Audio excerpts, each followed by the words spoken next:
have 15 minutes for a presentation, and then we will open the discussion for 10 minutes. Lucia, if you give me sharing rights, I don't have sharing rights. Okay, just give me a moment.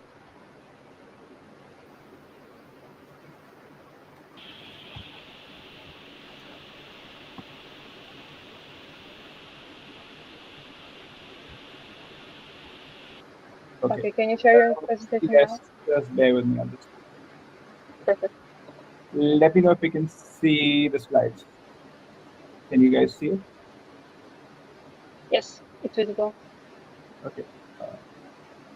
So just bear with me. I'm just going to switch on picture in picture so that it's easier for me to just flip around. Just bear with me 1 second.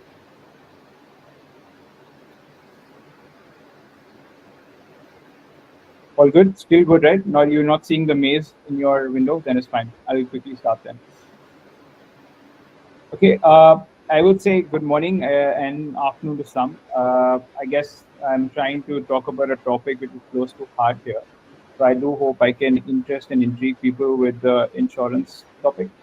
Now, just give you a bit of background and why I picked this topic. I am working in this space. I lead transformation in a leading bank. I enable close to $1 billion in revenue for that bank because of the work that I do.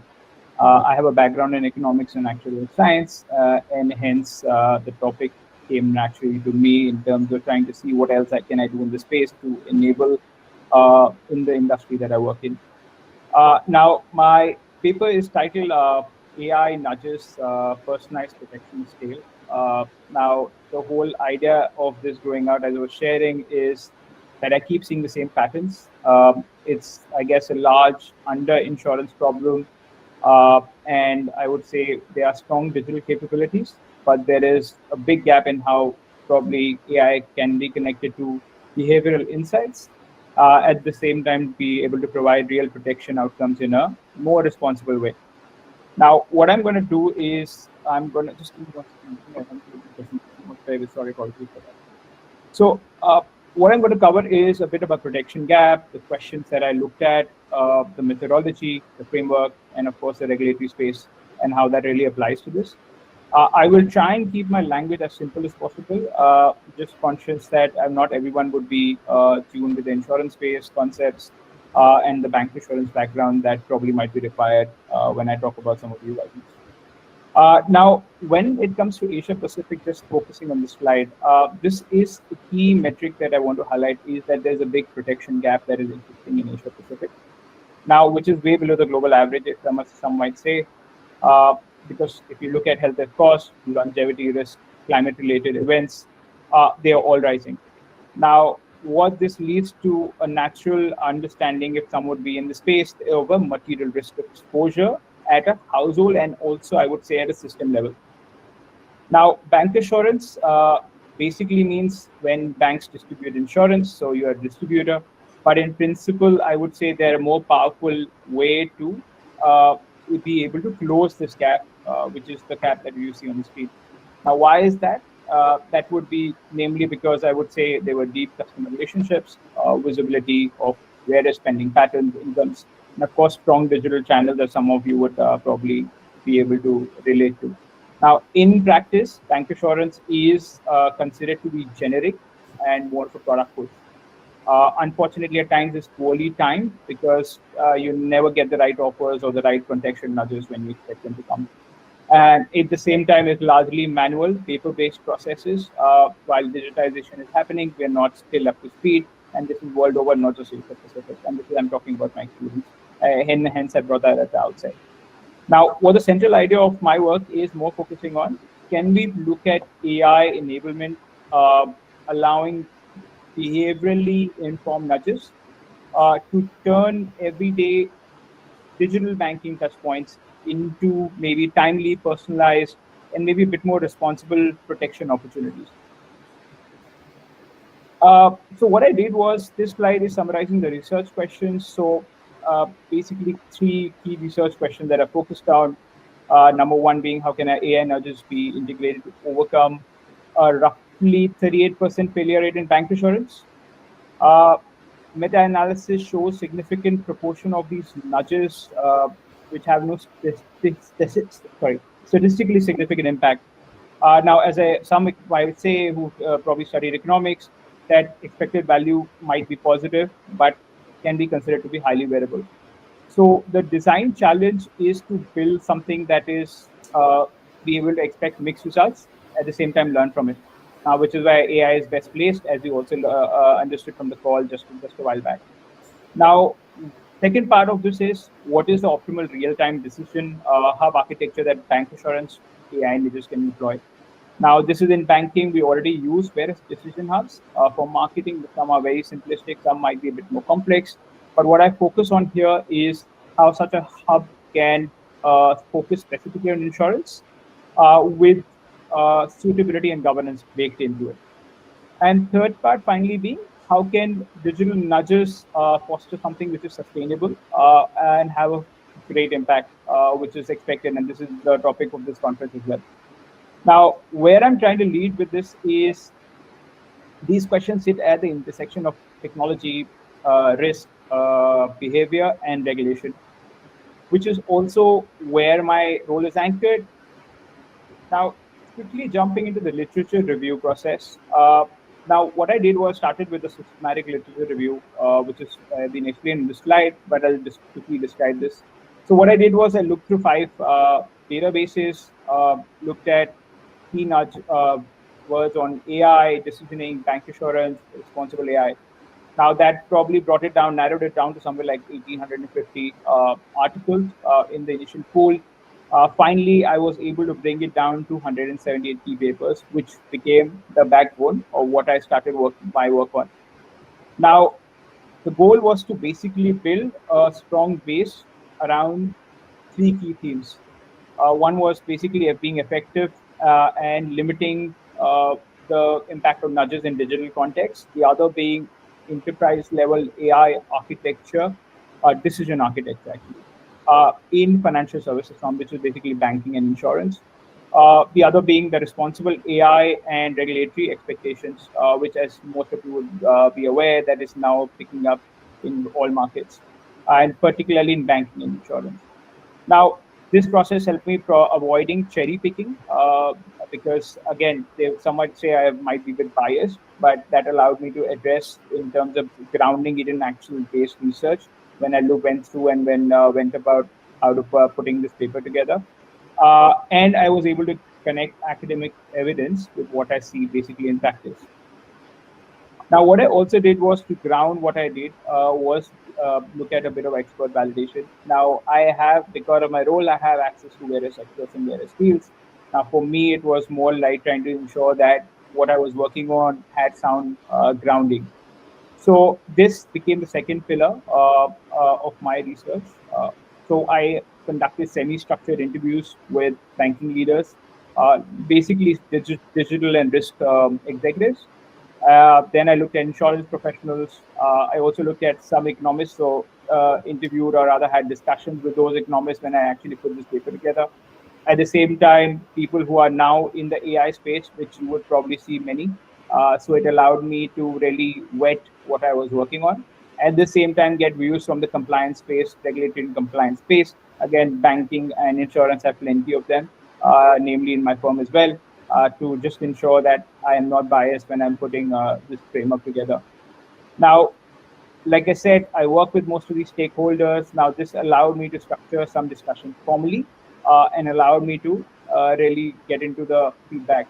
Now, what the feedback basically helped me was to confirm framework was practical.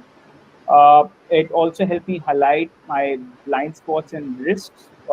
At the same time, how controls should be placed across the architecture.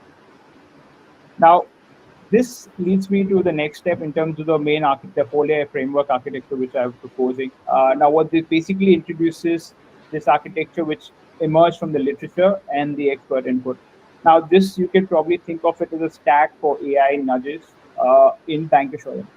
Now, the number one item is the part which is on data acquisition. Now, it basically is about ingesting signals from various banking transactions, digital interactions, relevant external feeds, which could probably be related to something like you booking a flight or for that matter, making any transaction. Now, the second part of is the data processing piece, which is way more about transforming, cleansing, which is the usual data for cleansing process, and enriching the data in batches and real time, because you have to be able to adapt to both scenarios, because not all the time you'll have data in batch. And the reason why I mentioned the batch part is some insurance providers don't necessarily give you data as real time. Unlike investments, it is also something which we can still work with, because you don't really get impacted by live data that you get from insurance feeds. And then it comes to the respecting privacy and consent, that defining what can be used for nudging. Then the third part of it is the analytics and AI piece, right? And which is more about building models for propensity, uplift, risk, and reflecting both actuarial and behavioral perspectives. Some of you who are now closer to actuarial is basically what insurance experts who actually work in the insurance space use. So it's basically a combination of all types of mathematical sciences, including economics and finance, just for context. Now, it also basically then finally leads to the key part, which is the decision and governance piece. Now, a decision hub that orchestrates what you would call as next best action across channels.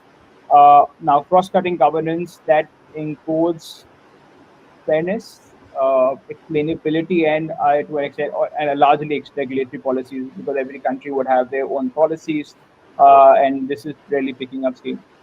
Now, in simple terms, I just try to simplify this piece that when data comes in prepared, AI generates insights, then a governed decision hub really decides when and how to nudge a customer or advisor with clear risk and compliance oversight.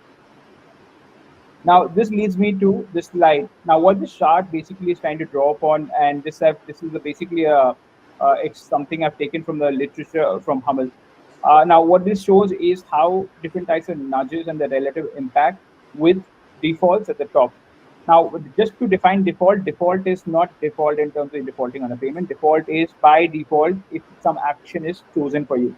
This is what is being called out as the key component that leads to more interaction, or rather more input coming in, which leads to better conversions.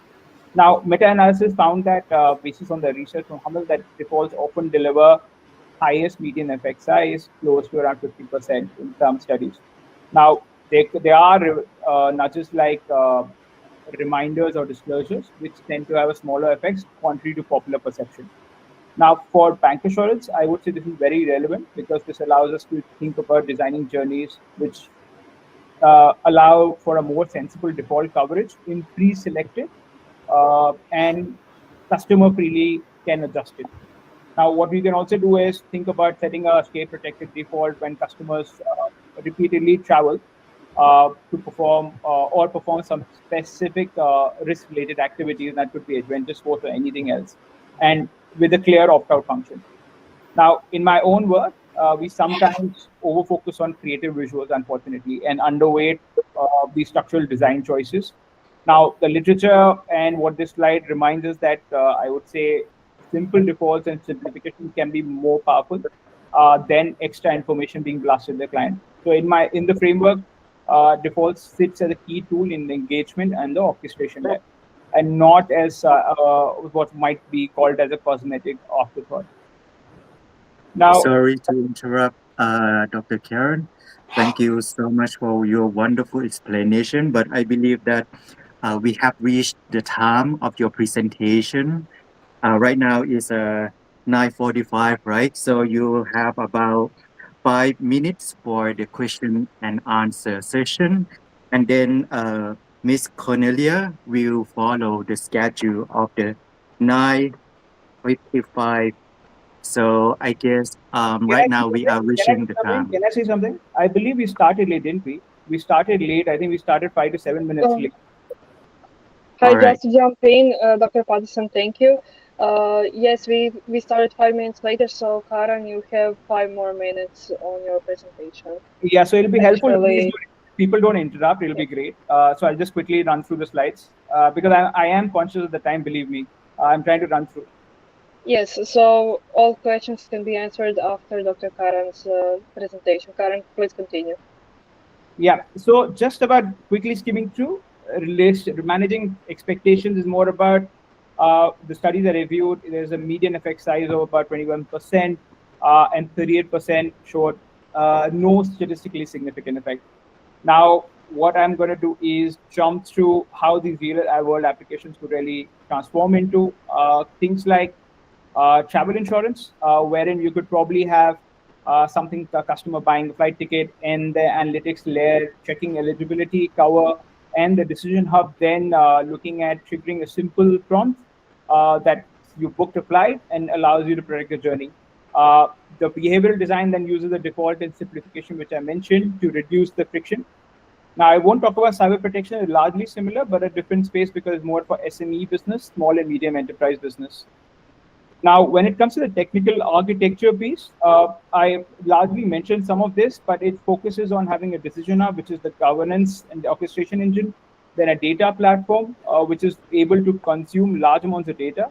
Then real-time analytics becomes key because at the end of the day, from banking insurance perspective, you really need quite a few transactions going through.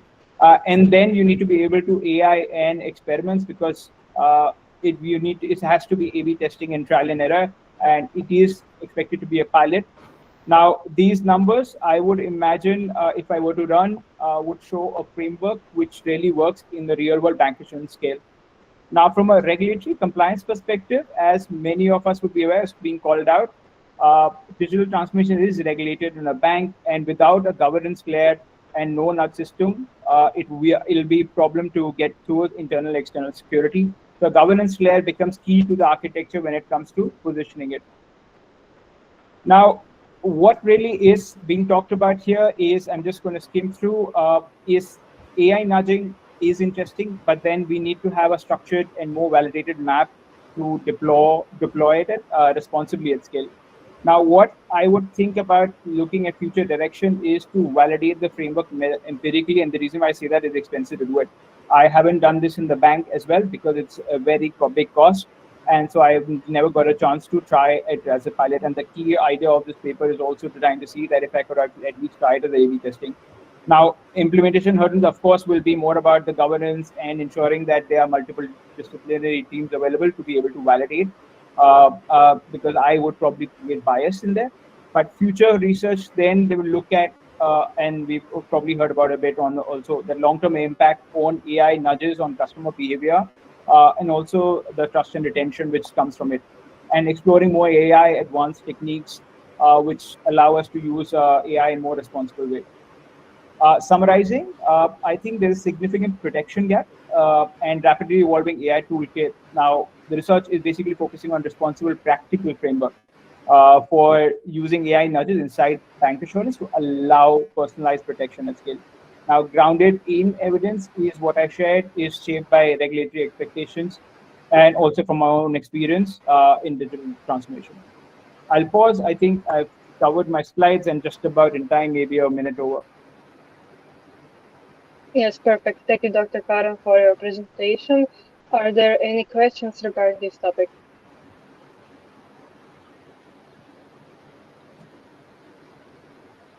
How about me? Thank you so much, Dr. Karen. Your presentation is wonderfully concluded. Thank you so much for your, sharing your passion in AI and also apply to the banking sector.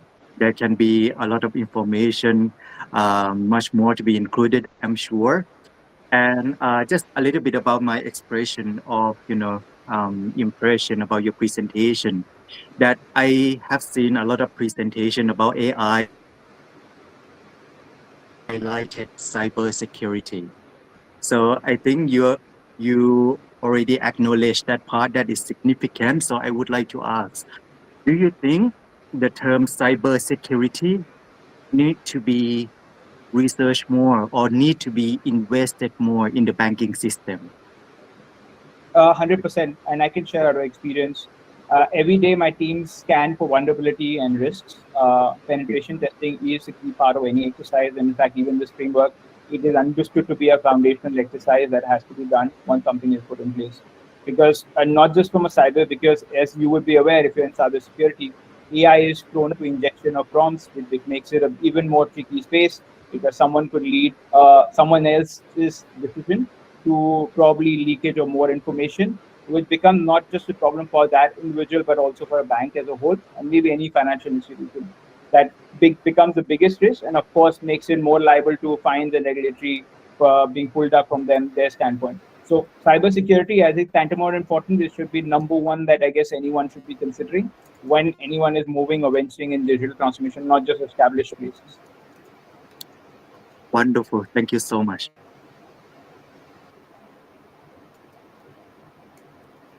Any other Are questions? there any more questions? Yeah.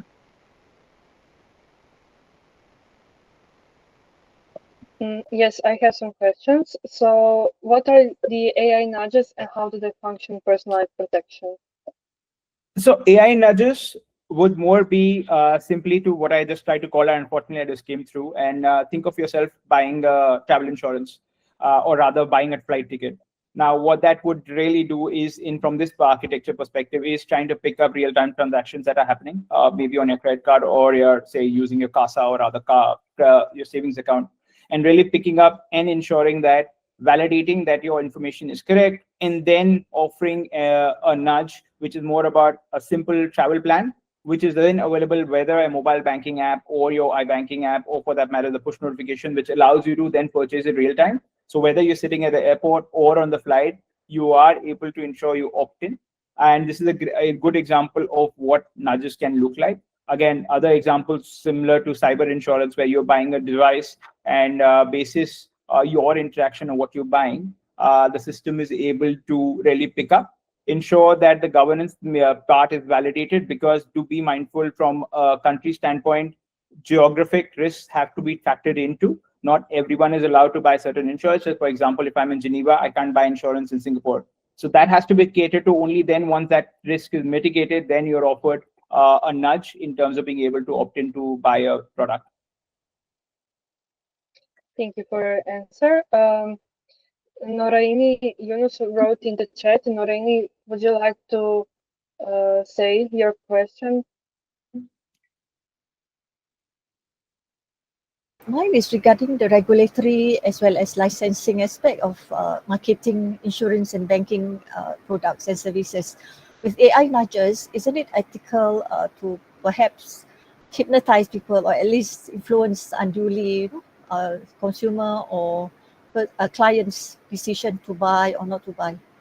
Okay, so are you talking about AI being misused?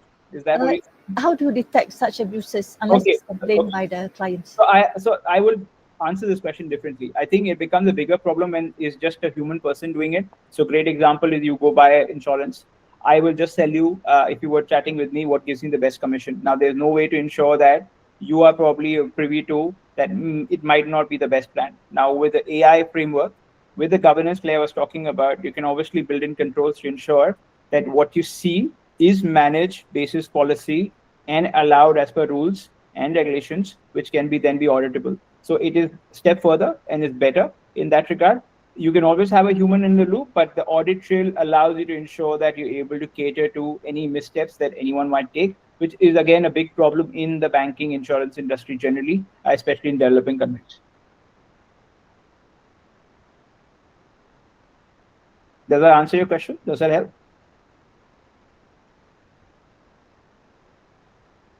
Any other questions?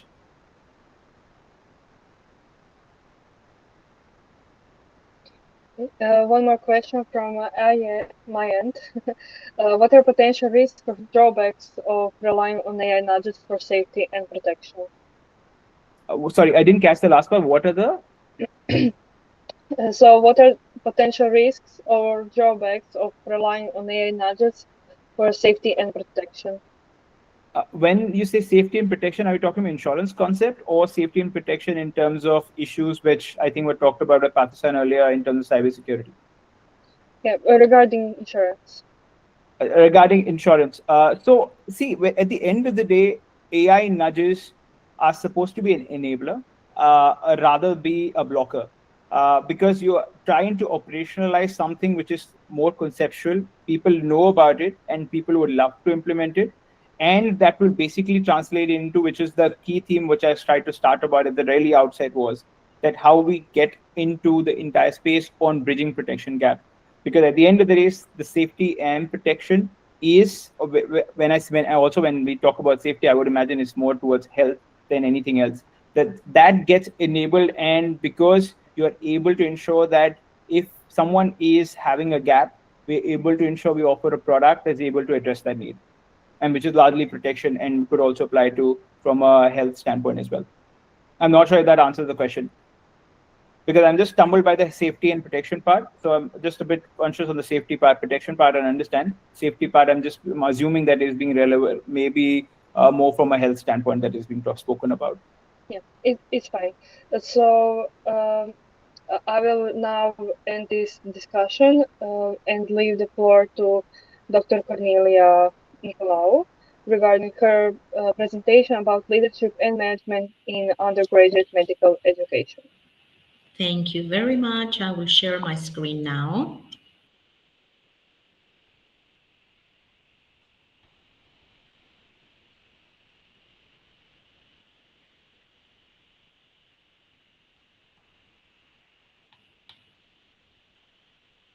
Just let me know, please, that you can see the presentation. Yes, we can see the presentation. Perfect. So my name is Cornelia, and I am an academic. I teach entrepreneurship, management, and creativity, teamwork, leadership. So I had this idea of why not trying to marry the medical profession with the management profession. And this is what we thought up with a team that we did this research. Leadership is in all professions and at all managerial positions. So for the medical profession, leadership is there too, leadership and management. So both leadership and management are essential components of an effective healthcare delivery system. But traditionally, medical training and even knowledge has been focusing primarily on only clinical experience of people. So in healthcare, many medical professionals like doctors, nurses, etc., they are asked to take roles, leadership positions, leadership roles without any formal training, without any formal preparation or knowledge. So this is often referred to as accidental leadership. And this is a term described first by Stroller in 2009. So because of leadership and management that they are rarely integrated into this undergraduate medical curricula, future doctors are often entering clinical practice without any structured training in any of the cases.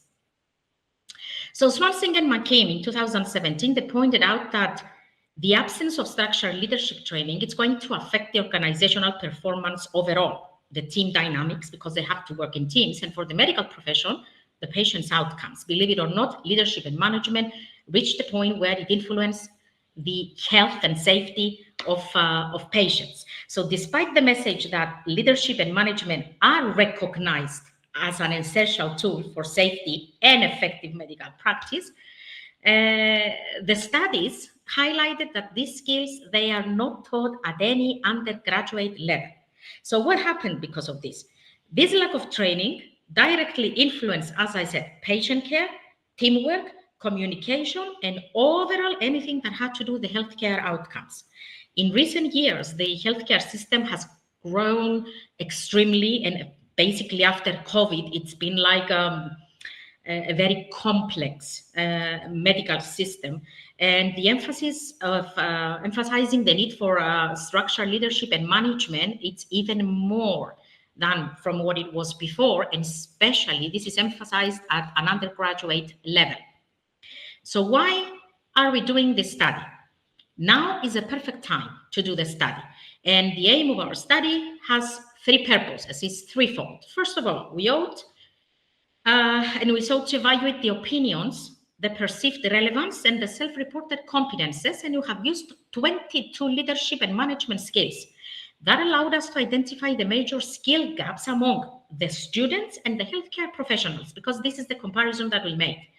Second, we compare the perceptions between the undergraduate medical students and the professionals, doctors, nurses, etc. Understanding these differences help us identify where the expectations align and where they differ, to identify any educational gaps that exist and guide any future curriculum design. The third aim was to use this data to inform the development of a leadership module that could be embedded in the medical curriculum, ensuring early structured exposure to all of these competences. So by identifying what skills are lacking and what skills are valued, we can build a more targeted and evidence-based approach to leadership training and knowledge. Let's see a little bit of literature insights now so we can understand how we started and where we have ended. So before examining our findings, it's important to highlight what the literature tells us about the distinction between leadership and management. These are two terms often used interchangeably, but they are very different. They are distinct. Leadership is about setting long-term vision, inspiring others, motivation, innovation, driving change and strategy. Management focuses more on coordination, planning, operations, ensures organization structure, effective resource allocation, use of resources, etc. So while we see that they serve different purposes, both they are interdependent. The medical practice, and especially the effective medical practice, requires both. So physicians must lead teams, they must communicate effectively, they need to make decisions, they need to make ethical standards. The literature clearly establishes that interpersonal skills and ethics, and this is what you have learned from literature, you have built it on that. So we have the interpersonal skills and ethics form the foundation of effective leadership in healthcare. So both theory and practice highlight the need for leadership and management training early in a doctor's education.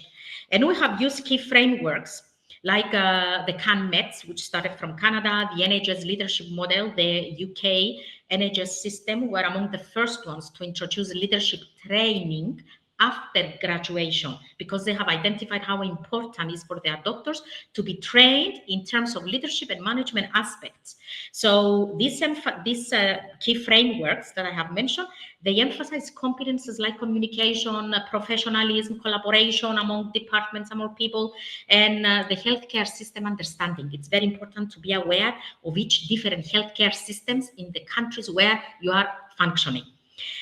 Our study examined the competences that are going to bridge these two domains, leadership and management, recognizing that the future physicians must possess a balance of leadership insights and of management abilities.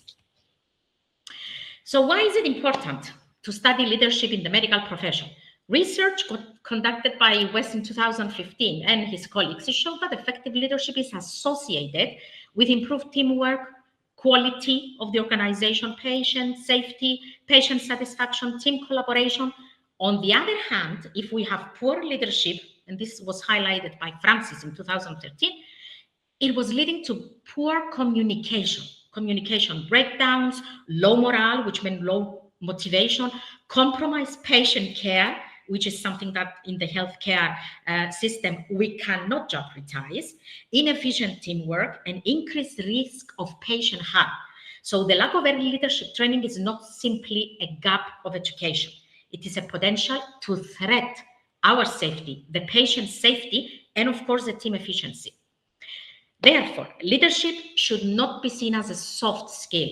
It is a clinical competency in its own right, integral to the high quality care, something that all healthcare leaders and producers should have. So based on that, we have identified some gaps in the education which must be addressed. Despite the importance of leadership training, is still limited in undergraduate programs, and that was evident. We have studied the curriculum of practically all the major medical schools in the world. Most leadership training happens after graduation, and it's usually on the job when physicians have already taken their responsibility. So the doctors might receive training. They might not. Because the medical education does not include any structured leadership modules, the doctors are becoming accidental leaders. They just happen to be there by accident. They are called to manage and be leaders without any prior knowledge. This highlights the urgent need to address these gaps in leadership education at the undergraduate level, not when they graduate. We are asking people to perform duties and take responsibilities for which they have absolutely no idea. What is the methodology that we have used? This study involved 36 participants, and we have conducted a cross-sectional study. We have used 16 medical students and 20 healthcare professionals. We have used the Quest questionnaire, which it was used before by Tammy and Vaki, so it was already tested, and we knew that the questions are valid and they will give us accurate results. It included, this questionnaire, 22 leadership and management skills, each rated for perceived relevance and self-competence, because we have tested perceived relevance and self-competence using Likert scales. So demographic data was also collected. And we have used some open-ended questions as well. The closed-ended questions have used the Likert scale and open-ended questions. We have analyzed the quantitative data using descriptive statistics because we wanted to explore overall trends. We have employed the Wilcoxon rank sum test to examine statistically the significant differences between the groups. And of course, as the system says, we have a 0.05 significance level of accepting that it's okay to happen. Anything above the 0.05 level, it was taken into serious consideration. For the open-ended responses, we have evaluated them and analyzed them through qualitative analysis to identify any recurrent themes. And we have used a thematic analysis approach to capture the participants' perceptions before and after the analysis of the numerical scores. So the study also received ethical approval from the Cyprus National Bioethics Committee, because any survey that is conducted in Cyprus, it has to go through the Cyprus National Bioethics Committee to ensure that we comply with the established research and ethical standards. And because we did not use any patients or whatever, let's say, as models, it was very easy to get the ethical approval. So what did we test? The questionnaire covered 22 skills.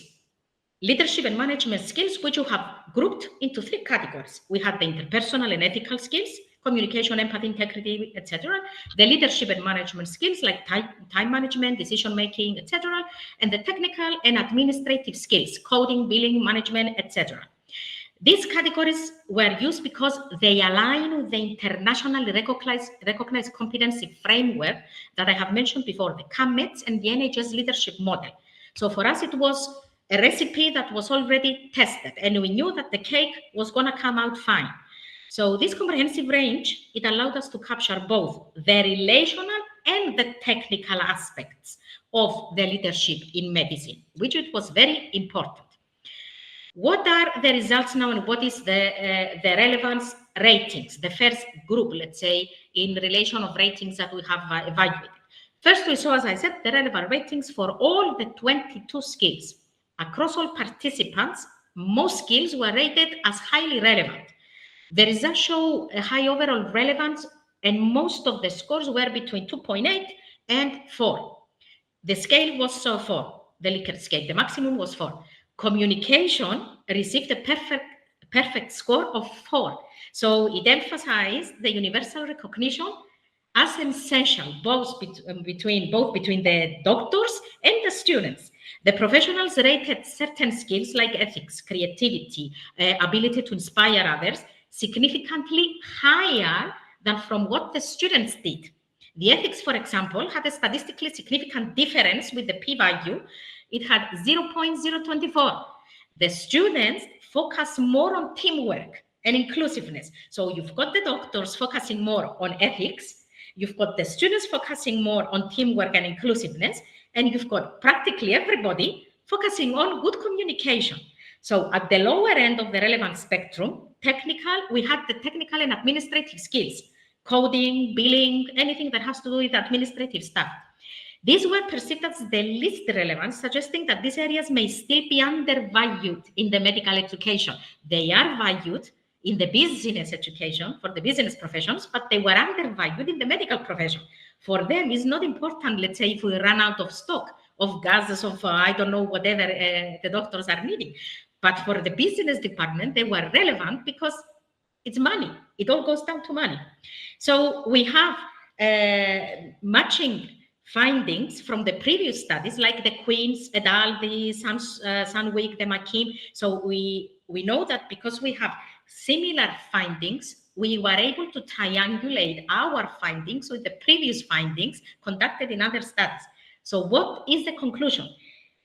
It suggests that while interpersonal skills are highly valued, system-oriented and administrative skills are very often overlooked. The second group that we have tested was the competence ratings. So when examining competence, a clear gap emerges between low important participants believing that leadership skills are and how confident they feel in applying them, and across nearly all skill areas, competence ratings, they lag behind relevance, indicating limited self-confidence. So we go back to, I don't have the confidence to do what I am asked to do. So interpersonal abilities, such as empathy and communication, receive the highest competence scores, suggesting that these skills develop more naturally or through routine clinical interaction. So the more they work, the more practice they get, the more competent they were becoming. In contrast, the competence dropped sharply when it was coming to technical and administrative domains, such as coding, billing. I apologize for interruption. However, you have 1 more minute for a presentation, so I would kindly ask you to speed up a little bit. Okay, I spent all my 15 minutes already. Yeah. Okay, okay. Okay, I'll move quickly then. Okay, let me just go here. Comparing the competences, we can see that the technical and administrative skills, they have smaller gaps. The larger gaps occur with the technical and administrative skills, with the smaller gaps in the interpersonal and ethical skills. So we need experiential learning to connect the theory. Qualitative analysis reveal interesting differences between the two groups, between the students and the professionals. We had some common and we had some differences. But at the end of the day, many responses suggested interest in situational leadership and lifelong learning. So they consider this important. So what are the practical implications? Clearly, we need curriculum design. Leadership training should begin early at the undergraduate level to ensure that they develop throughout all their studies for the competences so they can be prepared for their role in the real world. Training is what it connects clinical and non-clinical. Is going to help them, but education has to be received. We need to build professional identity for all the individuals. At a broader level, the training must be aligned with internationally accepted frameworks. The education and future curricula should integrate systems thinking, research management, and everything else.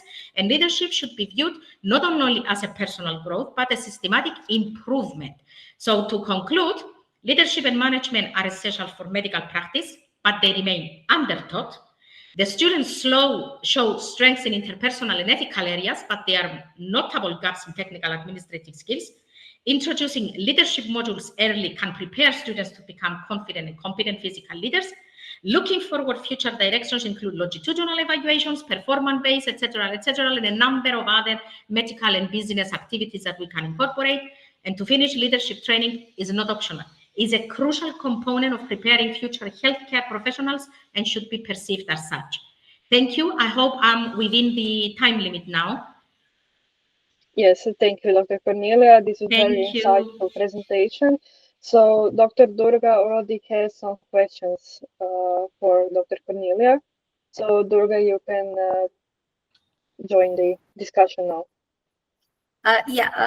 Thanks, Cornelia. It was a great presentation. So you did mention about the impact to the risk-on patients due to the lack of leadership trainings, right? So as part of the results, did we also measure it with the framework on how this has reduced the risk on the patient care? So to get the insights of patients, you mean? Yeah. That's a very nice idea for another research. Okay. So we can see the reactions of the patients when they feel that the doctors or the nurses, they lack leadership abilities. And especially if we relate the patients to the doctors, usually what the patients are interested more is communication and to receive the appropriate health care, the high standards of healthcare. Because you see, when you speak with your doctor, and this is why the doctors and the students mentioned that communication was important. We only need to communicate with them and to get the best care that we can. Nobody was interested if the hospital, let's say, would run out of the medicines or any other material that they are using. but it's going to be very interesting to see the patient's opinion also. Very good point. Yeah, thank you. Do you have any other questions? Thank you so much for your presentation. And I think it's totally practical for the medical industry to embed the leadership education in the undergraduate program. From my point of view, as I have been observing the industry at the personal level through the personal care of my own family, I feel like when we mention about leadership education for the undergraduate program in the field of medicines, pharmacy, and other related fields, do you think leadership should be trained within the academic side only, or should we actually integrate with the internship for the residency training as well? Very good point. So far, what we have is some training, if it's received by the people who wish to receive this training when they take these positions as leaders and as managers. It should start from an early age. Like in the medical school, like at the university that I work, the students study communication skills. So they teach them how to communicate effectively with the patients. Like, for example, how to break bad news, how to examine them, how to welcome them into their practice, etc. So having said that, everything that has to do with any of the job responsibilities that they should take in the future should start from an early age. And like in any other discipline, learning is an ongoing process. I don't learn something today, and it means that I will apply it for the next 100 years. So yes, training and learning should never stop. I learned something at the university through education. When I work as a doctor, additional training should be received throughout process. Like the doctors have so many different conferences and seminars that they attend, and it always has to do with medical knowledge. Why not learning something else besides this medical knowledge? Because you might have the knowledge, but the application and the communication and managing and leading is something that's totally different. So learning never stops. And the proof for that is all of us today. Because if learning stopped, we wouldn't be here. We are all here today because we want to learn. Thank you so much. Thank you. Thank you. We have one more question from Dr. Nora Ying. Okay, Dr. Cornelia, it's very interesting that you have obtained some interesting data, which is quantitative data. Did you use AI, or when you used, did you validate? No. No, not at all. No, we did not use AI, and actually the analysis was not done by me, was done by my co-author, who is also a statistician, and she did everything manually. So, And to tell you the truth, I don't trust AI for analysis for these serious matters. thank you. Okay, thank you all. If that is everything, we're done with the questions now. I thank you. Thank you, Dr. Cornelia. I will now leave the floor for Dr. Durga and her presentation about building future-ready societies with human values refactoring education. Yeah, thank you. Let me share my screen.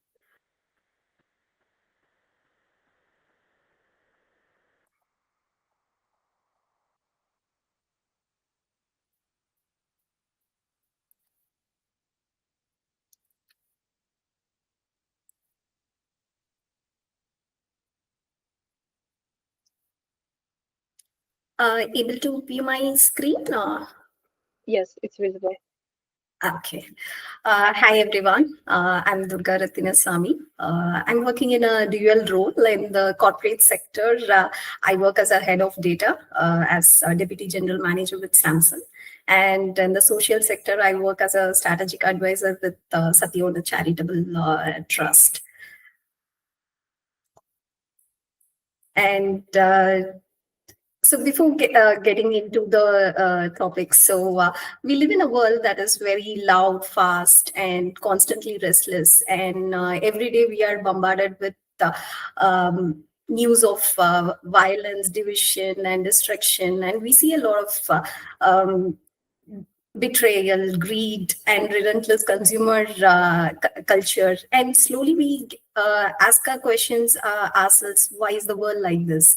Why there is no peace? Why are we destroying the nature? Why are we actually hating each other, hurting each other? So it is easy to look outward for these answers and to blame the systems and the institutions. However, the answer lies within us. So we are, instead of seeking outside, we have to seek inside.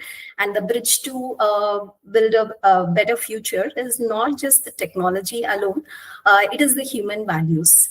And today I would like to present the solution for this global challenge that we have, building future ready societies with human values refactoring.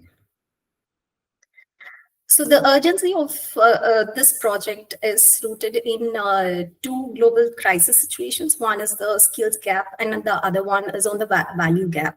And firstly, on the skill gap, the world is actually undergoing the twin transitions in terms of the digital and also the green economy. So the study says that by 2030, over 60% of the youth, which accounts to 830 million individuals, they are projected to lack the skills in terms of recommended for handling the green economy. And compounding to this, only less than 40% of the minimum 40% of the youth actually have the minimum digital literacy. So we are training a generation for a future that they are not technically prepared for. And second is far more concerning. So where the study shows that with regards to the value gap, empathy has declined by 50% among the youth. So this is kind of raises a profound question for us about how the moral foundation is going to be for future societies. So we are in fact building a future which is very much sophisticated with technology, but we are very much fractured with the underdeveloped human foundation. So we must address this cause and not just the symptom. So how we are actually going to do this is what we are set up for this challenge to solve this from the ground up. So in Satyona Charitable Trust, this is actually founded in a village in the southern part of India. So where our motto is realizing the truth. And we run various programs where we basically teach people how to look inward and not outward. So these are the various programs that we run. So starting from the meditation to silence practice, and we also do various activities like providing the scholarships for the underprivileged kids and personality development classes. So these programs are actually our living labs where we developed and tested our framework, enabling the individuals to build peaceful selves, harmonious families, and become better world citizens.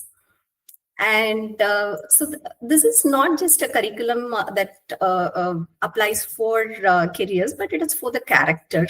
So it's more like how in the software world, we call it as the code refactoring, which we do for enhancing the efficiency and clarity of the code. So this is more of the refactoring that we actually do for our internal moral code for resilience and sustainability. So this is rooted in a development continuum of three important factors. So firstly, we focus on the self. So where we do the introspection and the self-discovery. And second, we move to the society, fostering responsible citizenship and compassionate action. And finally, we achieve the sustainability by translating this inner transformations into environmental and community contribution. So this approach makes it more personal and action-oriented. So what is that we have done is to build this moral framework. So where for decades we have used the frameworks which is either from the modern psychology which is very descriptive and limiting, or from our traditions and philosophy, which is often very abstract and lacks the empirical validation. So what is our core contribution is to fill in this gap. And the framework actually addresses this by having this integrative model, so which actually works on 4 dimensions. So if you look at psychology, it majorly addresses about the body and mind, but it doesn't addresses about the life force and the consciousness, so which normally comes from our timeless wisdom of the ancient philosophies. So this moral framework actually is articulated in 3 phases, where we start with the self-discovery, and then the transformation, and then the realization. So we ensure that the values are not just being taught as a theory, but we ensure that it is being lived, embodied, and sustained. So this is a framework at a high level, and this is just looks like a theory part of it, right? So how do we implement is actually with the practices, which are very simple, but brings a profound change in people. So what we did was we implemented 2 simple exercises as practices. So one is watch the watch. So basically, watch your words, actions, thoughts, character, and habits. And so whatever we do, it all starts from the thoughts. And the thoughts is what gets converted to words, and words is what gets converted to actions, which gets converted to habits, and eventually it becomes your character. So how to actually see within ourselves through this entire phase, and how to accept it with clarity, to see the reality as truthfully, unclouded by any ego or emotional compulsion. So how we did it was, so from March 1st, we took it to one of the rural schools, where we started with implementing this with 35 students of age 8. And today we are at 175 students. So where we are seeing a huge behavior changes, as you could see on the slide. And it all started by looking at their actions, and eventually they went into their words and thoughts that they used, and eventually they also have started to change their character and behavior. So in the next slide, instead of me showing this as more of a text, I would like to play a video, and I will come back to the slide. Just give me a moment. I will share the video.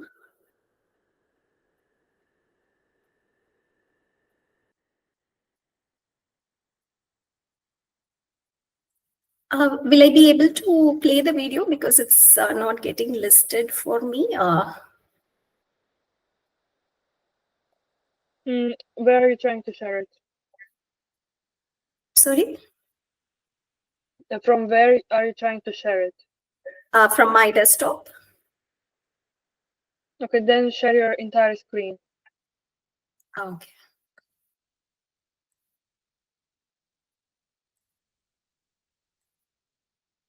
It's in the local language, and I have added subtitles to it.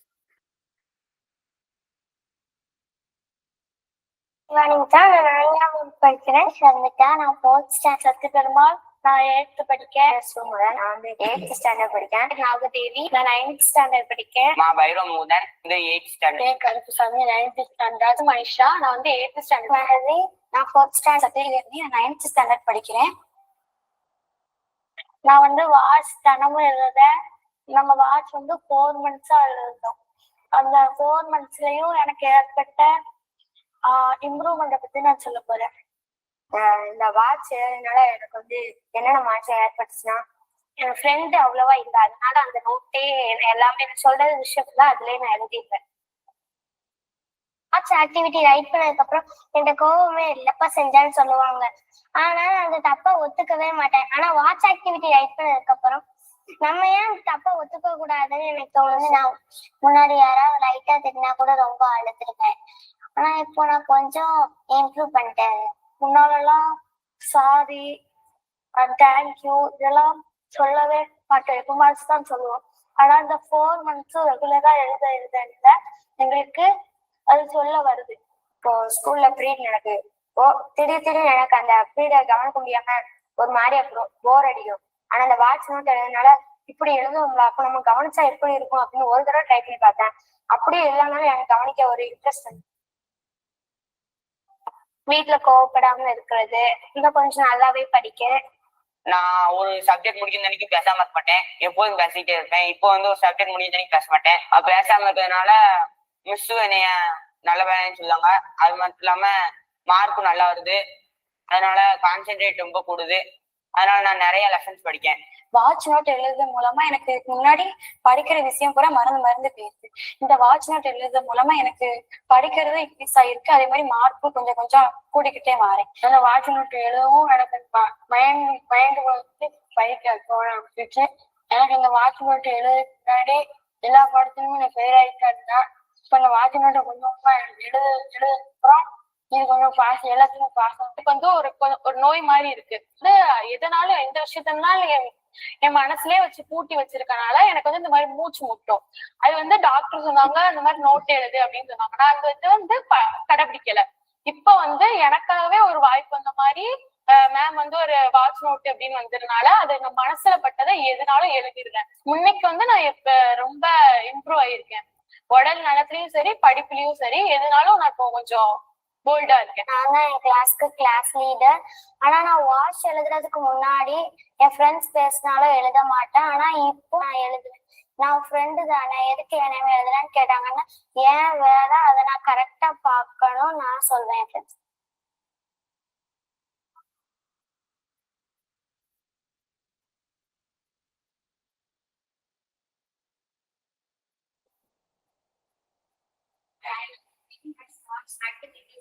I do my work in IBIS. I help and get all to help. Dr. Durga, sorry to interrupt. However, you have 2 more minutes in your presentation. Yeah, sure.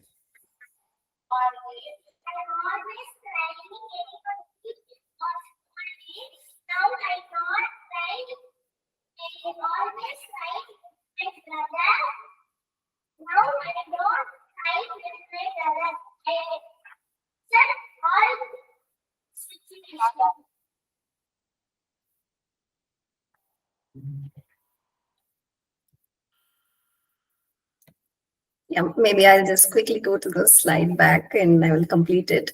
So so our framework is aligned with our global goals with regards to the sustainable development goals on SDG 3, 4, and 16. And we actually, sorry.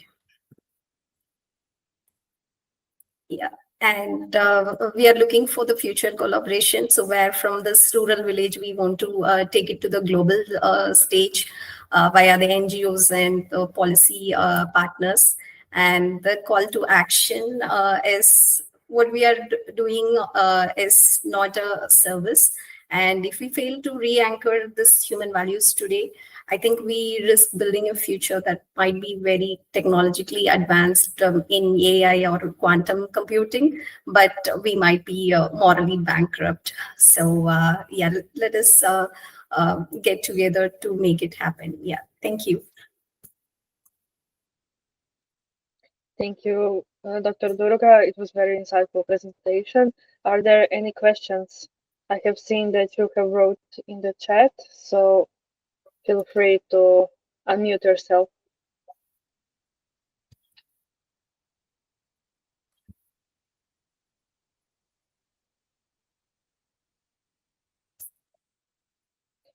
Okay. Hi, Durga. This is Rito. Hi, Rito. I just saw your topic. I mean, I went through your topic. It was a very good presentation. In fact, I am an SSBM scholar right now, and my research topic is very, closely related to yours. In fact, I am also, integrating sustainable development goals with my topics, which is closely related to what you presented today.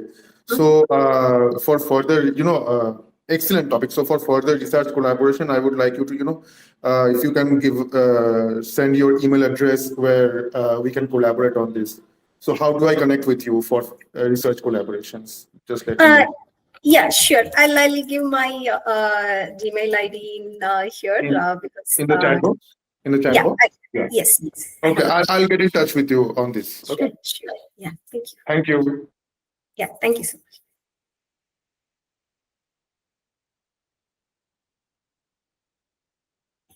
Thank you, everyone. Thank you. Okay, one question from my end. What challenges exist in integrating human values into existing educational systems? Oh, what is the first part? Sorry, again. Yeah, what challenges are there for integrating human values into existing educational systems? Okay, so the one challenge that we face is in terms of the trainer program. For example, the person who is going to give this training should not have any prejudiced mind while working with those young minds, especially. So training them also with these practices is what is challenging. Rather than challenging is first we have to prep them before actually getting them introduced to the kids, because kids are very tender. And because for example, one of the student was not at all studying. So whenever the students don't study, the teachers always get frustrated, because at least in India, we are forced to have the 100% pass result. And when the school management are driven with show in terms of showing the result, is that what the student wants? Because one of the student, he wrote it in his watch saying that, why should I study for the school if I'm not able to study for myself? So that was his question. Then we sat with him, okay, why you got this thought? Then we asked him, okay, what do you want to do actually? Then he said, okay, I don't want to study. I don't have a need at all. I just want to become a lorry driver. So why should I want to study? So just for the school purpose, I can't study. Then we said, okay, if you want to become a driver, at least you want to take a license. If you want to take a license, at least you should have a bare minimum education to get there. So what is that you're going to do? Then he said, okay, what you say makes sense. So let me study. And in fact, prior to that, the entire school was afraid of him because he was failing in all the subjects. And now the teachers are coming back and asking, okay, what did you guys do? So because now he's sitting in the class and listening and he's studying, and he's at least getting the pass marks. So when we approach the kids, it's not that we should actually push our targets to them, rather than we should understand what they actually want to achieve. So that's exactly will be the challenge, if at all, if the trainer is not up to the mark to handle the students. Because as I said, we should never find fault with others. If it is that, then it's always us who has to change. So that mindset has to come rather than complaining about the other person. Yeah, that would be the challenge. Thank you. Dr. Noraini has a question as well. Okay, I found that financing community work as well as computing work varies a lot. So how do you get your financing to manage the work that you've done? Financial model, actually, it doesn't require any financial model here. It is this is more as a curriculum, which is what we are working on. The digital tools, actually, right now we are putting this in Moodle. Moodle as a course, and we are actually working with him. And there are a lot of free LMS tools which are available, like in Zoho, in Moodle, so which can be actually made it to be cost effective. And more than the financial models here, as earlier asked, it would be only the training. The trainer is what will have a lot of effort that would be involved. But in terms of the financial model, that won't be much cost involved, Noraini.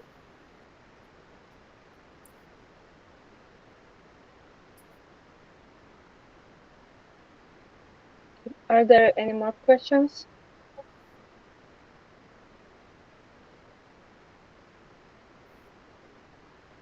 Okay, if not, thank you, Dr. Durga, once again for a presentation. I would like to introduce now Dr. Onyekachi Numa Gingereke with presentation about workforce inclusion and the glass cliff, women's leadership experience in Nigeria.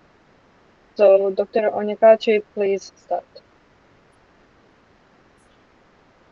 Hello, everyone. My doctor is in 1 month or so. I'm just rounding up at SSBM, but I take it. Okay, so today I'm focusing on workforce inclusion, and this is with. Please confirm you can see my screen. Doesn't seem like. We can see your Can you see screen. my? Okay. Okay. Sorry So to workforce interrupt. inclusion. We Say can that see again. the screen, but it was blurry at first, but right now it's get better. So yeah, we can see it Is now. it better now? Thank you. Yeah, Excellent. better now. Excellent. Thank you. Excellent. So I'm focusing on workforce inclusion and the interplay with the glass cliff, looking at the women's leadership experience in Nigeria. And in summary, this draws on my doctoral research, which ends in a month, and is looking at exploring the lived experiences of senior women leaders in Nigeria, particularly how they navigate the glass cliff, which is a phenomenon we're going to go into, how navigating the glass cliff, highlighting how the gendered power struggle, structures, and institutional inequities shaped their leadership, journeys, trajectories, methodology, findings, and discussions. We will go into that in the presentation. So,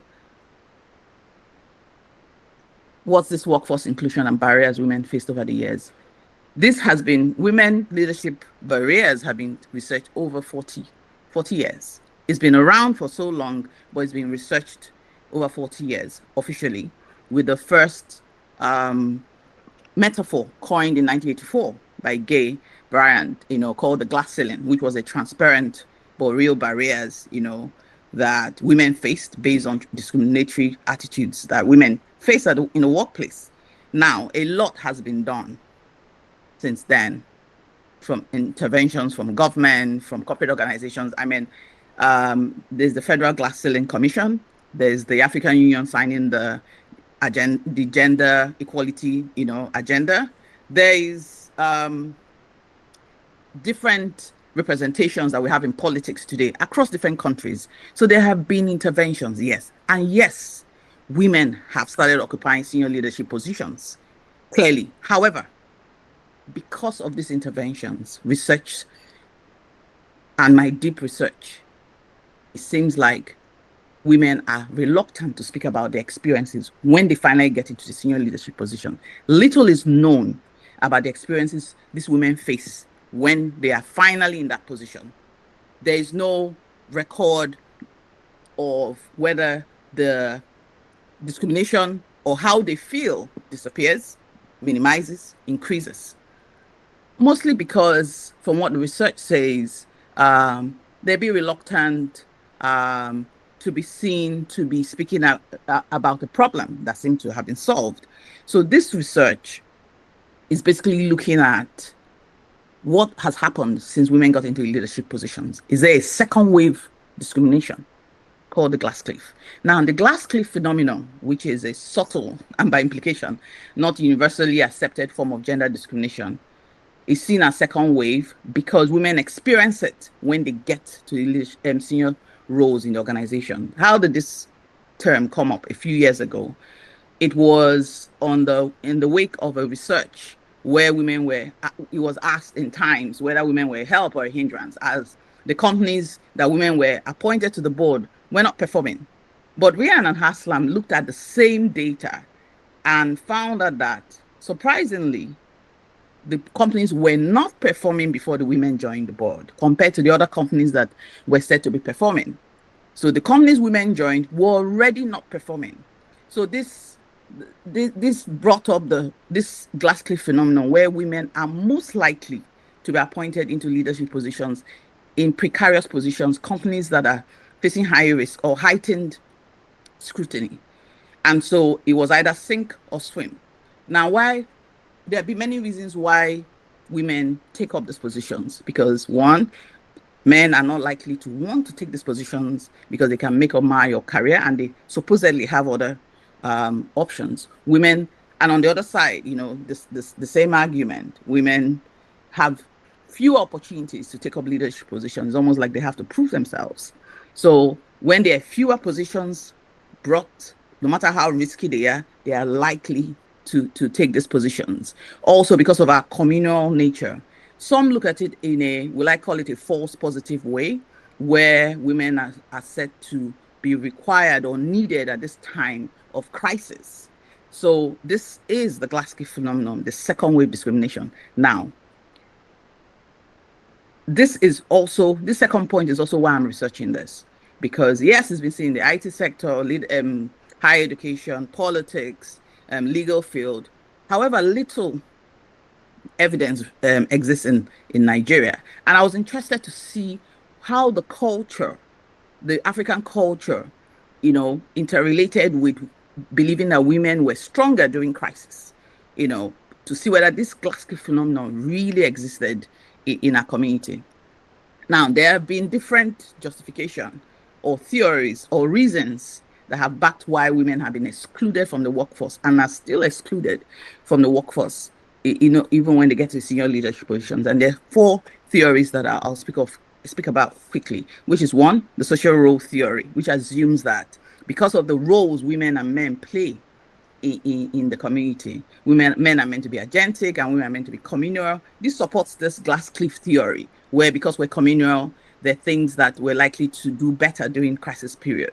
So the social construct that we have been fed, either as men or women, of what a woman should do and what a man should do in the society funds this social role theory, and sort of like explains why this continues to persist. Now, the role congruity theory of prejudice, it also rests on the social role theory, and it still, you know, came up, it was, you know, postulated by the same Igley, which looks at the fact that, one, there are 2 prejudices. One, women haven't got the potential to be leaders, but in the case where they are leaders, and that's the second prejudice, they are expected to behave in a certain way that is, you know, synonymous with being a woman. And of course, the implicit theory of gender and leadership says there's already an idea we have in our minds from when we're small, we're told a girl is meant to do this, a man is meant to do this, that continues to follow us and continues to cloud our thinking of why a woman shouldn't take a certain position. And of course, the think manager, think male, and that's very clear. The traits about a man should have and the traits a manager should have were similar, unlike the woman. And so there's a new phrase that says think crisis, think female. So these are the different theories that have been flying around for the past 40 years that, well, would I say justifies why women are excluded? You know, that's a big question. Now, how did we get into this research? First, my research philosophy was critical theorist, because this allowed me to delve into the power structures, the discrimination, the imbalance in powers, you know. So I adopted that research, that philosophical underpinning. And of course, it was a qualitative research because that allowed us to get in depth through the data collection methods we used, which are interviews and pre-interview surveys. We selected our population, about 20 women. Population, we selected these participants by first being purposive, because we had to select women from diverse industries just to see, does it play out in some sectors and not some sectors. At a point in time, because of the access to women at this level being very busy, since they're at the top of the rank in the organization, we also had to do the snowballing selection, where we got women we had interviewed to, you know, recommend other women facing, you know, that were also in senior leadership positions or had occupied senior leadership positions.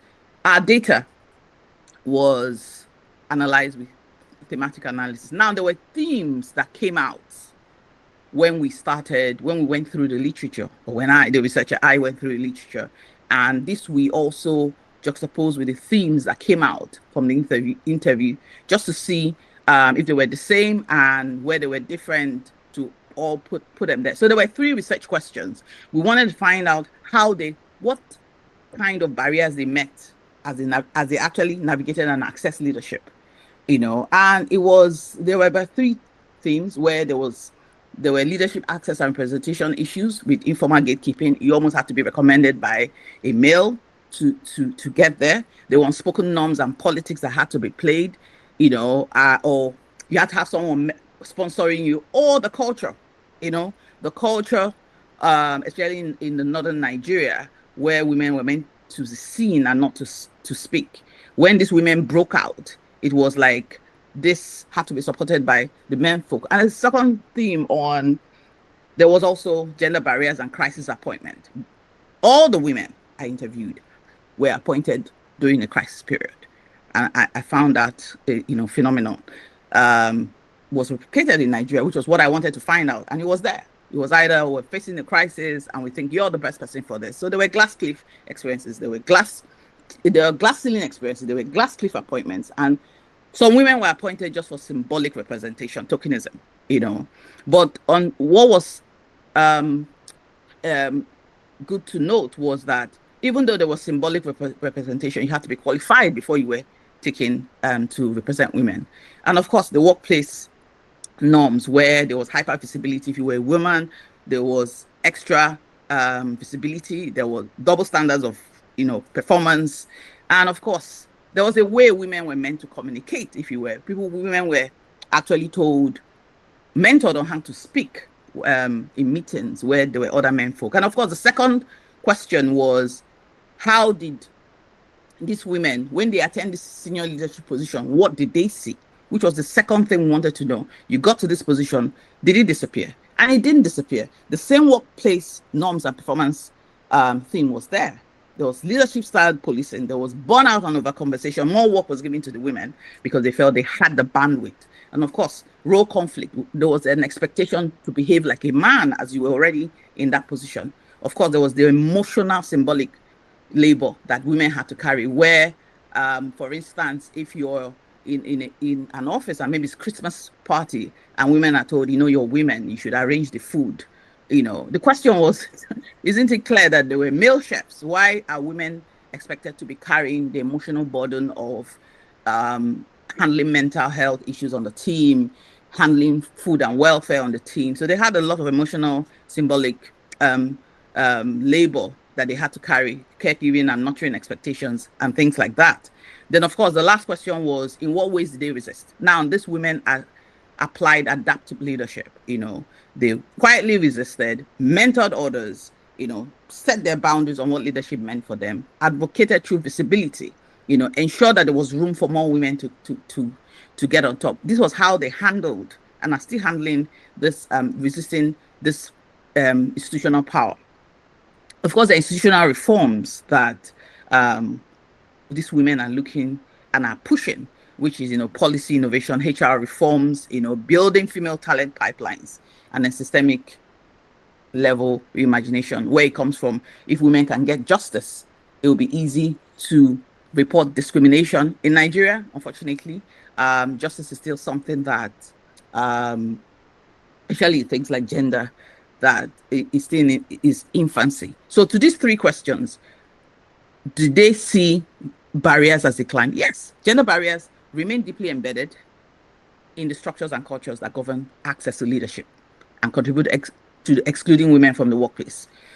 Did they meet it when they were at the senior leadership? Yes. There's still a nuanced and often invisible challenge that these women face once they enter senior leadership positions. How do they manage this? They exercise agency within and against the structures that exclude them. Resistance was not always loud or confrontational, but there was boundary setting, mentorship, sponsorship, visibility, and internal advocacy. So, unfortunately, these gender barriers keep women away from the workforce, which inadvertently affects the organization. There's an impact on the woman, there's an impact on the organization. Women tend to leave their positions out of burnout, frustration. The company, does not benefit from diversity in leadership. companies should be embracing diversity. You know, there's also the demographic diversity where you need people from different ages. There's also that diversity where you need people from different gender, because a team is a rainbow with different colors all shining bright. So these are the impacts of this on the organization and the female career. There are structural power imbalances that exclude women from the workplace, you know, where a woman is torn between staying true to themselves or conforming to the pressures of the dominant male circles. But in spite of this, and I'm a woman in senior leadership who faced all the same things, and some women like me have decided to resist this pressure, redefine what leadership means for us and those around us, and act as a catalyst to reform systemic issues that underline this disparity in leadership experience for both genders, not just for women. We believe that we should start from both genders, the male child, the female child, to reorient them on what really leadership should be and what workplace should be. So I have personally redefined it by reaching the pinnacle of my career with 6 children and still standing. Thank you very much. Thank you for your presentation. Do we have any questions regarding this topic?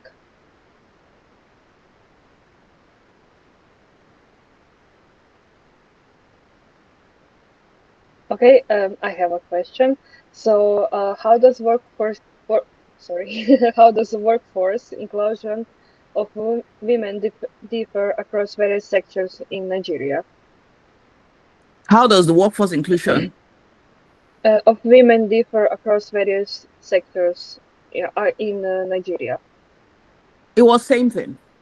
Because I looked at people in academia, I looked at people in tech, I looked at people in advertising, I looked at people across different, and it was same thing. You know, it was embedded on the fact that women are looked at in a certain way, and to break away, you just had to be. But what I found very clear was that there was a particular type of woman that had broken through. It wasn't every type of woman. There was a particular type of woman who doesn't make a lot of noise because she's just going about her business. That was something I found that was common amongst everybody. Okay, thank you. One more question from my end. So, how does cultural context influence women's leadership experiences in Nigeria? So, up north, where we have Muslim women, they found it. What I found common was they had some social stereotypes where I'm not expected to do this. I'm not. So when leadership came to them by those symbolic representation, they tended to reject it at first. You know, oh, this isn't what I should do. But women from the other side, where I come from, went for leadership. We felt it's our right. When we were in school, there was no discrimination on who was a woman or who was a man. While in school, it was the brain. Brain has no gender. So there was no reason why when we got into the workforce, we shouldn't go for it. So that was the difference in what I saw. Thank you. Thank you very much. So if there are no more questions, I would like to thank you, Onyekachi, once again for your presentation. Next, we have Dr. Patison. His presentation is about strategic digitization of ESG-driven knowledge innovation systems in global business education. Hello, everybody. My name is Patison. Looks like we have a really strong women leadership in this class. So I totally impressed by your all research. I think it's such a wonderful session to be in, and I totally encourage you guys to join every single year from now. So I'm representing SSBM, and this will be my 6th year. One of the main projects that I collaborated for SSBM and PSM would be the collaboration between Bangkok University and SSBM for the dual PhD in Knowledge and Innovation Management with the Doctorate of Business Administration program. So based on my discipline, I have been defending the accreditation not only for the AUNQA for the local level within Asia, but also ACBSP for SSBM as well. So my research focused on this topic because I feel like there is a need for us to reframe how the higher education system should be for the future generations of leaders.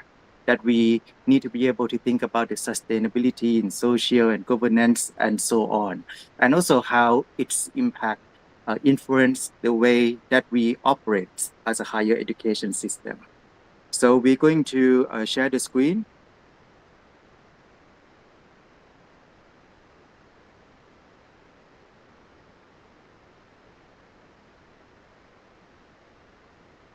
Do we see the screen? Yes, it's visible. Thank you so much. So I would like to go on for the strategic digitization of ESG-driven knowledge innovation system in global business education. My name is Pattison. So I'm representing 3 institutions as I have been in the affiliation of all the schools here. So I'm representing Paris School of Management, Bangkok University International, and SSBM. The objectives of this research is that I want to focus on how can we plug into the world of ESG that incorporating both of the strategic digitization and the knowledge innovation system.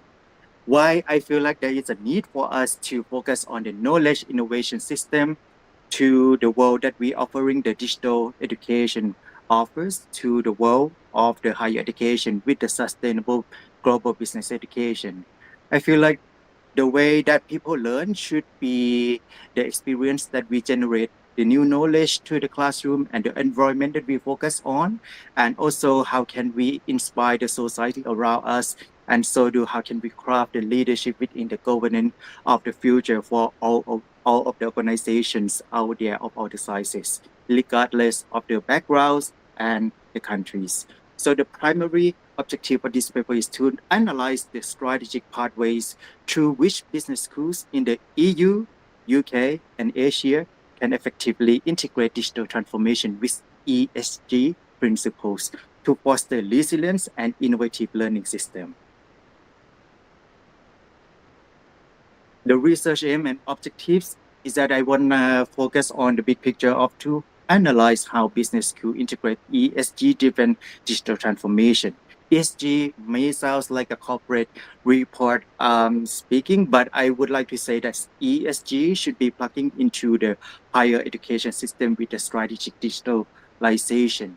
So we have the 4 main objectives here is to identify key technological and strategic enablers.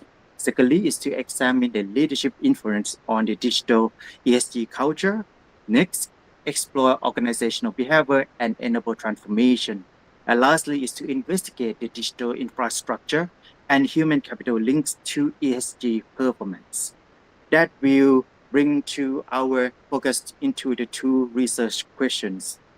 How do EU, UK, and Asian business schools strategically integrate digital technologies to advance ESG principles within the knowledge innovation system? And where are the primary challenges and opportunities occur in this process, which we're going to focus on the conceptual framework in the next slides. And secondly, what roles does leadership play in fostering a digital-first culture that supports ESG objectives, and how do varying regional governance structure influence the pace and scope of digital transformation initiatives in these institutions? As we are focusing on the 3 regions, I believe that it will be really practical for us as we focus on the 3 different scenarios that we focus on the EU, UK, and Asia.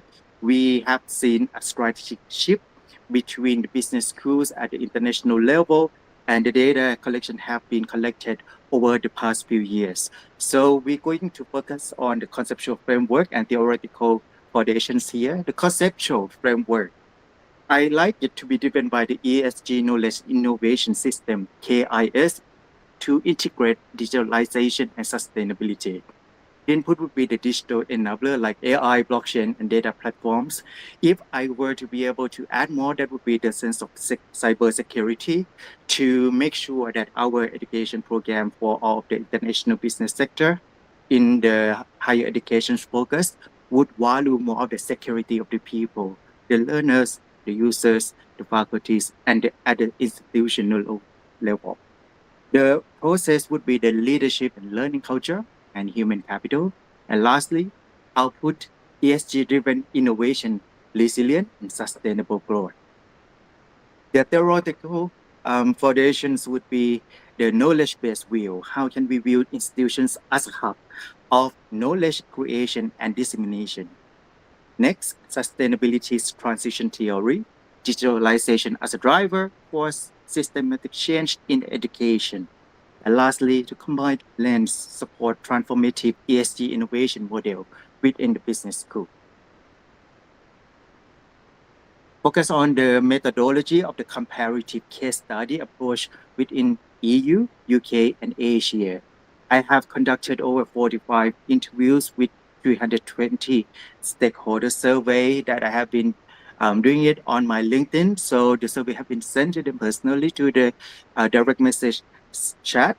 There were the main of the data collection would be the school owner, executives, and VP level, and so do the faculty as well as a mix in this data collection, analysis of the institutional reports, digital platform metrics, ESG outcomes, and data triangulated to identify regional trend and leadership impacts. The key finding, as I would like to keep it clear here, and then we're going to focus on the data as we are going to focus on the graph here. So the key findings, regional insights would be that EU regulation driven, as we get to see the 28% rise in the sustainable curricula. The UK would be the adaptive digital funding strategies in the post-Brexit, as we get to see the 15% enrollment increase via the equity initiatives. And lastly, for the Asia, we get to see the rapid AI adoption with the 35% of the faster rollout and 22% of the innovation output, but rural divide persists. For the quantitative outcomes, we get to see that the ESG performance improved by 20-30% across the region. Within this research, the enrollment decline mitigated by 15-20%, and carbon footprint reduced by 25% via digital platforms as we providing the educational access through the digital learning or digital distance learning options for the student. And for the cross-regional data collaboration increased by ESG-aligned innovation by 20%. For the first figures here, we get to see that the ESG adoption rates in business school by region, that we can observe that the European business school has achieved the highest level at the 93%, whereas the UK and Asia Pacific would follow in this category. For the primary challenges and opportunities in digitizing ESG by region, it can be the challenges for all of the business school within the three regions, because it's never been measured, it's never been evaluated by the accreditation councils or agencies to have the ESG as a higher education program from the first year until the master level and doctorate. For the EU, UK, and Asia, we get to see the strategic shift and also the percentages by the different category. For example, the EU would be the regulatory compliant cost around 65%, and data privacy issue would be the half of its population size. For the UK, we get to see the post-Brexit funding gap over the 70%, which is such a significant number for us to reconsider about the British education with the cyber threat of the 45%. For the Asia, we get to see the digital divide by 60% with the geopolitical tensions that impacting business school at the professional level of 55%.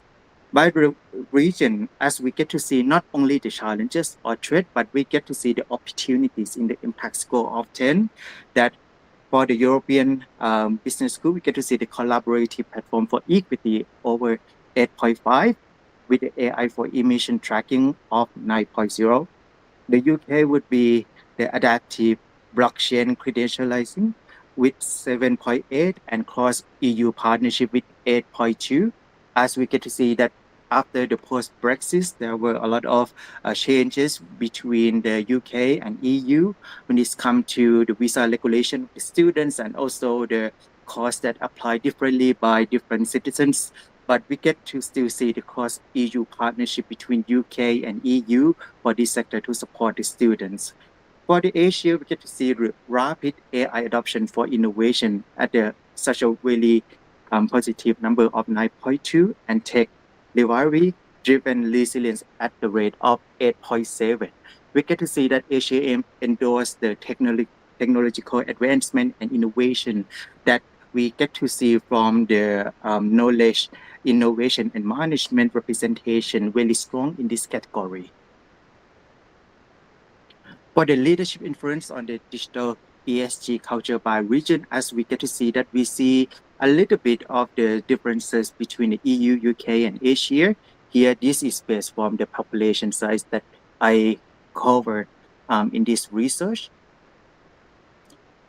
If we see the total look of the impact of the digital transformation on ESG performance over time for all the three regions, we get to see that they're all positive here, right? But if we compare it a little bit closer here, we also can predict based on this comparative impact of the digital transformation on ESG performance over time, that it will remain positive throughout the year, but which region will outperform based on this category.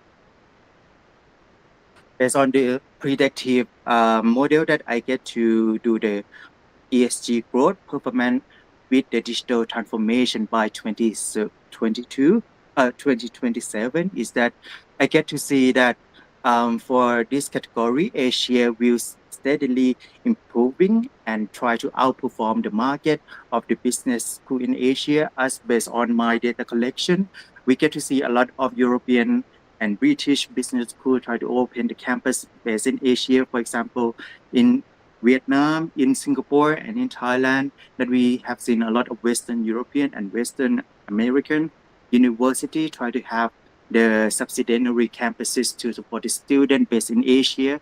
So we get to plug in with the knowledge and innovation management from the Asian perspective side for the business curriculum for the business school. So to conclude the leadership and digital culture that we get to see the digital savvy leadership boosts ESG integration by 25% of the audit category, that EU regulatory governance fosters systematic transparency, that we get to see as a majority of the European business school to promote the transparency within the business school program. And the for the UK would be the adaptive leadership under resource constraints. Asia would be the tech-centric leadership accelerates the transformation, but equity challenges remain. For the comparative ESG growth, based on the previous slide, that we can see that EU would be like the regulation lead, Asia would be the innovation lead, and UK will be the adaptation lead. The implementation for the global business school for all of the region would be to integrate the AI and blockchain into the ESG reporting curricula, invest in the human capital development and digital equity, also in the talent acquisition system, to also value the significance of the ESG education as part of the business school programs.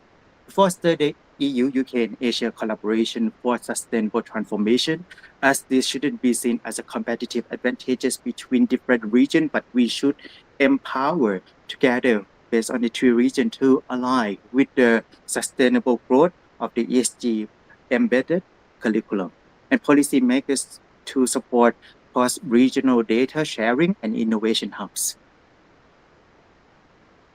To conclude, the strategic digitization enhance resilience, inclusivity, and innovation undoubtedly, and leadership and culture are vital in sustaining ESG transformations.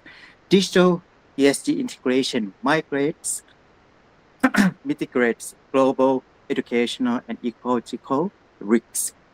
Business school must act as a catalyst for sustainable transformation, and for the future direction of the research, it should be the long-term effects of the AI-driven education on ethical and ESG literacy, scalability of ESG digital innovation models across contexts, governance framework for responsible AI and ESG analytics, and lastly, for the exploration of policy-driven sustainability in higher education. If I get to Sorry. If I get to conclude that, I would like to also shed a light for the local governance, governments of all the three regions to pay attention to the Ministry of Education and National Research to invest more in the human capital, not only for the technological side, but also the humanistic side, that artificial intelligence might not always be the answer for the better education system, but so do the emotional intelligence as a driver to implement the successful business education programs. Thank you. Thank you, Dr. Pattison. Noraini, I have seen that you have written some questions, so please feel free to unmute yourself. Okay, Dr. Pattison, I'm from Singapore. I'm very curious about your ESG project. But right now we are concerned about the world affairs because sometimes when it comes to climate changes, there's a lot of issues. And the UN, they have this COP, right? The latest one is in Brazil. Are you familiar with the movement? Would you like to kind of combine your research with this COP movement?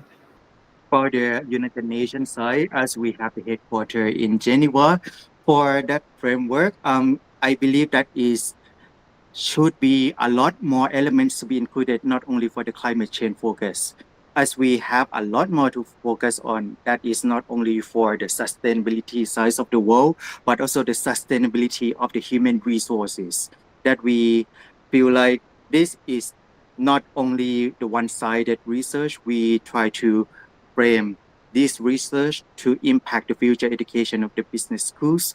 This, I would say, in the conclusion here, that for the climate change might seem significant, but I believe that the sense of humanity at the big picture, the birth rate, the way that we invest in the human capital with knowledge and innovation system would be the answer for the future of humanity. By investing in business education is no longer how to conduct a business. It's no longer how to build a business with the representation of the sustainability to do the great impact for the world, but how can we treat our people better for the sustainable outcome would be the key success for all of the organization of all sizes. And we see a lot of European business school open the campus in Singapore. So I would congratulate Singapore to be one of the representation for University of St. Gallen, INSET, and a lot more names that I can include, like over 10 of them. I believe that Singapore is a representation of the real high quality business education. And I believe that the way that Singapore formed the country with such a really strong security should be the role model of the global business school in the future. I feel a little bit commercial here, so yeah. In the future, we should have SSBM in Singapore. Yeah. Maybe. Well, we have to move our team there. So, I wouldn't mind are at there all. Yeah, oh, well, thank you so much. We have been collaborated not only between me and Lucy Jar, but we collaborated throughout the organization to make sure that the business school and programs are accredited at the regional level and international level. So by doing the accreditation, it's not only the way to measure the quality, but I get to see the gap here. Having the accreditation that lasts only 5 years, but to build or establish the successful business school of the future, we have to last over the lifetime of humanity. So we have to think a super long term for this to make sure that we have the right competency to remain in the competitive market. Thank you, Dr. Pattison. I have one question from my end. So what do you believe are technologies that are most effective in supporting ESG-focused knowledge innovation? What would be the best technology to focus on the ESG knowledge and innovation system, right? So thank you so much for the questions. I don't want to say it's AI. I want to say it's cybersecurity focus that is investing in the infrastructure of the mega project team. We have to collaborate with the government at the ministry level. We cannot rely on just, okay, building the AI model and then we can just trust on that application alone in the way that we get to just monitor the process. Have we follow up the ESG trend for the business school programs here? That is not enough in my view. What would be adequate in my view would be investing in the people, human capital to not only competent with the cybersecurity threat, but also competent to be the innovator of the future technologies. We cannot just rely on one or two professors to tell the student what to do, but we have to invest in the implementation method that we get to see in the workshop base at the technological lab, at the technological resources. Not only relying on the government funding and things like that with collaboration with the corporate sector, but we have to collaborate at the international and global level by encompassing 3 regions, EU, UK, and Asia. We will be able to be the stronger than ever business school education system of the leader of the future. So that is not only relying on the one country. We are focusing on at least 50 country plus to move forward together, to share it once again humanity, to bring back the value to the people. Thank you. Thank you once again. So we are a bit earlier than the agenda mentioned. So the next presenter is Kangan Tran. Regarding presentation, well-being by design, an integrated framework for youth flourishing in the AI-enhanced educational landscape. So Kangan Tran, the floor is yours. Thank you very much for introducing me, and thank you very much, Dr. Patisan, for such an amazing presentation. Thank you. We have to share I'm, the business school international collaboration. So I think I also have seen your work on LinkedIn as well, and definitely congratulations on everything that you do. Yeah. Thank you very much, sir. Okay, thank you very much. I'm really happy. This is the first time I joined IBIS from SSBM, and I'm also a DBA candidate from SSBM. So good afternoon, right? May I start? My topic would be well-being by design, an integrated framework for youth flourishing. I've been in education for a pretty long time, more than 10 years. This is one of the reasons why I try to dive deeper into this so that I can help my students, university students, and overall the educational industry. So I want to try to to start by asking a simple question, like how can we ensure that AI not only accelerates learning, but also protects and nourishes the psychological health of young people who now use it every day. As highlighted in my research, the rapid integration of AI has created a profound paradox, extraordinary pedagogical promise, apart, of course, coexisting with equally significant psychological risks we all acknowledge. Today, I invite you to take a look at this, dive deeper into it. We all say AI offers unparalleled benefits. From the slide, you can see personalized learning, accessibility for students with disabilities, and 24/7 intelligence tutoring and effective gains for overburdened educator. Yet at the same time, according to Klimova, or lots of research like mentioned in my article, AI infused learning environments are generating anxiety, emotional detachment, unfortunately, passive learning behaviors. That's the reason why I want to try to establish a framework or a 4-pillar framework to guide stakeholders towards a human-centric AI ecosystem. All right, let's move to the introduction. The introduction would be current study show that 85 to 92% of students use AI daily. According to HEPI 2025 or Blake 2025, This is no longer like a trend. This is actually like a routine, a new routine. On the other hand, unfortunately, AI also introduces those like obstacles. And the root cause is complicated, fragmented policies, and we don't haven't got any clear instruction on how to use AI in proper way, especially in educational context. So I'm trying to make a difference. This paradox is emerging, and I'm trying to think that, well, how can we elevate well-being and ethics to primary design constraints, and how to solve the problem? Let's zoom out, and examine the ecosystem itself. The literature reviews for parallel but disconnected domains. The first one is AI as pedagogical tool, risk to youth well-being, AI mental health, interventions, ethics, and policy frameworks. These operate in silos. For example, pedagogical tools may improve efficiency but cause anxiety. And mental health tools may increase access but reduce social or real-world social connections. Policies may be conceptually strong but impossible for teachers to implement. So we also need an integrative governance and design model. Yeah, as I mentioned before, adaptive learning, 24/7 support, inclusivity, and efficiency, more time for teaching. However, the risk, may I go through it again? To dive even deeper, young people experience pressure to constantly adopt new tools.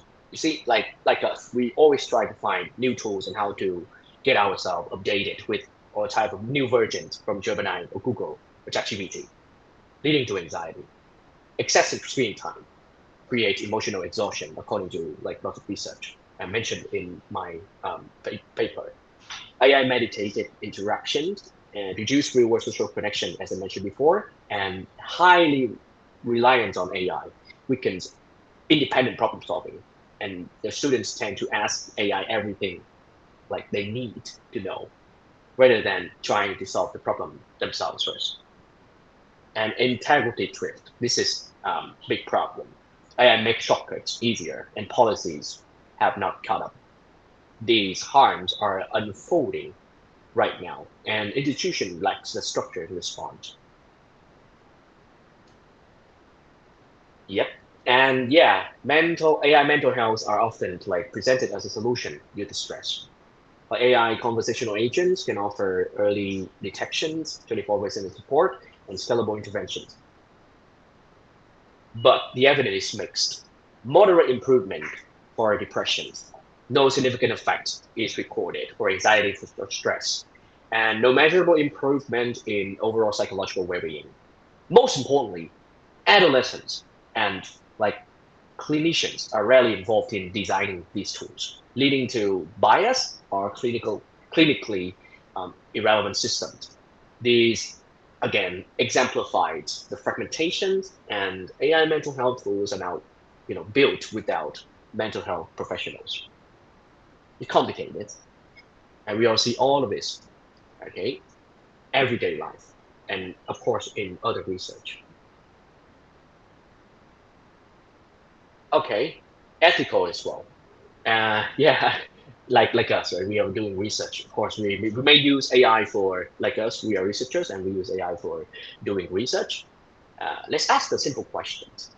AI trained by a data set perpetuate inequality and equity. And of course, apart from this, data privacy risk also. Sensitive student data scale, often without robust safeguards, ethical illiteracy. This is a problem. Students believe AI cannot be biased, but actually it is. And teachers feel unprepared to teach. According to the research I mentioned as well, existing frameworks such as AI2 course or ethical model from Cal State Fullerton University remain conceptual, so rarely translate into classroom practice. This is the ethical dimensions of the implementation times, right? So let me zoom in a bit here. Design, methodology. To build a coherent understanding of this complex landscape, I use systematic review combined with inductive thematic synthesis. This approach allowed me to integrate evidence from 4 domains that are rarely examined together: pedagogy, youth well-being, AI in mental health, and ethics. I know it sounds quite ambitious, but I'm trying to make a difference. So, and the literature corpus included systematic review, meta-analysis, empirical evidence, and my analytical process follow 5 rigorous steps. First, I've used familiarization with all documents, then initial coding of recurrent patterns, theme generation, and cross-theme framework development. The outcome. As a paper note, the synthesis is robustly underpinned, and its soundness is based on reconstructing, showing that new conceptual model can be logically derived from. This methodological grounding provides the foundation for the model I will now present here.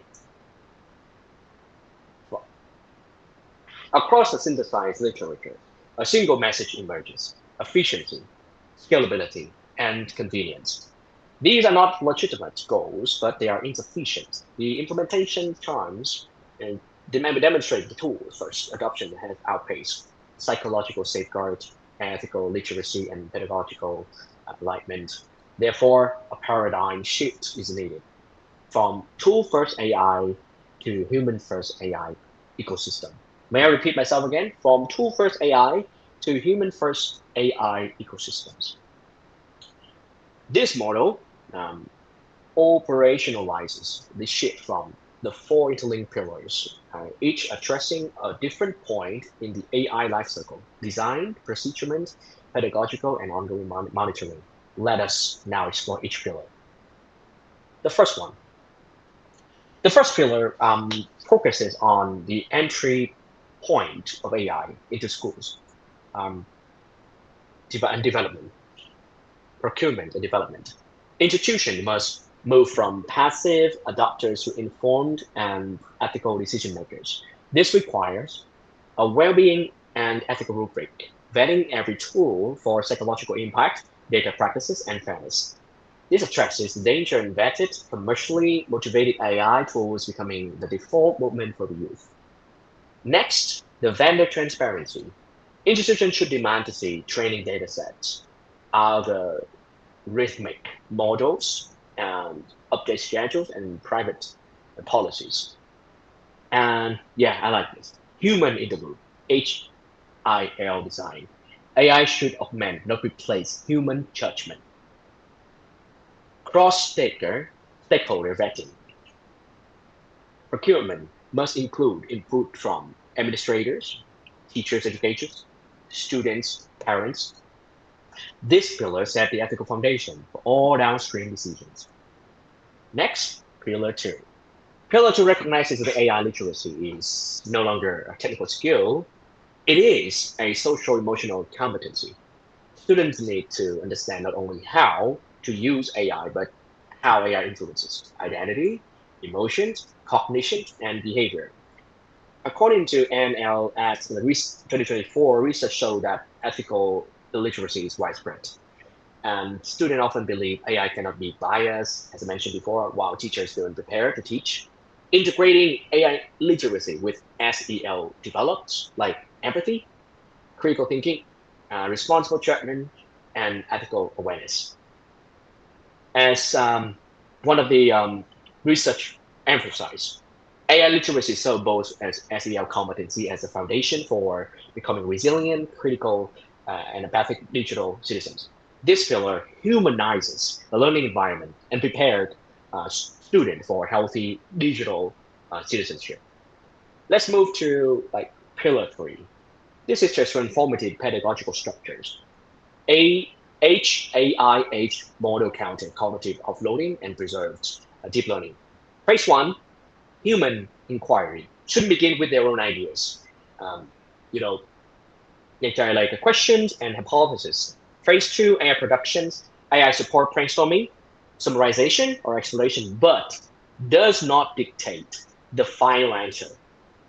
Phase 3, human reflections. Students critique, refine, and conceptualize AI output. This reflects the recommendation from OSBI 2024. AI should be used as a thinking partner, not an oracle or ghostwriter. The model promotes metacognition, originality, critical evaluation, and academic integrity. Assignments must shift from product-oriented tasks to process-oriented assignments.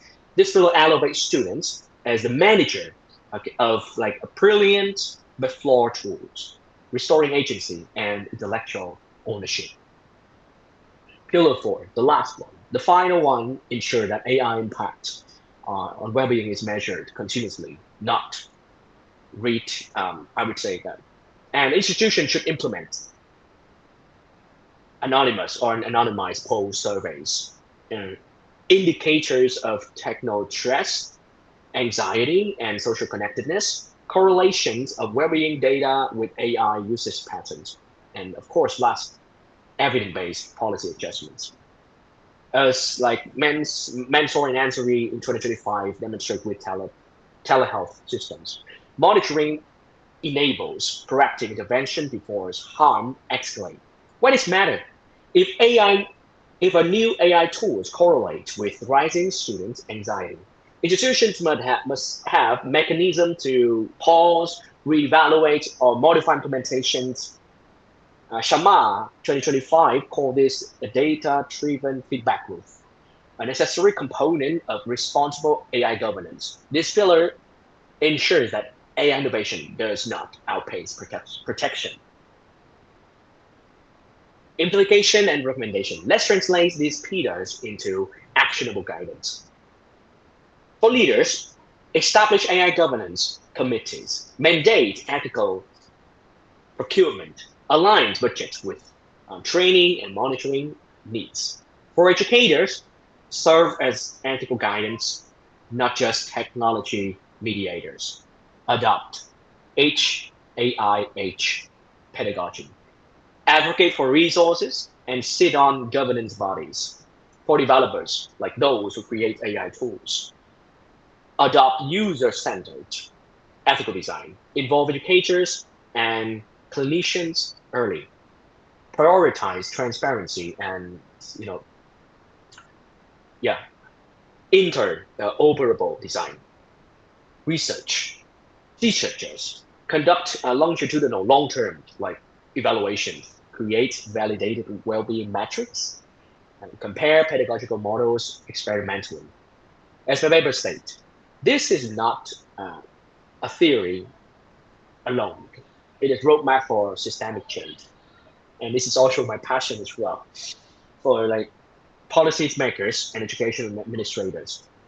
Breakdown through unified AI governance committee, requiring documentation and data, algorithm and vendor practices, embedded well-being in procurement contracts, as mentioned in some research in 2025 as well, for policy makers, but on a professional development side.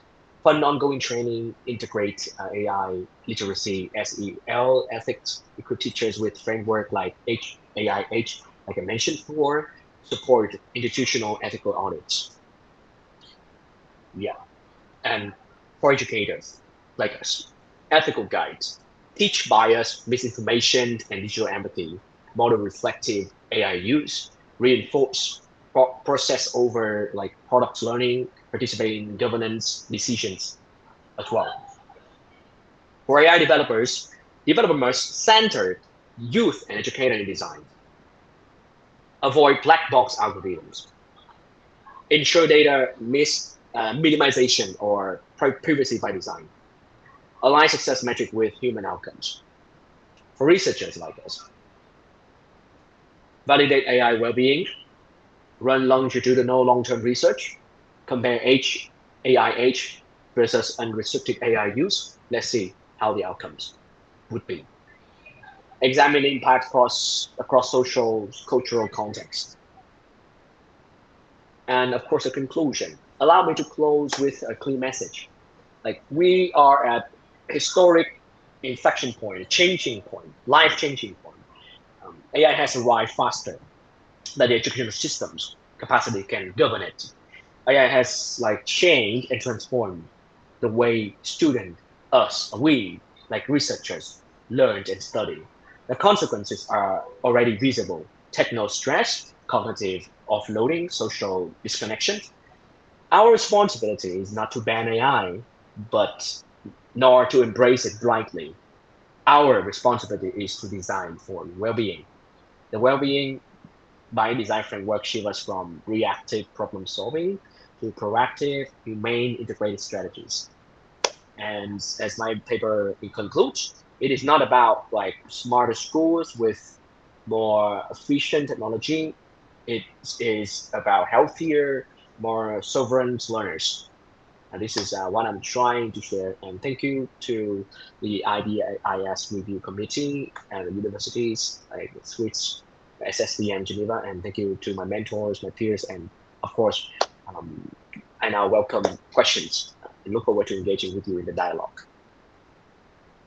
Thank you. Thank you for your presentation.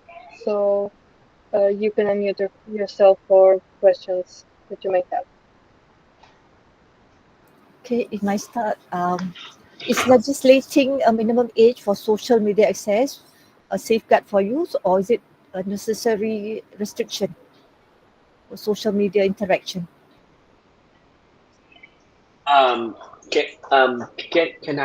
you repeat again or rephrase the question? Okay, it's about social media in terms of technology. I believe youth often go online to access from entertainment, information, or just for chit-chatting and getting the platform that they want to influence. You know, they're very savvy. So what do you think about legislating a minimum age for them to go on board this social media? Wow, this is a really tricky question. Is legislating a minimum age for social media access a safeguard for youth or necessary restrictions? Yeah, this is quite a really interesting. I think like the framework. I think the answer should be like the first one, like legislating a minimum age for social media access safeguard for youth, and that would be like the age. But of course, we also need to first we should limit like the age of those who are going to join and have access to social media content. Maybe like the medium age, depending on the country and the culture, would be 12 or 16 or 18. Apart from this, we also to integrate how to use them and to teach them how to be aware of like the misinformation on social media and social media tools and content they be used for reference, a tool to learn, a tool to read and to entertain, rather than a tool to study something important, something academic. Yeah, the answer would be first, limits the age, and next, train them from a very young age to so that they can protect themselves, because like we cannot, I would say, 100% put a ban on like the use of social media at a younger age.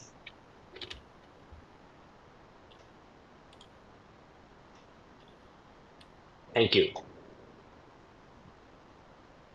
So I just wish to continue on from Dr. O'Reilly about the registration of the minimum age to use the social media.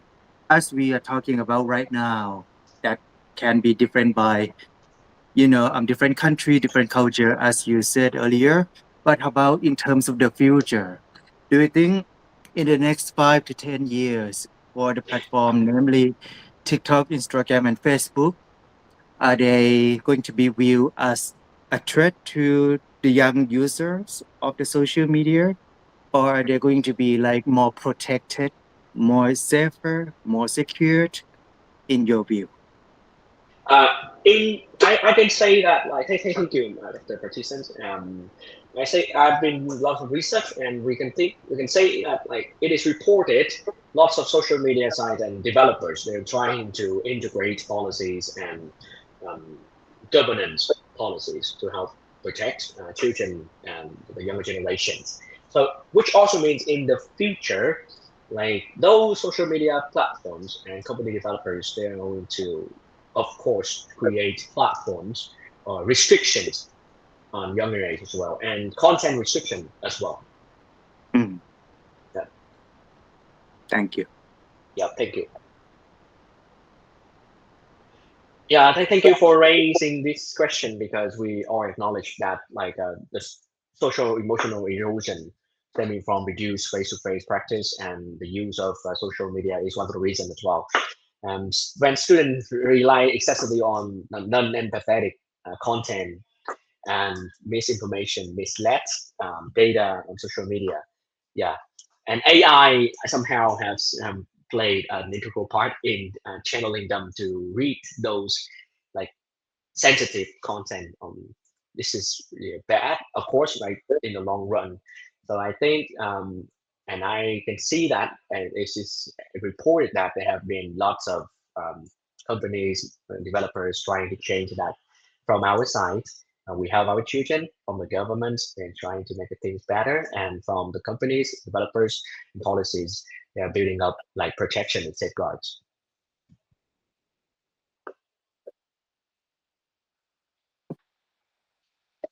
Thank you. Are there any questions left? Looking forward to see the future generation of SSBM Vietnam. So we get to see a lot of activities on campus, and I believe that the topics that we covered today could be shared to our community as well. Yep. Thank you very much. Okay, if there are no more questions left, I would like to introduce our last panelist for today. It's Betania Monteforte Saceran, Designing Onboarding Together, Insights from Human Resources Focus Group.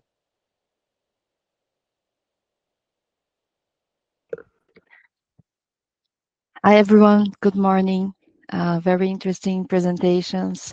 It's nice that I'm talking just after the one about AI mental health, because this is what I want to present next year. It's what I'm researching right now. So thank you very much for all your presentations. I will share here my screen. So just a moment. So this research is part of my doctoral thesis that I did with SSBM. So it's one of the papers. And I want to share with you how was the process of collecting data using only online platforms. So just a moment. Can you see my screen already? Yes. Good. So here it is. This work I did with the International Federation of the Red Cross and Red Crescent Societies. And to start talking about what it was in the literature, so I did an extensive literature review to understand what is onboarding, how it can help the organizations, the newcomers, and also the managers in their role, and also the impact on the job satisfaction, employee engagement, effectiveness. I think all of us at some moment in our lives, we arrived to a new job and everything was new and we were scared and we did not know what to do. And the onboarding comes in that sense. So it's a way of us being accepted, understanding the culture, and starting to work on our new roles. And when it's poorly designed, it will impact directly the dissatisfaction, the turnover. So the attrition rates are super high when the onboarding is not enough for everyone, not only the newcomer. And then turnover, low productivity, and also wasted resources, right? Because when we need to hire someone again, if you already worked in HR, you know how hard it is to find the candidate, interviews, etc. So it's a critical stage. It's about the socialization as well, because it will impact long-term attitudes, performance, and retention. The gaps in the literature. So we did not have yet a lot of literature talking about the design of the onboarding. So how we build.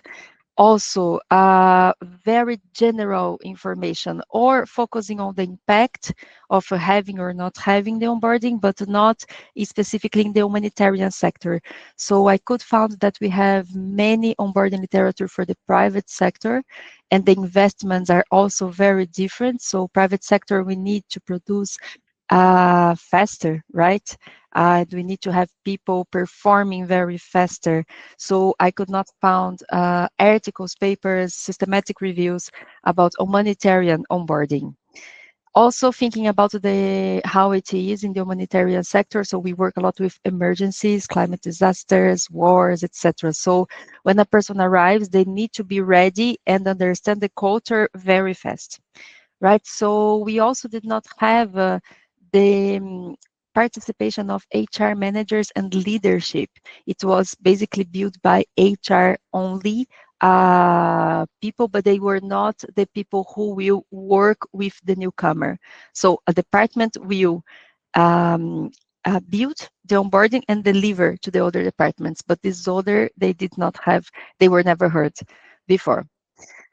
So thinking about all of this, the trust, the retention rates, considering social inclusion, then we are talking about mentoring, buddy systems, early teen engagement, also connecting with the last presentation. So talking about the anxiety as well that it can cause, and the self-confidence, right? If we don't know what you need to do, we are lost and we will not perform. So onboarding integrates this human-centered design, or must integrate participatory governance and digital sustainability, positioning as a key organizational instrument. Okay, so we are talking about trust, efficiency, resilience, and the digital and green economy. That's why I decided to present here today to connect with the IBIS conference. So IFRC, it's the largest humanitarian organization in the world. We are talking about 16 million people across 191 countries right now. And until 2023, we did not have a global onboarding. So we had onboarding in the country offices, in the branches, and also in the headquarters here in Geneva, but was done by the department. So I arrive in IT, I have an onboarding from IT. If I go to, I don't know, resources mobilization, we'll have their own onboarding, but we did not have an onboarding that would cover the organization itself. So my research question was to understand what HR professionals would like to have in a global onboarding program. So my thesis, I checked for other stakeholders as well, like senior leadership, newcomers, managers, and also I benchmark other organizations, private and humanitarian sector, and government. Here, it's the research I did only with the HR professionals, stakeholders around the globe. Okay, so I wanted to understand what they need to be in onboarding, and I want them to build together. So I did not want to propose a framework for everyone, but I want them to be involved in the process and really engage them in this onboarding program. So I did qualitative, reflexive thematic analysis. I did 5 online focus groups between July and October 2022, and I used only digital platforms, so Teams and Miro board. I used SRKR, so the standard for reporting qualitative research, and also consolidated criteria for reporting qualitative research. And it was very interesting, and I will show you the results as well, the Miro board. I had ethical clearance by IFRC Human Resources Management Department and also Legal and Data Protection Department. Also had feedback, of course, from SSBM, from my mentor, and also some colleagues working in HR. They were kind to read it and be sure that everything was done correctly.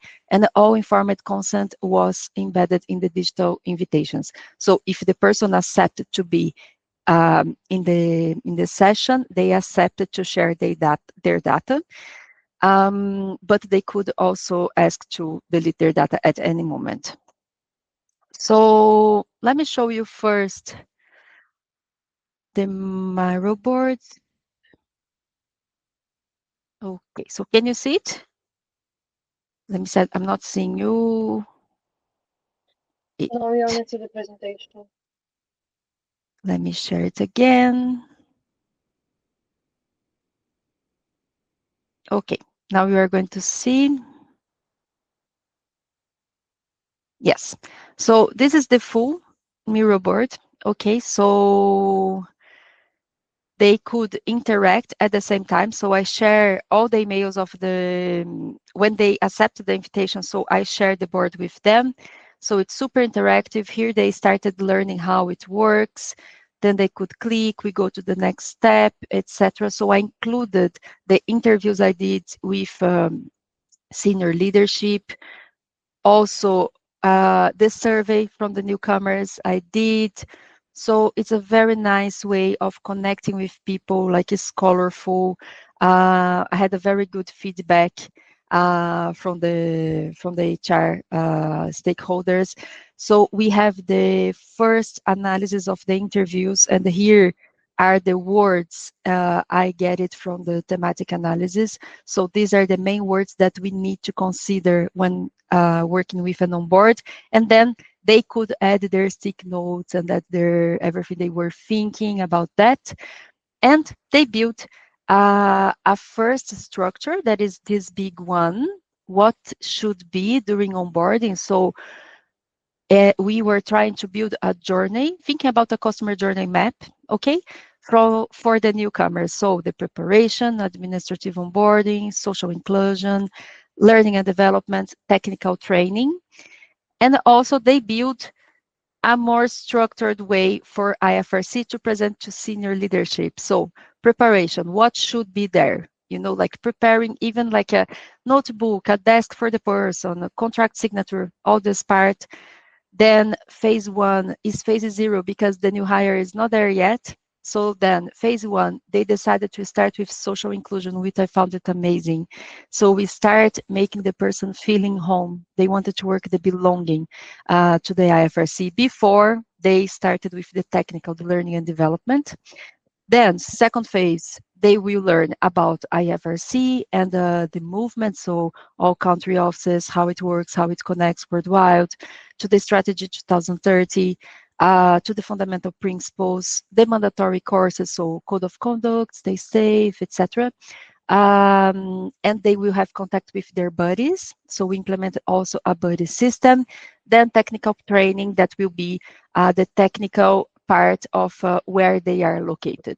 So if they are working in national society developments, they will learn about how to develop national societies. So this is the board. And now let me share the results with you.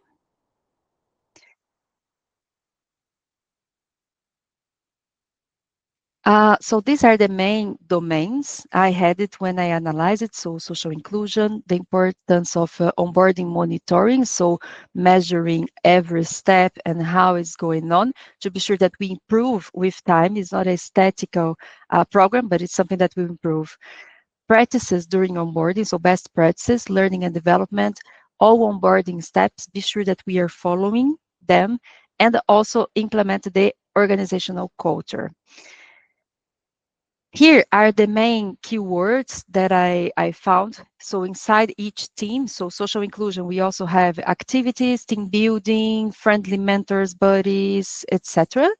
Onboarding monitoring, they lack measurement systems. So now we are working also on the quality framework to be sure that this has been achieved, like simple surveys, feedback sessions, etc.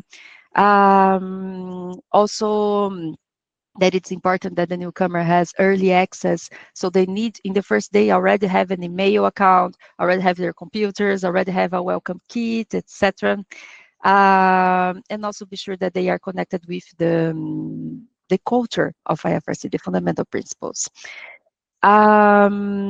This part I already explained it to you. So it's about the structure they built and how they want to follow up. What I found, so it's a governance journey, okay? It's not something static. It's something that we will integrate the inclusion, the learning, the ethics. Also supports digital accountability because we saw it very clearly when we were changing and connecting also with the colleagues' presentations. Digital literacy is something that we need to work on. Okay, when we had people arriving to senior positions, directors, if they are in the field for like 20 years, not everyone is tech savvy.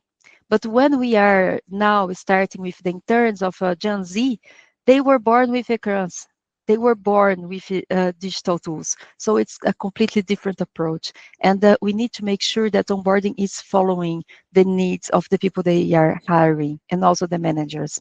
So digital transformation works together with HR every moment and with the onboarding team. So virtual collaboration reduces travel emissions because IFRC used to bring all the newcomers to Geneva before to train them here and then come back to their offices. Can you imagine the amount of money that was spent on that? So with the digital transformation, especially after COVID, that changed. So of course, directors, heads of the delegation, they come because it's important they are here with Secretary General.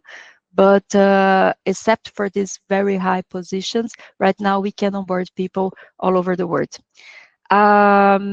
This hybrid model will help us with sustainability. Of course, we can argue electricity, etc., that it expands using online, but it still reduces a lot of time, money, and CO2 in our Earth. What I'm proposing for future research, so we need to validate the framework, okay, the quality framework, and they brought this 30, 60, 90, and 180-day metrics. AI was not mentioned during the focus groups. This was very interesting. Why? So I started in 2022, the focus group, and the AI was starting, right? But the big boom for everyone was just after that. So I did not have AI mentioned. That was very interesting. When I was writing, finalizing the thesis, then AI was starting, and then they were implementing Copilot in the federation. So I believe that if we replicate this same study now, the answers would be completely different. And I truly agree that now we could implement AI for sure during onboarding. We need to evaluate digital literacy as well, inclusivity and ecological efficiency, and also digital enablement. So integration with LM and AI support tools for the future. So my conclusion, so onboarding is a strategic and human-centered capability. Okay, it's about a human. It's about receiving these people and make sure that also the managers are prepared, that HR is prepared, and the newcomer feel the belonging to the organization. It's a co-designed model, so we build it together and not just imposing some ideas to them, but we wanted to build it. Validated elements, so early social integration, peers, buddies, mentoring, etc. Building artifacts that embedding humanitarian principles and strategy 2030. HR advanced role, so HR, it's a key department here for the onboarding. And they should be aligned with onboarding. So they should know what they are doing, how they are doing, and have all the tools they need to make sure that all this process is happening. Online focus group. So this was the first time I did a qualitative research full online. So I did qualitative since, I don't know, more than 10 years I'm doing qualitative. And this was the first one that I did only online. And I have to tell you that the results were amazing. So I love it. Everyone was engaged. I received really good feedback through the sessions because I had a survey to measure after that. So it works. Okay, we have some academics saying that we will lose the human contact, the conversation at the cafeteria, the groups, etc. It's true.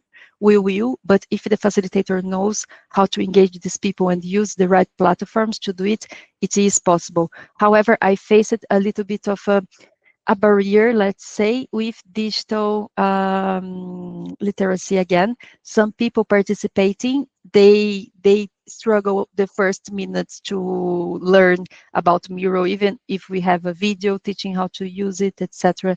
So we need also to be sure that we are with these people, helping them to have the same usage of the tool. And we need to think also about sustainability and organizational trust.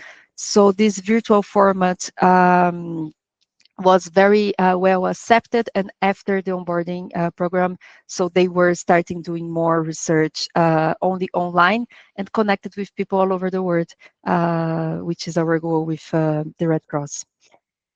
Thank you very much. And please, your comments, feedbacks, questions.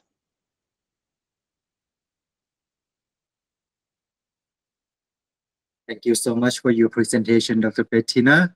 And I think you did the presentation on campus in Geneva and also did the trip for the entire class to visit the Red Cross as well. Is that right?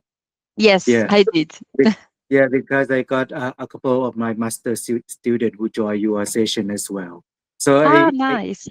yeah, they were like, amazing and impressed by the side session because it can be challenging to have the arrangement for, everybody to participate on site. So it's wonderful. In terms of the AI, that it was like such a emerging concept at first back in your research journey.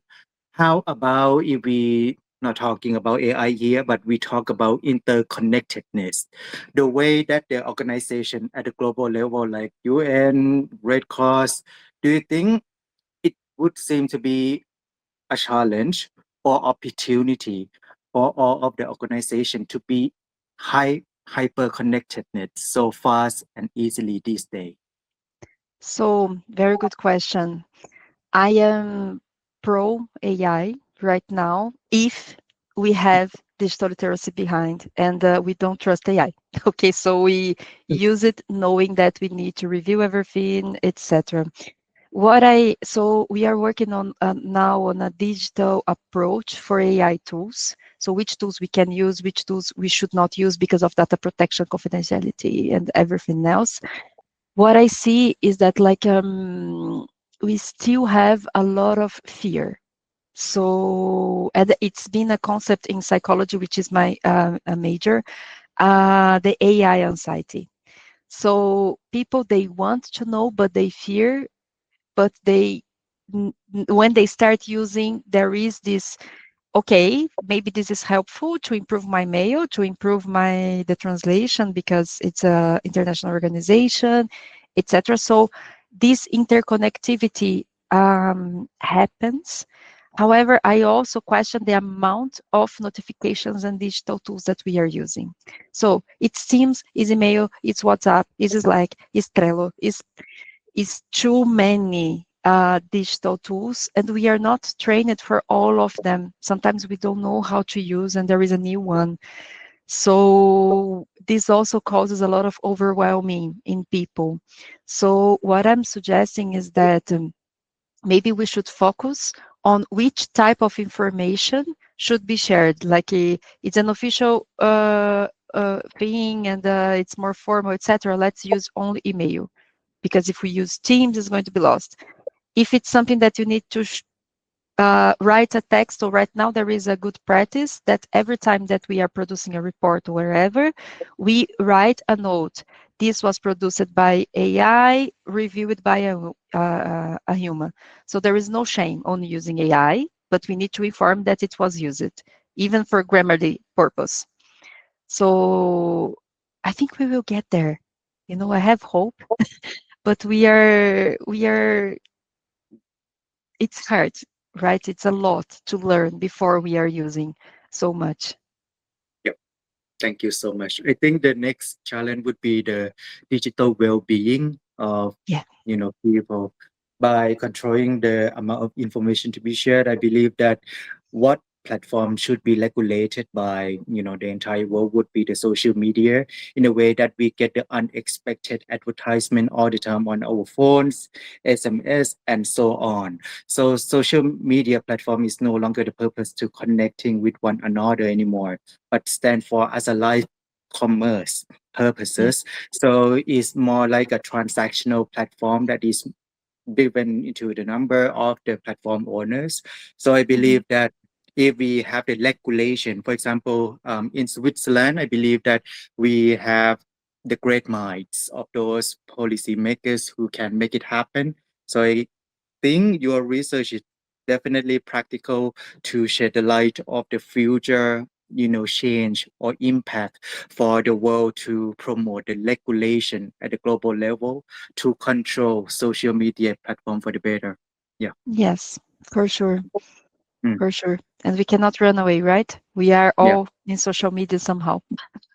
Oh, well, I try to delete all of the, Yeah, me too. the previous one. I not using Facebook for 15 years, so I no longer know how to use that. So yeah, only LinkedIn. So at least I think we can use it for the work purpose, but for Yes. other part, I think sometimes we get the random or unauthorized phone calls to our phone number from Yeah. another country or something like that. So I think interconnectedness and AI evolution and digital literacy, I believe that they are the alive field.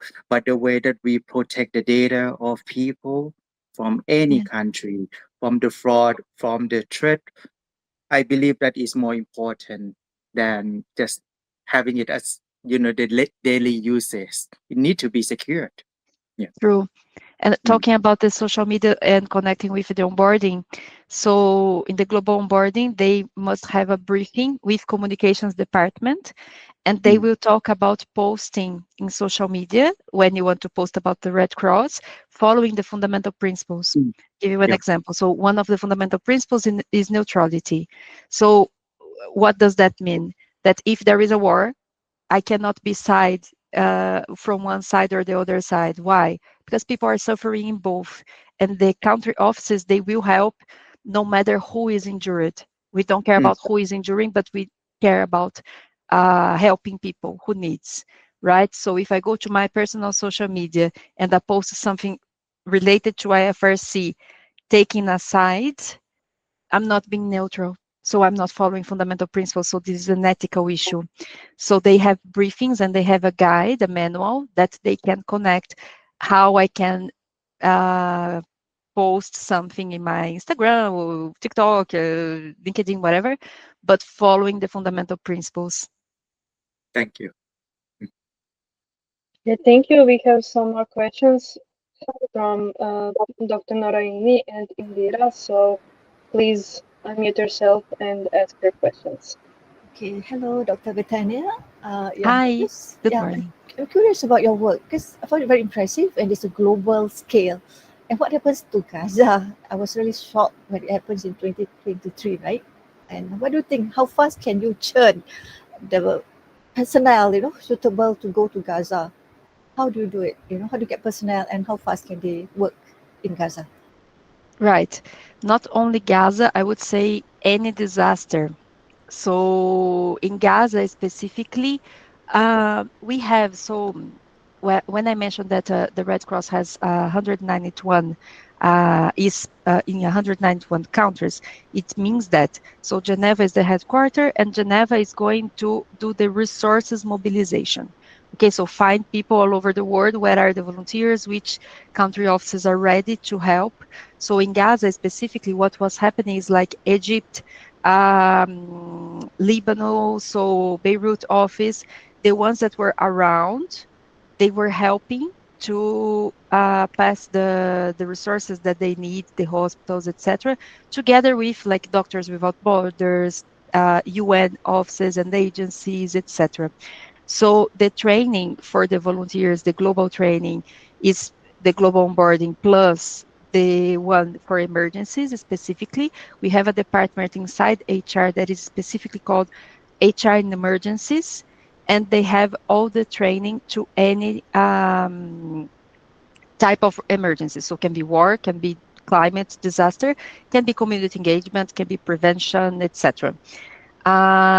So we first will mobilize the country offices around, so they are already in place and also already in Palestine in this case, and also Israel. After Israel was out of the Red Cross because it has ethical questions, etc. So we did not have a country office there anymore. But all the countries around, they helped to get people in the war. The same happened like it is happening right now in Ukraine and in Sudan, also some civil wars in some Africa countries, etc.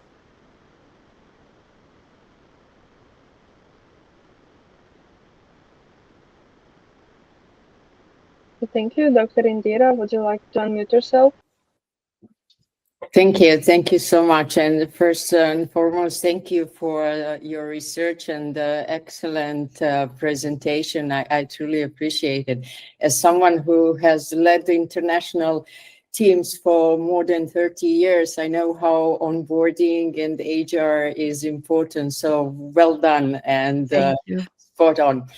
What I was wondering, how and whether you have addressed questions like a risk related with onboarding, a risk related with broader context, HR, onboarding, bias, algorithm, recruitment, etc., and how you have tackled it, maybe with mapping, matching, or monitoring.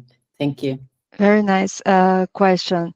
So as I mentioned, I have a legal and data protection team working with me. And also I have a colleague in HR that her PhD is specifically on bias and risks in HR.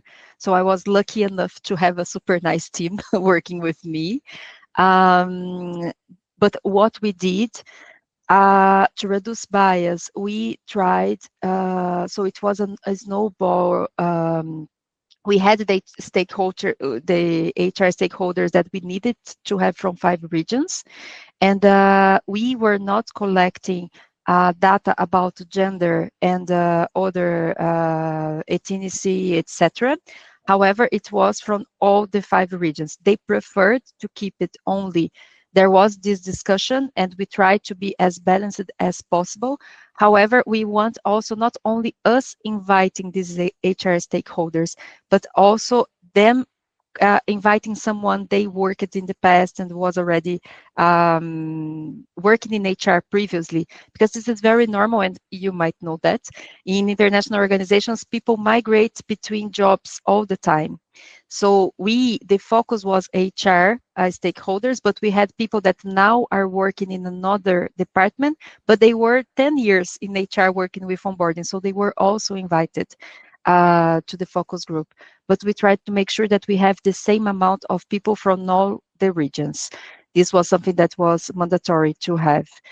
And for the mitigation, so there is also a strategy, a full department basically focusing on diversion, inclusion, etc. at the organization. And they were super kind to help me to think not only about the methodology, but also about how we could make sure that the recruitment, so one step before onboarding was applying these frameworks and how we would measure as well if this was happening or not. And also being sure that we have equal, of course, salaries and positions and etc. It's a long fight. We are not there yet at any level, I think, but we are fighting, right? Happy to hear that. Thank you very much, and thank you for this this explanation and great research. Thank you. Thank you. Okay, so thank you all for your presentations. This is now this panel is now closed, and we will go to the lunch break. So lunch break is until 1:30, and at 1:30, please join the room 1 to listen to our next keynote speaker, Dr. Gualdino Miguel Cardoso. And then afterwards, we'll join our room 3 for next panelists. Enjoy your break. Have a good meal. Thank Have you a all. good break. Bye. Thank you. See you later. Thank you.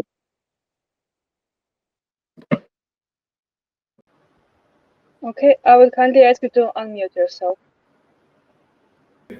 Oh, sorry, I didn't realize that. Yeah, I hope everyone is able to see my screen now. It's visible and you're audible. Great, thank you. Sorry, I'm not keeping very well, so my throat is a bit sore. Let me start presenting. Basically, our research paper basically focused on the business integration of artificial intelligence into the industry. So, with AI going around, we have a lot of technical stuff. We have a lot of research papers on how to create these models, how to train these models, how to, package these models. But however, there is very little research on how to do a proper governance of the model, how to make this models accessible to the business in a well-defined form. So that is what our study focuses on. So moving on to sorry. Yeah. So moving on. So this is about the abstract and what is the motivation behind our research paper. So as we all know, now whenever we talk about any business, everybody wants to use AI, whether it is finance, HR, or e-commerce, whatever type of industry it is, they always try to integrate AI into their applications. But there is not structured way available for that to happen. So this study basically proposes a business aligned monitoring model that helps you integrate AI and also helps you, monitor the performance, fairness, and ethics of AI in the production. So the goal is, as I mentioned previously, is to bridge the gap between, the business and the technical aspect of artificial intelligence. So this is again part of the introduction, which was already covered. So now when we see the initial work done in AI, right? So people usually focus on, when we talk about the ethical aspect of AI, people usually say things like being fair, being fair to a group. So we have seen cases of predictive policing where, a specific community is often targeted by AI because the initial data itself is corrupt. Now, when we apply an AI to business, there is more to it. Like, that is not where the ethics are limited. There is more to it.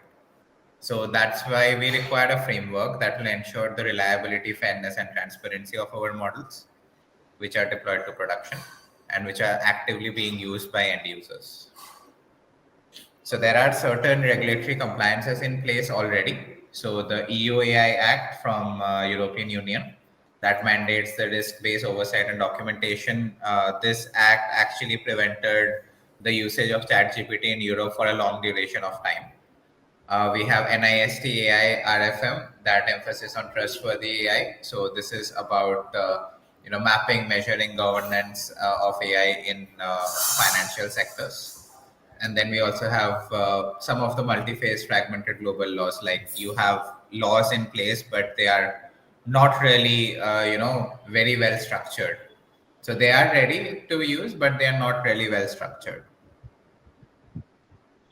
So this is the academic gap that we identified. So basically, we do have, we do have laws and rules in place, but existing research does lack, operational framework that help us connect our system to the fairness, ethics, and readiness aspect of AI. The barriers that we mainly identified are weak governance, fragmented data, and talent shortages. So by talent shortages, not just in terms of people who know the technical aspect, but also in terms of people who are into responsible AI, who are into understanding what could go wrong post you put something in production. So this study basically proposes a replicable business-friendly model grounded in TRL and ethical readiness. So TRL is a method of calculating the readiness of your system for end users.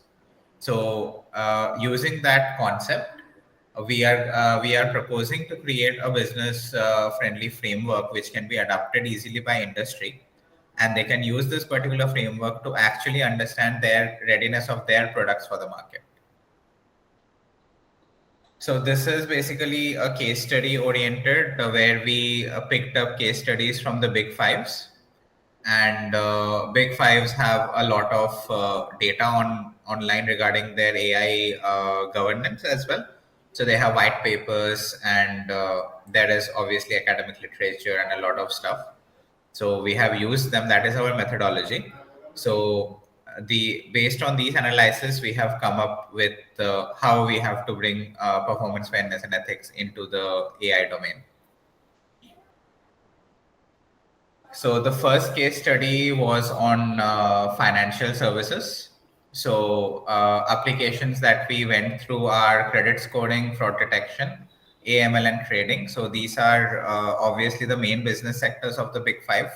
So since they are into audit and consulting largely, they deal with a lot of financial institutions. So they have come up with a lot of different methods. So they have, like, Deloitte has risk-based AI maturity framework. EY has a fairness certification protocol. KPMG also has a trusted AI lifecycle process implemented for them. So this trusted AI lifecycle process is something that they are training their employees on, so that when these applications are created, you don't miss any step of the responsible AI. So that is what KPMG did.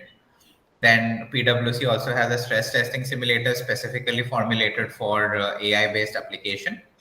And McKinsey, of course, has done a lot of research, especially in the generative AI space, which is now booming. So generative AI risk playbook is something McKinsey came up with to standardize their process of Gen AI projects. So this is what they have used for their financial services largely. Now, this is something that they give to their clients. So this is where, their systems help them understand whether their product is good to go to the end users. Now, the same insights which I have already covered. So next comes human capital management. This is something for within the company. So the recruitment process, basically. So we are all very familiar with a lot of AI-based tools that help you choose the right resume, that helps you filter out the right set of people to call for the job interviews. So a lot of AI is in place for that. And big fives also have a large pool of resumes which they go through. So they have put in a lot of AI in place. Now, a classical issue that had earlier happened with the resume selection system, or ATS, was that it was doing a gender bias. So that had mainly happened because in the training data itself, there were more number of male employees than female employees. So there was a gender bias happening, which was identified at an initial stage. Now, I would say that with the latest development and with the responsible AI being in place, and companies like Microsoft, who provide us with models, are also putting these in place. So because of that, and because of this new frameworks that we have got, we are able to eliminate bias to a very large extent. So again, for human capital management, we have PwC's AI recruitment fairness audits, sentiment-based HR bots, which interact with users. So what Deloitte does is, after the resume is selected, in the first round of interview, they actually use a bot. So this bot goes for initial checks, or it kind of identifies what are the technology stack that the candidate has come with and is actually matching the job profile. So other than this, there is also AI-based systems in place which detect proxy interviews. So whether it's the right candidate or not, like whether the interview is going in a fair pace or not. So these are where human capital management is being revolutionized by responsible AI. So so this is our SCM sector's findings. And then we have policy regulation. So basically, policy regulations are utilizing the existing policies like EUAI Act, NIST AI, OECD, and UNESCO frameworks. So these laws actually serve as a baseline for us to develop the final policy framework. So that is what has been followed in these tools within the big fives. So if you see you would see these tools in the previous slides as well. So basically these tools are built upon these policies. So based on these acts, like EUAI Act and all, so they build the framework based on these policies. They give you a set of tests that has to be cleared before you can actually let go of a model into towards the end user. So common patterns that we recognized based on the case studies is TRL and lifecycle audits would definitely improve alignment of AI to the business requirement. The fairness audit will reduce the risk and litigation issues. So especially if it is a financial sector. So recently there was an incident where one of the AI tools deleted a production database. So this kind of thing should not happen. So for that to be avoided, which is like that is if that happens, you're not just going to lose your client, you're going to have a lot of legal litigations going on against you. So to prevent those kind of things to happen, it is very important for every organization to centralize their AI monitoring frameworks. So this is about universal AI monitoring framework. This is about the 5 integrated layers that should be there as part of the framework. There is a governance layer, which is basically a baseline layer where we get to understand what are the existing laws and rules in place.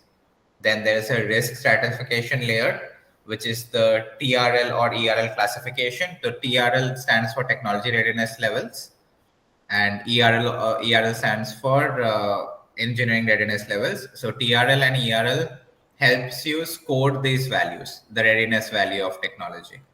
Then you have a performance layer, which is where you actually come to a trade-off between your ethical aspect and your performance aspect.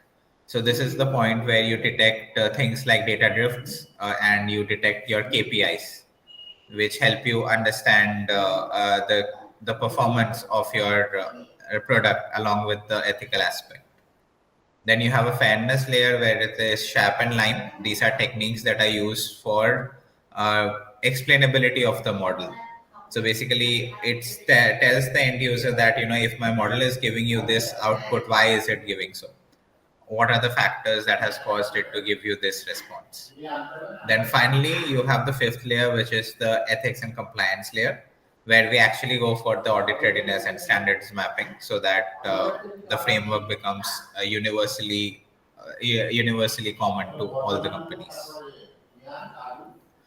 And now talking about how do you go towards implementing the framework in your business. So you start with the phase 1. Excuse me.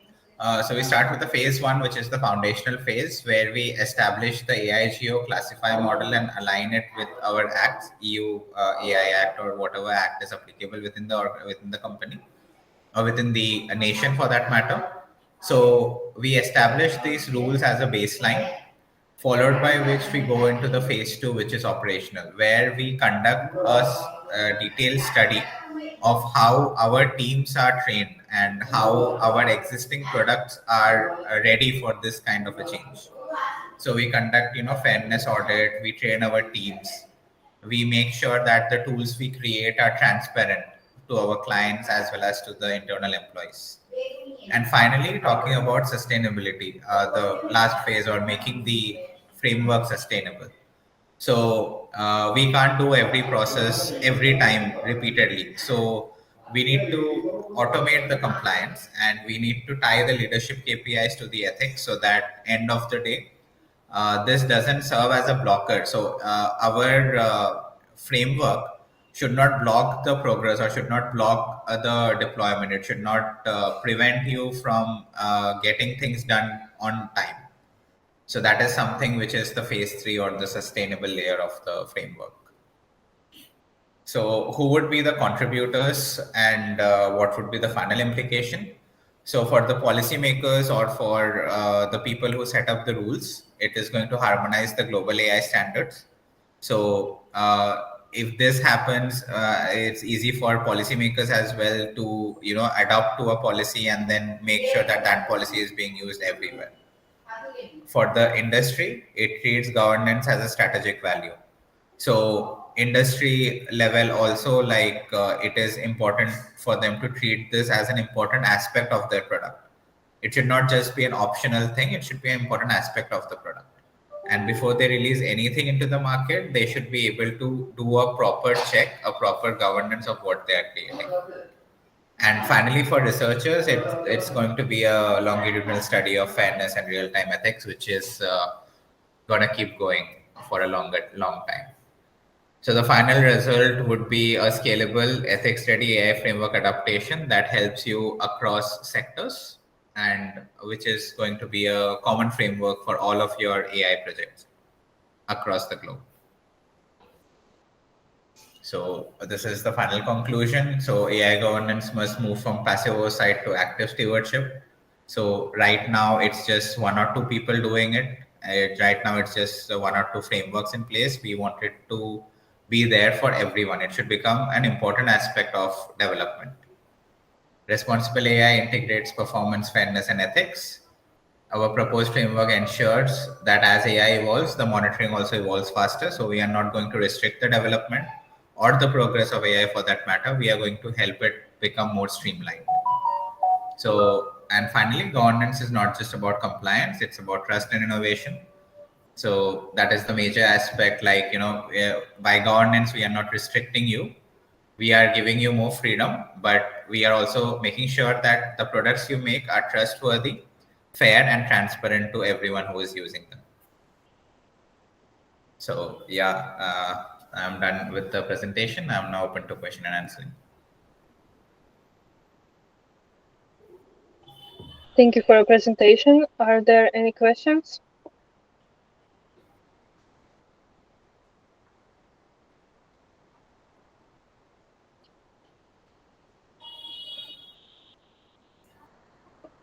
Thank you, Indra.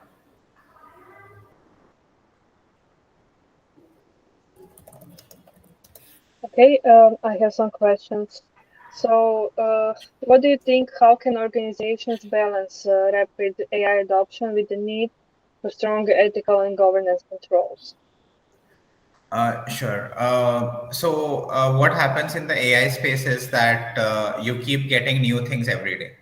So today you have one thing, and tomorrow you have something else, which could be an upgrade for that. But when you start working on this, right, like something new has come up, the team should not directly jump into it.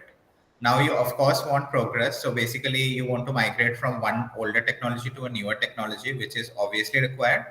But during this process, instead of using the whole team towards that migration, have a piece of the team with you to help you understand what is the ethically, how different is the new technology compared to the old technology.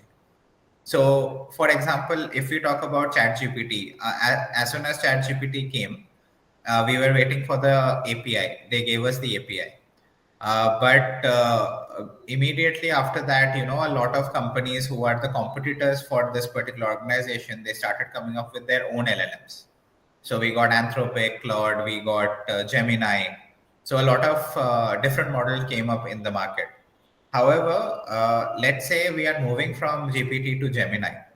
We need to check what is Gemini model trained on. We need to have something like a set of questions that we are going to prompt to the model to understand that, what kind of responses it is giving. Is it being unfair at any point of time? So before you move, right, just make sure you have this research with you. The organization should, even these models, when they are given in the market, right, they should tell you like, we have trained on so and so data. And even after you're done using it, you can go for something like a blue-green deployment where, this is available to a specific group of users, so that, you're not messing up with the fairness of the model or with the output of the model. Thank you. Dr. Indira has some questions. Thank you. As already mentioned, thank you. Great research and presentation. I truly enjoyed that. My question would be, would you suggest any particular concrete steps or action that might be taken, required to implement this framework? The first part of my question. And the second is, how does this framework addresses, if ever, specifically ethical decision-making? Sure. Speaking of the first part, so the main step that we should take is we have to develop a metric basically. So a metric is a numerical figure that will quantify your readiness to implement something. So like if you have a product ready with you, as I was speaking about TRL, right, technology readiness level. So that is basically the original technology readiness level that was talked by Uren in one of the research papers. It was about how ready your employees are to move to a new technology. So that was done during the cloud era. So when people moved from on-prem system to cloud system, right, they moved into that. So that is when TRL was developed. So the first step that we have to do is we have to start integrating the TRL's code into our application. So there is a thing called vault map. So every application has multiple layers. So classically, you will have a database layer, then you have a service layer, you have a UI, the final UI which the user is able to see.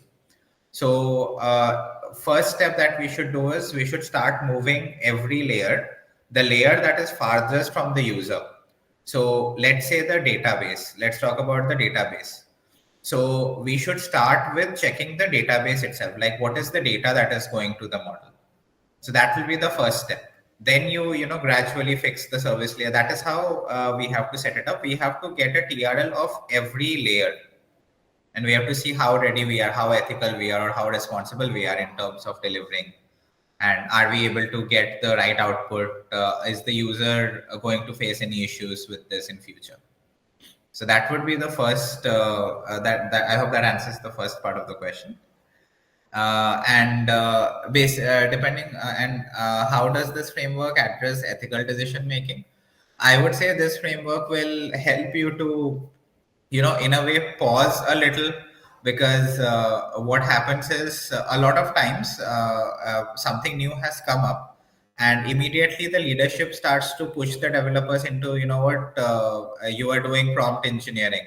Now suddenly there is agentic AI. You know what? No, move to agentic AI immediately. Make everything into agentic AI.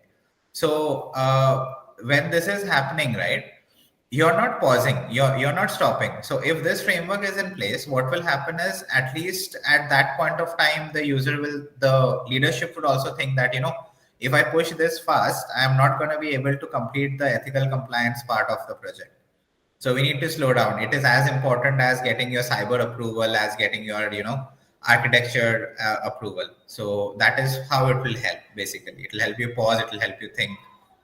It will help you align your product to the policies. I hope that. Yes. Thank you very much. It's a great answer. And if you are able to keep on and listen to my presentation, maybe there is really a link to the concrete steps how to implement the framework. Yeah, we'd be happy to collaborate on this topic together. Same here. Thank you. Thank you. Okay, thank you. If that is all, I would like to introduce you to the next presenter, Dr. Glenn Chilcott. His presentation is about harnessing artificial intelligence, balancing opportunity with ethical and regulatory responsibility. So please, Glenn, you can share your screen now. Okay, thank you very much for that intro.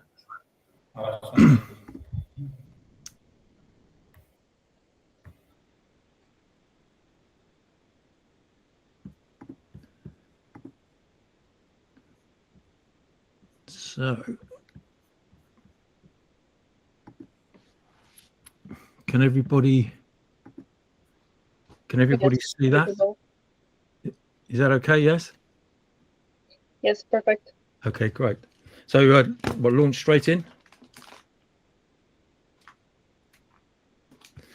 Okay, well, good afternoon, everybody. This session just wanted to cover 3 key areas very quickly about the opportunities, risks and mitigation within AI, some key developments, and then go on to look at some predictions over the next 1 to 5 years, which is always a very difficult thing, but it's always good fun to do. So it's just worth taking stock about where we are with AI, and it really came into general sort of public consciousness 3 years ago now, when ChatGPT was released to the public. But of course, it's not a new concept, and it was actually recognized as a discipline in its own right in 1956 when a chap called John McCarthy coined the phrase artificial intelligence. But it had been looked at before and obviously since, but it was recognized as a discipline at that time. So since then and since that sort of time in 2022, a lot have been done by academics and scientists and tech scientists, but it's really come into the mainstream, that 3 short years ago, or 3 long years, depending on your point of view. And this is based on key enablers, and these are some of them. They're not all of them, but the increase in compute over the years has been fantastic, and we're moving from CPUs to GPUs now. Graphic processing units, and that's put a sort of fire under AI. And the chief kind of protagonist within the GPU world is, of course, the company called NVIDIA, and they reached a $5 trillion market capitalization not so long ago, which is quite incredible from where they've come from. And I think it's pulled back up in the last few days because the market's taken a bit of a retraction. But anyway, they're up in those sort of echelons, which is pretty impressive. The proliferation of data centers here in the UK, we've got 100 data center buildings going on at the moment. There are mega data centers being launched in places like China, the Middle East, in Saudi Arabia, and in America, places like Texas and California. And these are huge data centers that kind of resemble a large town or a small city, and they are quite incredible. And then, of course, the vast amounts of data that the whole of AI is sort of predicated upon is there. And I got this stat that 400 million terabytes of data are created each day. Now, of course, that's difficult for our heads to get around, what does that actually mean? But it just means an awful lot of data is created each day, and that's structured, unstructured, and synthetic. And that, of course, can be used if it's collected ethically, if it's stored and manipulated properly. It can be used for these AI models, and of course has a huge commercial opportunity. And the phrase "data is the new oil" is not an exaggeration. And then we've seen huge capital inflows into the AI market. That's from not only the hyperscalers and the big techs, but also more traditional companies and markets. So there's an enormous amount of capital that's gone into this. And then, so in short, it's kind of capabilities reached the ability to underpin what's happening in AI with the infrastructure build, and then you put the capital together with that. Is why everybody's sort of talking about AI, and why this is called the age of AI, or the 4th industrial revolution. But everyone will have their own opinions on this sort of stuff. But yeah, we'll leave it there. So I just wanted to just show you a few charts. I don't want to kind of blind you with chart. You're looking at too many charts, but there's just 4 key charts here I just want to go through quickly. This first one is predicted global GDP impact of AI, 2020 to 2035. The top arc is the AI contribution to global GDP, the trillion US dollars, and that is showing from, say, 2020 of about, say, $2 or $3 trillion. In 2035, they're saying it will be about $27-28 trillion. And then the percentage of global GDP is the bottom line, and that's saying going from about the same, sort of 3% up to, say, 14%, which is a huge increase. And the second one just shows the regional contribution to AI-driven global GDP growth by 2035. And we can see the usual kind of suspects of North America, China, and Europe, which are known as the digital empires.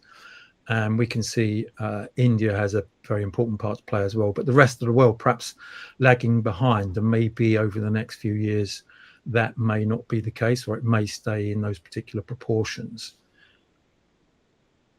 This one is around global data center growth and AI-driven demand, 2015 to 2030. Now, the top line is taking the total data center capacity with an index in 2015 of 100, and it's shown a fourfold increase just until 2030, which is only 5 years away. There's absolutely incredible growth. And then the AI-driven share of that is going from, whatever that is, let's say 5% perhaps, to 55% in 5 years' time. It's just incredible. And then finally, all that has the demand of electricity. And this is about the electricity consumption and AI data center power demand 2020 to 2035.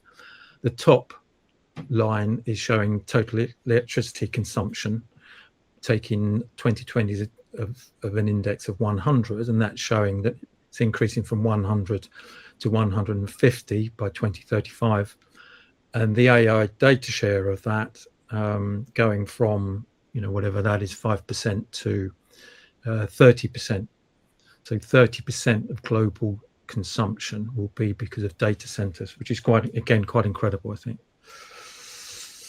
So artificial intelligence stands at the forefront of a technological transformation with few historical parallels. Analysts predict that its economic and societal impact could exceed that of previous industrial revolutions, reshaping how organizations operate, innovate, and compete. As AI technologies advance in scale, complexity, and societal impact, the question of how to mitigate their associated risks has become increasingly urgent. Regulatory frameworks, industry standards, and internal governance mechanisms must evolve in parallel with technological innovation if AI is to be deployed responsibly and sustainably. The governance challenge is multidimensional. It encompasses technical issues such as safety, robustness, and transparency, social concerns including bias, discrimination, and privacy, and economic factors such as market concentration and labor displacement. Addressing these issues requires not only formal regulation, but also a broader culture of ethical responsibility that spans both public and private sectors. Governments and internal bodies are beginning to define structured approaches to AI oversight. The European Union's AI Act represents the most comprehensive legislative effort to date, employing a risk-based approach that imposes stricter requirements on high-risk systems while encouraging innovation in low-risk applications. United States, by contrast, favors a sector-specific decentralized regulatory model, while China combines industrial policy with state-centered oversight and mandatory security reviews. So these differing approaches illustrate the challenge of establishing globally consistent standards, and that poses a problem for organizations that do trade globally and not just within their jurisdictions. And each model reflects its jurisdiction's political values, institutional structures, and strategic priorities. Yet their divergence risks fragmenting the global AI ecosystem. Fragmentation not only complicates cross-border compliance, but also can hinder collaborative research and the scaling of beneficial AI solutions. International coordination, perhaps analogous to the Paris Agreement on climate change, may be necessary to harmonize baseline safety, transparency, and accountability standards while preserving space for innovation. Legislation, however, cannot by itself guarantee responsible AI. Governance must also be embedded at the organizational level, ensuring that ethical considerations are integrated into every stage of the AI lifecycle. And this segues nicely with what we've just been heard from the previous speaker. So from data collection and model training to deployment and monitoring, Frameworks such as the NIST AI Risk Frame Management Framework or offer practical mechanisms for embedding ethics and risk controls into developmental processes. Ethical governance extends beyond compliance into the domain of organizational culture. Traits such as integrity, transparency, and fairness are difficult to codify, yet essential for long-term trust. Leadership plays a pivotal role in modeling these values and ensuring that decision-making processes reflect them. Another critical aspect of AI governance is the concentration of market power in a small number of global technology companies. Firms such as Alphabet, Amazon, Microsoft, and Meta control not only the most advanced AI models, but also the vast computing infrastructure and proprietary data sets that underpin them.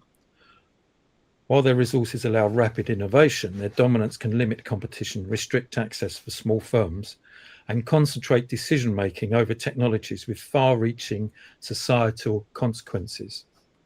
Policy responses might include antitrust enforcement, data portability mandates, and open innovation incentives. By ensuring a more equitable distribution of AI capabilities, such measures could broaden participation in AI development and help prevent the entrenchment of monopolistic control. A recurring concern is that excessive regulation might slow innovation, while too little could allow harmful applications to proliferate unchecked. The goal, therefore, is to strike a balance between protective oversight and innovation enablement. Ultimately, effective risk mitigation in AI requires three interlocked components: clear, enforceable regulations aligned with democratic values and human rights, robust internal governance supported by measurable, transparent practices, a culture of ethical responsibility that permeates organizational decision-making. So these elements working together can help ensure that AI systems are not only technically sound, but also socially beneficial, protecting both individual rights and the broader public interest. So just to take a look at some key developments in AI, because the pace of progress in AI is accelerating at a rate that is both remarkable and challenging for policymakers, businesses, and society to absorb, and I'm sure of us as individuals are concerned as well. Since the public release of advanced language models like ChatGPT in late 2022, generative AI has expanded from text-based outputs to multimodal capabilities, integrating language, vision, audio, and increasingly complex reasoning functions. This has enabled new applications in drug discovery, design automation, software development, and customer engagement, while also raising concerns about deepfakes, misinformation, and intellectual property rights. Recent AI systems such as ChatGPT-5, Google's Gemini 2, and Anthropic's Claude 4 demonstrate the ability to process and generate across multiple data types simultaneously. This allows seamless interaction between text, images, audio, and video, making AI more versatile, but also expanding the potential vectors for misuse, particularly in disinformation and manipulation. A notable shift has been the release of high-performance open source AI models by organizations such as Meta and Mistral AI. While open models can democratize access and accelerate innovation, they also make powerful AI capabilities available to bad actors with fewer constraints, increasing the potential for harmful applications. Industries such as finance, healthcare, and manufacturing have moved beyond pilot projects to operational deployments. In banking, generative AI is projected to improve efficiency by nearly 46%. In healthcare, AI-enhanced diagnostics and predictive analytics are improving patient outcomes while lowering costs. However, integration at scale is also revealing gaps in workforce readiness and regulatory clarity. AI capabilities are increasingly viewed as strategic assets in the competition between the US, China, and the European Union, with significant investments in AI research, cloud infrastructure, and semiconductor manufacturing. This dynamic is leading to strategic alliances and competitive positioning that will influence both the pace of innovation and the global regulatory environment. So finally, just looking at some predictions for the next 1 to 5 years. Well, as we've seen by the chart I showed earlier, McKinsey and Company projects that AI could deliver $2.6 to $4.4 trillion annually in economic value to the world, with adoption in at least one business function already at 78% in early 2025. Goldman Sachs estimates a 1.5 percentage point annual boost to global GDP over the next decade, with the most significant near-term gains expected in knowledge-intensive industries, such as finance, legal services, and scientific research. Within 5 years, the EU AI Act is likely to serve as a global reference point, with other jurisdictions adopting compatible or competing frameworks. This so-called Brussels effect may encourage convergence on certain principles, such as transparency, risk management, and rights protection, but divergence in enforcement models will persist, reflecting underlying political and economic differences.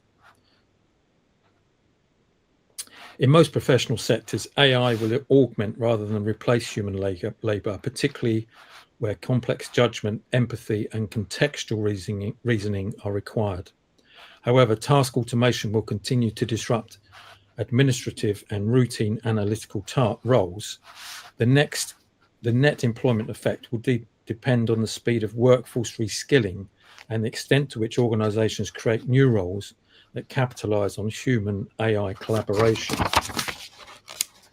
Growing awareness of advanced AI risks, particularly from frontier models with emergent capabilities, will drive investment in... Sorry for interruption, Mr. Glenn. We have to speed up the presentation.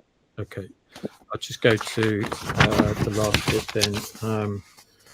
So conclude, the next 1 to 5 years will be decisive. They will determine whether AI's trajectory is defined by its capacity to drive inclusive growth and human flourishing, or by the failure to manage its risks responsibly.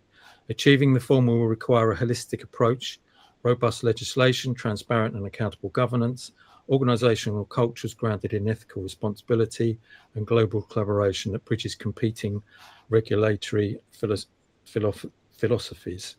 The path we choose will not only shape the evolution of AI, but will also influence the broader societal contract. Between technology, business, and society, it is imperative for all stakeholders, including governments, industry leaders, researchers, and civil society, to ensure that the potential of AI is harnessed in a manner that is equitable, sustainable, and aligned with the values we collectively uphold. Thank you for listening. Thank you. Are there any questions?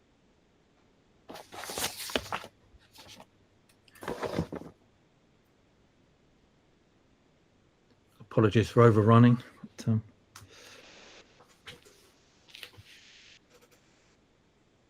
Okay, Noreen, you can unmute yourself. Okay, I'm a bit confused about GPUs that you mentioned, which is better suitable for any AI introduction compared to CPU. Having worked with a programming kind of course in my early days of student kind of body, I found that CPU has a greater, like all-time, scalability.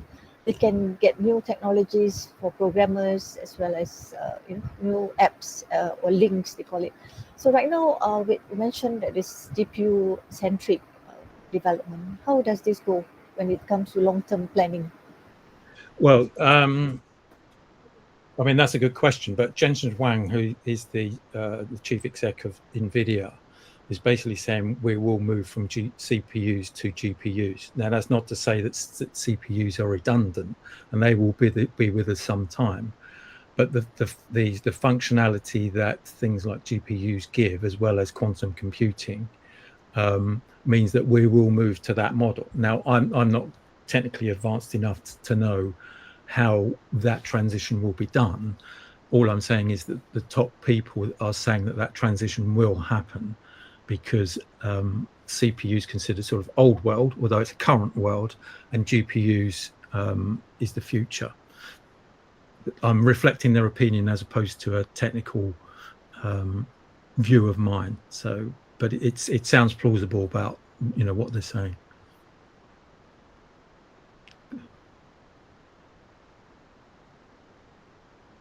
Okay, Dr. Indira also has a question for you, so you can unmute yourself. Thank you so much. Great presentation and very insightful. My question is, what is your personal main take on all these projections? Yeah, thank you for your kind words. Yeah, I think it's going to be a very interesting period over the next few years, because we've come from getting used to what AI is and what it can do into right now we've got to see it done, and we've got to see it done ethically, properly, and sustainably. So that's a very difficult question to ask. I'm cautiously optimistic, but I'm optimistic by nature. But there are big challenges around energy, around ethical implementation, responsible AI, the whole money this has taken, whether we have the capability, and where this is all going. Is it going to get in the hands of bad actors? So there are many, many challenges. But I think if we do things like we're doing today, is having these discussions, we can put these issues out in the open, and we can acknowledge that they exist.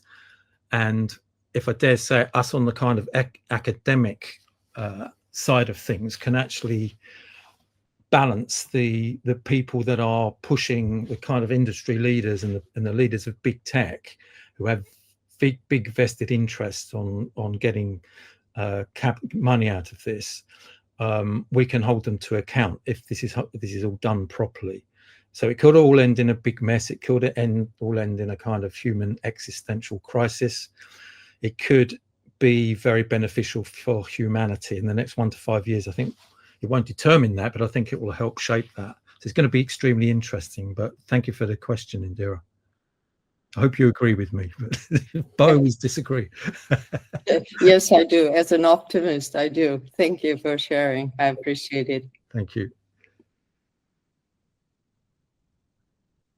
Thank you. If that is all for the questionnaire, then I would like to introduce the next presenter, Dr. Indira Bonic, and her topic, ethical governance in the digitally driven world, leadership at the intersection of innovation, risk, and human responsibility.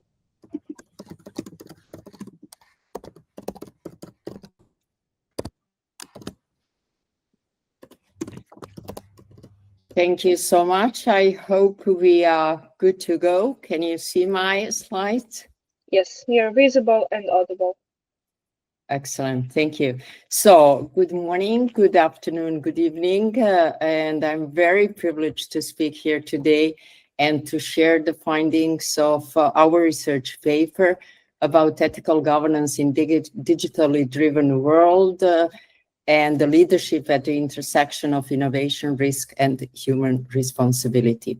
And this framework is a part of our broader doctoral research and thesis on ethical decision-making under pressure, investigating how leaders make principled choices when the time is limited and the stakes are high.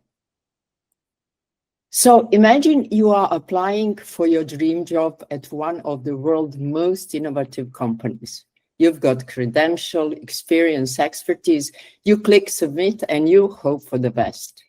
But here's what you don't know. An AI screening tool just reviewed your resume. And if you are a woman, your chances just dropped. Not because you are unqualified, but because the algorithm learned from the 10 years of biased historical data. And that was a malice. That was Amazon 2018. The tool penalized resumes that included the word movements. Amazon scrapped the tool, but here's the question that stayed with me. What would have been different if they had a governance framework from the day one that integrated innovation with risk oversight and human responsibility? That is what our research is about. My name is Indira, and I'm doctoral candidate at SSBM Geneva. Today's leaders face an unprecedented challenge: how to govern technologies that evolve faster than regulatory frameworks can adopt. And to answer this question, we examined how organization can build operating disciplines that integrate innovative velocity with ethical accountability, not as a competing priority, but as an unified practice. We focused on the period 2020-25, analyzing EU, US, UAE regulatory frameworks alongside the real-world governance cases. And let me walk you through the specific questions that shaped our research. Here's the challenge we are faced today. We are caught between velocity and responsibility. Move too fast and we cause harm, move too slowly and we lose competitive advantage. The tension is real and the stakes are very high. And to understand this tension, we focused on three questions. How are regulators and corporations actually balancing innovation and risk? Not what they say in the press release, but what is working and what is really missing. Can we stop treating innovation, risk, and ethics as three separate work streams? Can we integrate them into one operating discipline that lives in the design review, the procurement contract, and the audit trail? And which leadership roles and strategy actually embed this in practice? Because every organization has a value statement, but the question is, does it show up when decisions get made? And to answer these questions, we examined jurisdictions, frameworks, real-world cases of governments, failure, and success. And let me be transparent about our approach. We analyzed the major regulatory developments from 2025, the EU AI Act, UAE AI Charter, NIST AI Risk Management Framework, and the White House AI Bill of Rights. We looked at how leading organizations are structuring this work, who owns what, where the approval gates are, how rights protection flows through the life cycle. And we examined real-world cases, Amazon, Compass in the US criminal justice system, and the recent research on large language models bias published in Nature. We systematically coded all of this material for patterns, asking questions like, what's the regulatory posture? What organizational controls exist? How are rights protected? Where is the documentary evidence? And then we mapped convergence across jurisdictions and sectors. Now, let me be clear about the limitation of our research. We draw on publicly available sources. We didn't conduct primary fieldwork inside the organization. It's time-bound 2025, and the AI governance is moving very fast. We focused on EU, US, UAE regimes. Other approaches like China's are acknowledged on the very high level, but not deeply studied here. And internal corporate practices, for example, the ones that don't make into public reports are possibly underrepresented. So what did we find when we looked at cases and governments lacked innovation? So here is what happens when governments lacks. Amazon is not alone, not an isolated case. In the US criminal justice system, an algorithm called Compass predicts the risk of reoffending. ProPublica's 2016 investigation found it was twice likely to flag Black defendants as a high risk falsely. But the problem was not just a bias, it was opacity. No one could have seen how it worked. No one could contest the score. Research published in Nature by Hoffman and colleagues shows that the large language models exhibit coward bias based on the dialect, the way people speak. Same qualification, different dialect, lower evaluation score. That's not a data bag. That's a structural discrimination that can affect hiring, lending, and service delivery. And these are not edge cases. There are patterns. Innovation scales faster than governance, harms compound, and trust erodes. We argue that this cycle is preventable, but only with intentional operating discipline. Here's what we found across all these sources. We are not lacking principle. The EU AI Act is in force. NIST is published risk management framework. UAE launched a charter.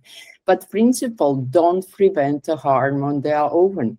What is really missing is a connective tissue, the operating discipline that turns principle into decision point. That's the gap. That's what is needed, is a framework that integrates all three dimensions, innovation, risk, and human responsibility into one discipline. And let me show what that looks like. Innovation is essential. It is how we create value, solve problems, stay competitive. No one here is saying slow down. Innovation is the engine. Risk management is mandatory. Bias, privacy breaches, safety failures, regulatory penalties, you name it. They are real and they are very expensive as they also erode trust. And the human responsibility is the anchor. It is commitment that technology serves people, that it respects rights, that decision can be explained and contested, that harm can be remedied. And here's the problem most organizations faced. They treat these as a separate functions. Innovation lives in the product, risk lives in the legal, and ethics lives in CSR report.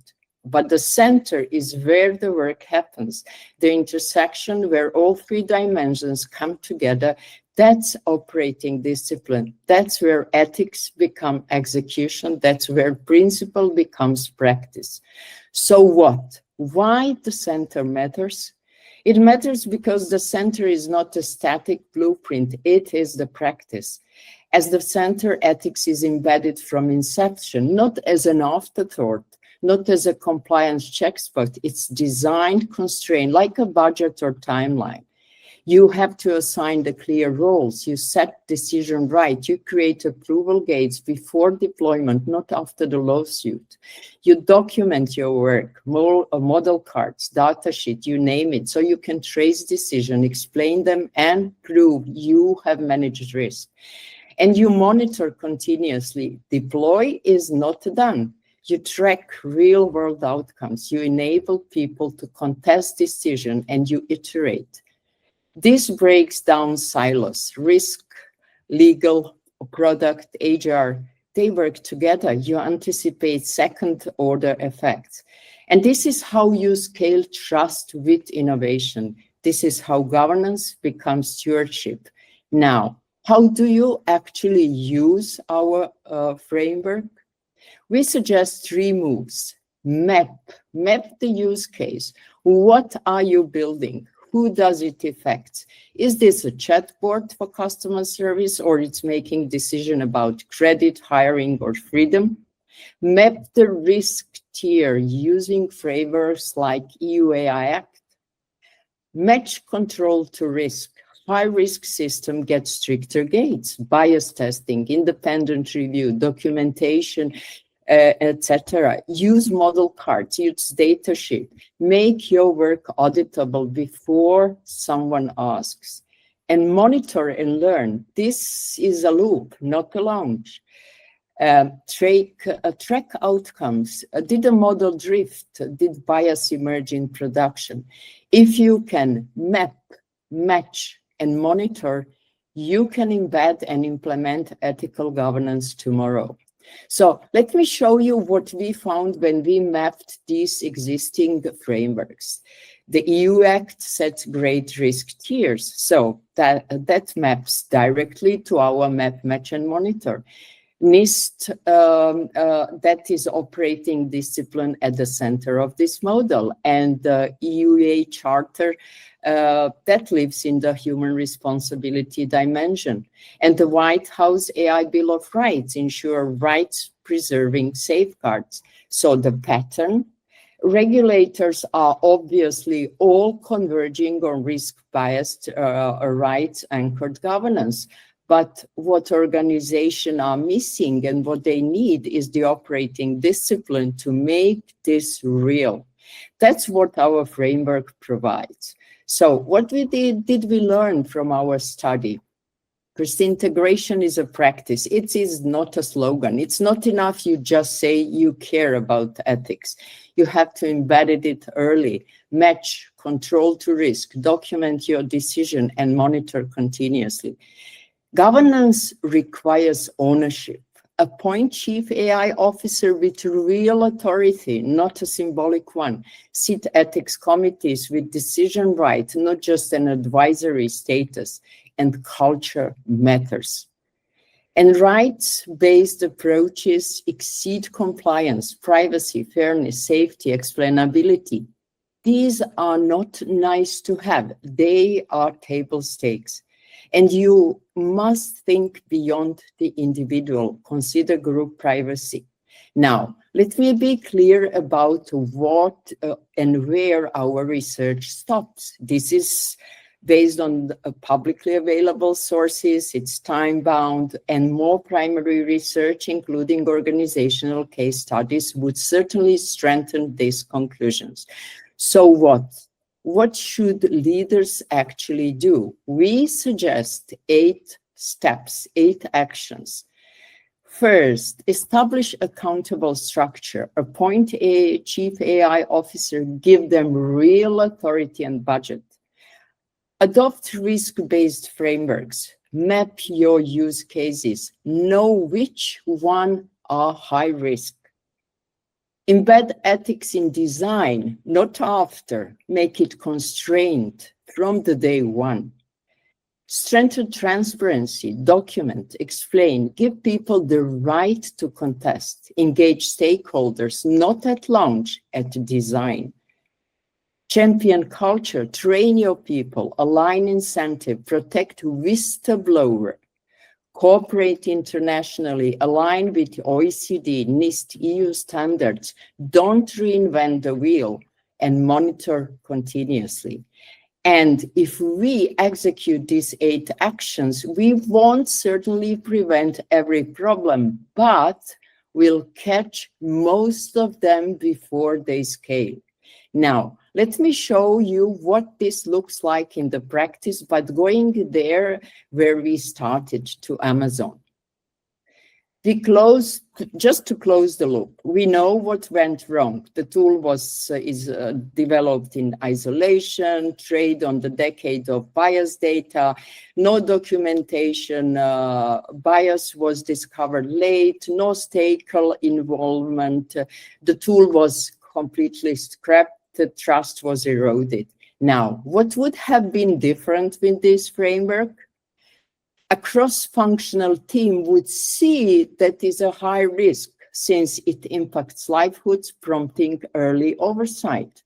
They would flag biases early, requiring diverse data and bias testing before approval.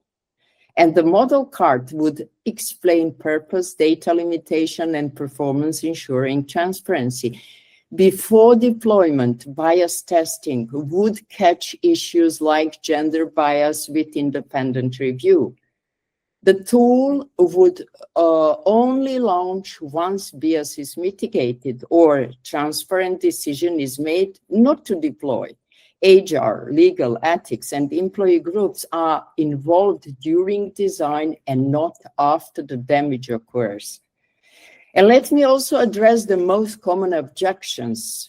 People say ethical governance slows innovation. It is no team, it is compliance checks. But what we found suggests completely opposite. Well-designed governance makes innovation trustworthy, so customers, partners, and regulators adopt it. It makes innovation scalable. You don't break technically or legally or reputationally when you grow. And it makes innovation worthy of the people it serves. Organizations that integrate ethical governance as a core operating discipline outperform competitors who treat ethics as a compliance theater. Trust becomes a strategic advantage, not a constraint. And let me close with this. Where innovation meets integrity, governance becomes stewardship, and trust becomes our license to scale. The future of technology leadership requires more than technical brilliance or business acumen. It demands wisdom to integrate innovation with risk management and human responsibility into unified practice, one that protects people while advancing progress. And it is not an impossible standard. It is an achievable discipline, and it is defining leadership challenges of our digitally driven time.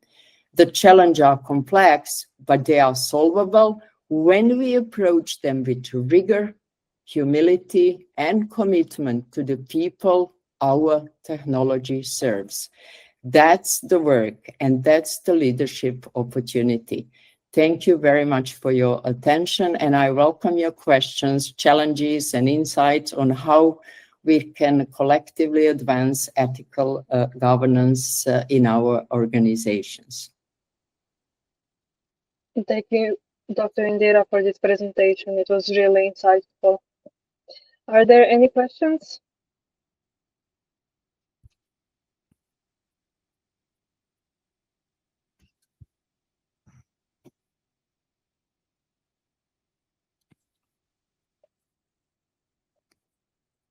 May I ask a question? Okay, with regards to governance, you can say normally for Amazon is a public, non-public sector is a company. But compared to a public sector, there is government. Do you have any suggestion whether similar ethics can be applied? That's a very good question, and I think that is a very important question because people normally focus on these differences without trying to solve the problem. If you for example, focus on these main frameworks that we already have, like EU AI Act or NIST or UAE Charter with main principle or the AI bill, they give a fantastic framework.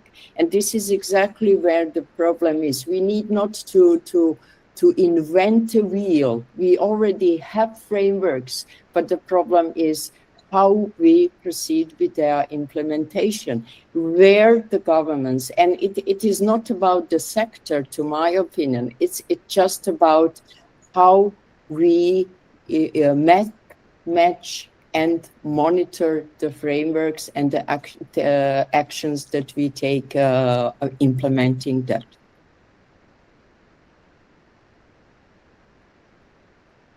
I hope it answers your questions.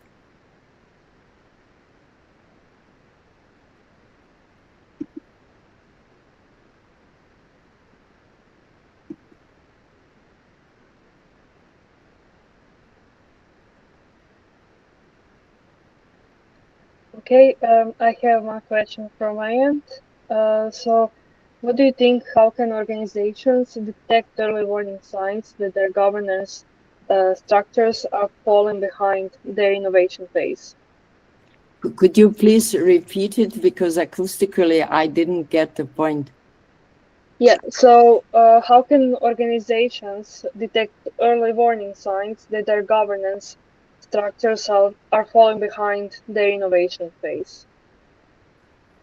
How they find out? I think it is a great question, because the governance, innovation, and also ethical governance should not be treated as a separate discipline.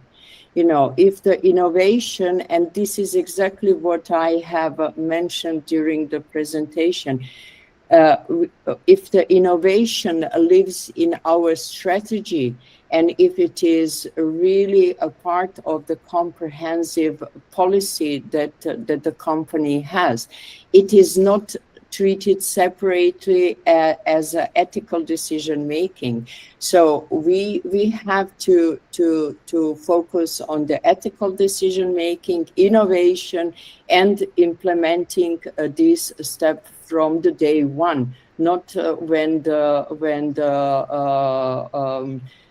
recruiters or where the legal suit comes, that we then look for our documentation and how we tested, matched it, and monitored it. Thank you. Thank you for your answer. Are there anyone else who would like to say something? If I may join, because this topic is quite interesting, and thank you very much, Indira, for talking about it.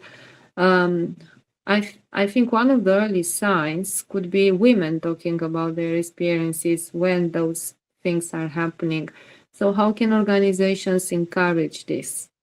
And this is not only about women, this is about everyone who is misrepresented. Absolutely, and I can. It's a very important issue to raise, and I cannot agree more on that issue. You know, I think it is about the culture that we set at the top of the companies, and if we don't enhance and empower this culture of questioning, of contesting. And this is also something that I mentioned with whistleblower protection, how you can ensure that the system can be contested, can be questioned if, for example, those who are talking about as called whistleblower are not protected. No one will talk anything about. So the culture is created at the top. And I think we both spent many years working for the corporates, and we can write stories about that. So if you don't have a culture at the top that really empowers this questioning, this contesting decision. It's not this framework that we suggest with 8 action steps. It's not something that will perfectly enable every decision will be done 100%, but it ensures, prevents the system that you can map, match, control, that you can contest the system, that you can ask the question without being punished and without having a fear for your career in the future. So that is about how we can ensure that the ethical decision making, that the ethical governance really takes a root. Thank you for this question, very important one.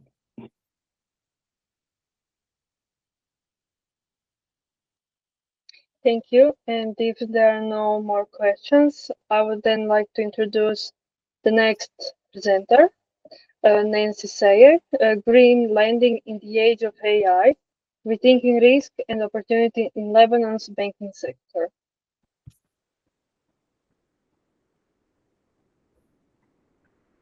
So Nancy, you have now the host rights, and please share your presentation.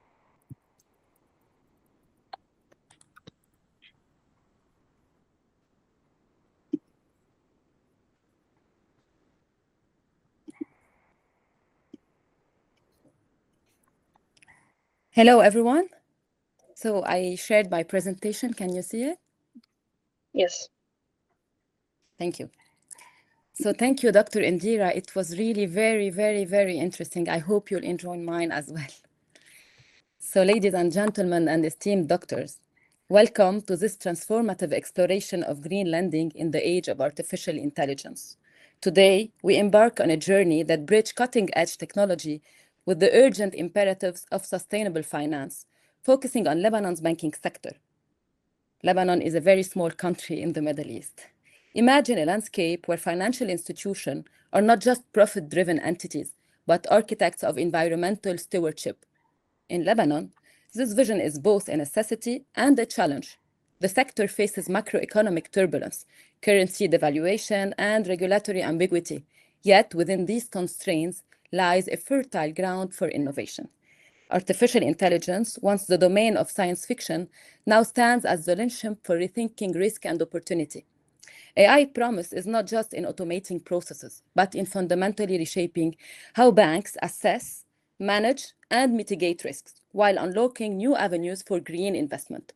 As we delve into this research, we'll see how AI can catalyze a paradigm shift, aligning Lebanon's financial system with global sustainability goals and ESG standards. Let's begin by unpacking the context, the problem, and the transformative potential that AI brings to green lending in Lebanon. So to understand the urgency and complexity of green lending in Lebanon, we must first appreciate the broader context. Green lending is more than a financial transaction. It's a strategic alignment with international sustainability frameworks. It's about channeling capital toward projects that generate environmental and social value. But Lebanon's banking sector, as I said, is at a crossroads. Here, artificial intelligence emerged as the beacons of hope.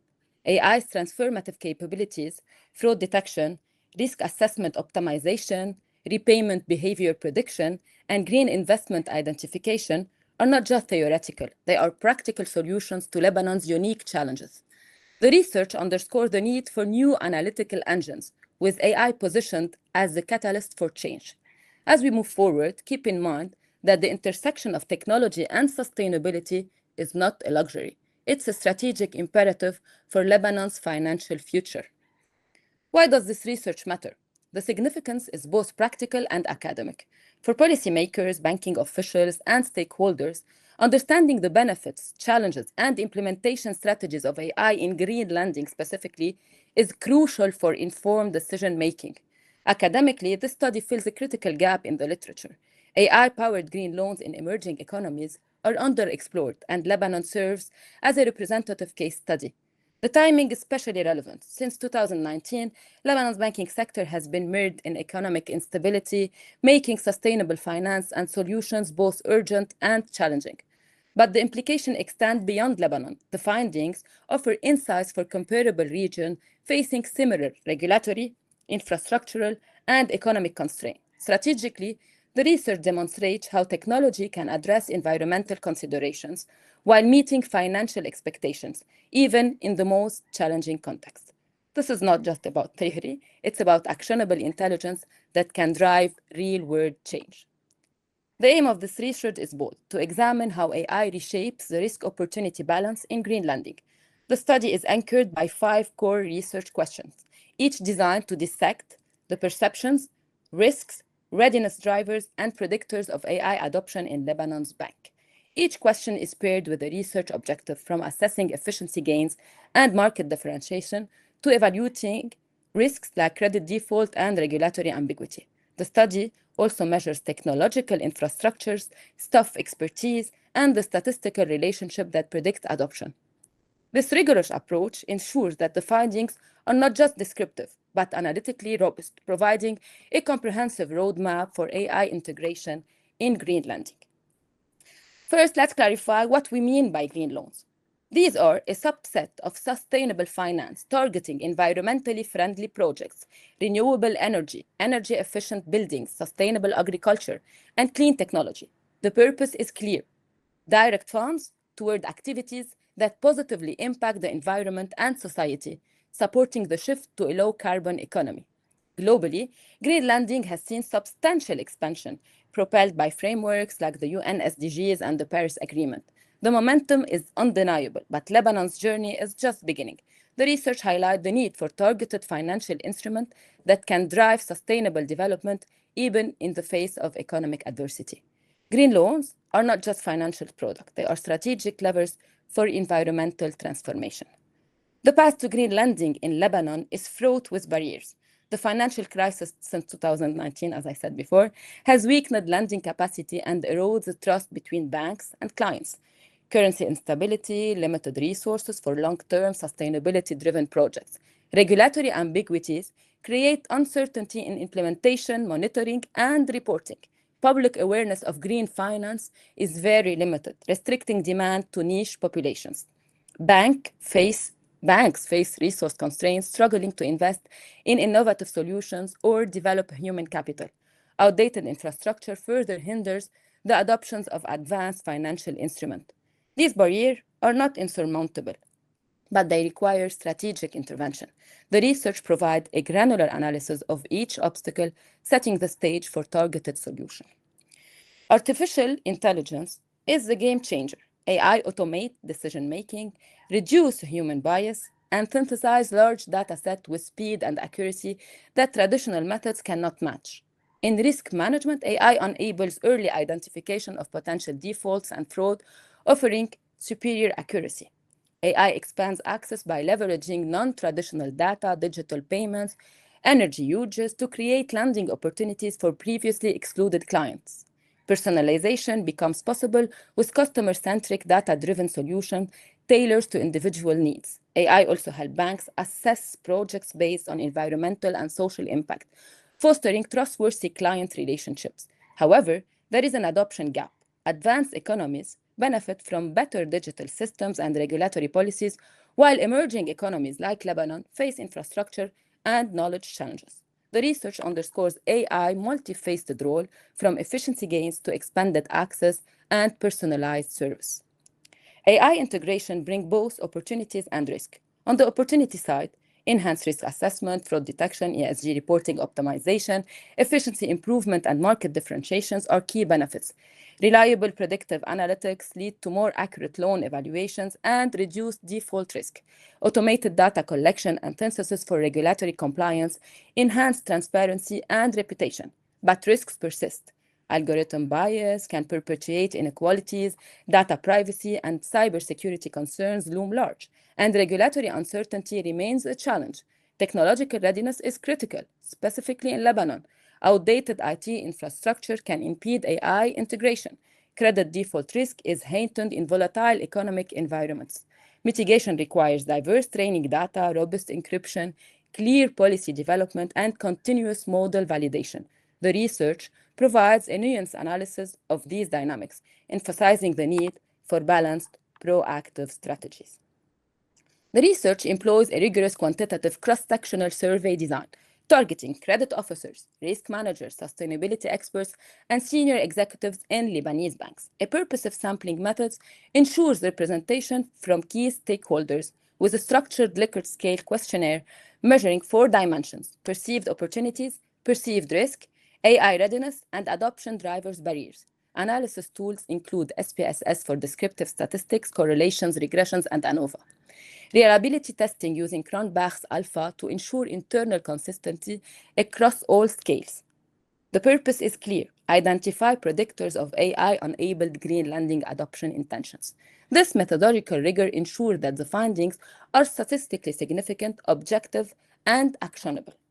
The study focused on 4 key variables: opportunities, efficiency, differentiation, ESG compliance, risks, privacy bias, regulatory uncertainty, readiness, infrastructure, drivers, barriers, economic, organizational, regulatory.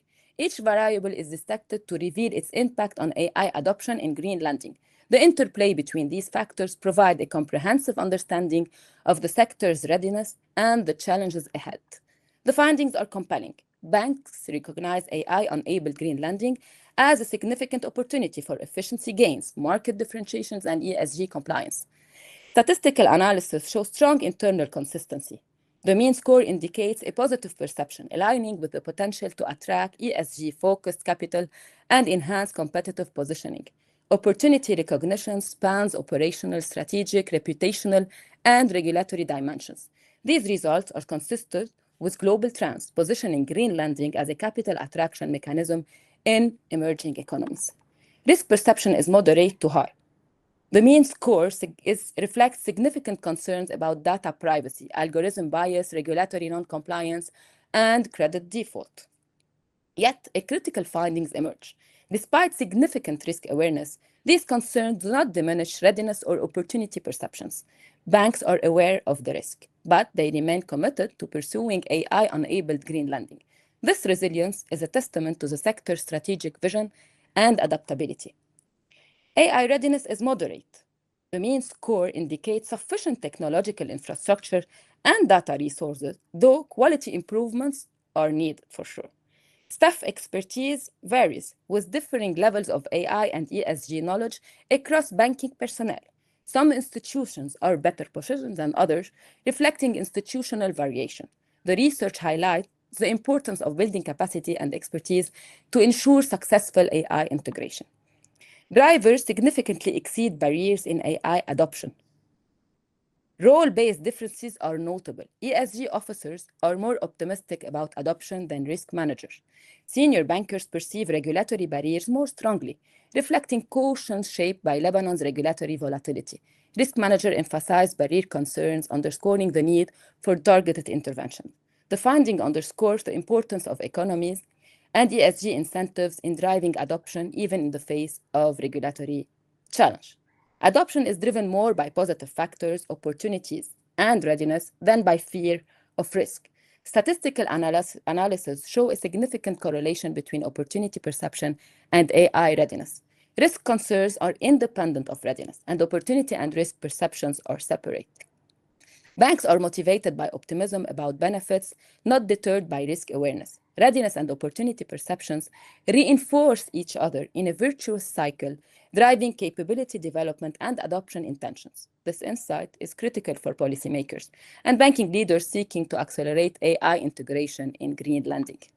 Lebanese banks view AI-enabled green lending as a driver for ESG compliance, efficiency, and market differentiation, consistent with global trends in emerging economies. Data privacy, algorithm bias, and regulatory ambiguities are recognized, but do not diminish readiness or opportunity perceptions. Optimistic institutions are more likely to build needed skills and infrastructure. Economic considerations and ESG pressures are more influential than regulatory uncertainty. ESG officers show more optimism than risk managers, while senior bankers are more cautious due to regulatory volatility. Banks are driven by positive factors, suggesting a proactive rather than reactive adoption approach. The findings align with literature showing that optimism facilitates technology adoption and capital attraction in emerging economies. Now, the most important slide. The research culminates in actionable recommendation. Capacity building, invest in technology, data systems, and analytics to support AI integration. Staff training, continuous training in finance, ESG, and AI to build confidence and organizational cohesion. Cross-department collaboration, encourage ESG, risk, and compliance teams together to work together for improved project success. Regulatory clarity, policymakers must establish clear AI and ESG regulations to reduce uncertainty and enhance reputation. Economic incentives, leverage tax breaks, and internal green funds to motivate adoption. Pilot projects launch small-scale AI-enabled green lending initiatives to test solutions and build proof of concept.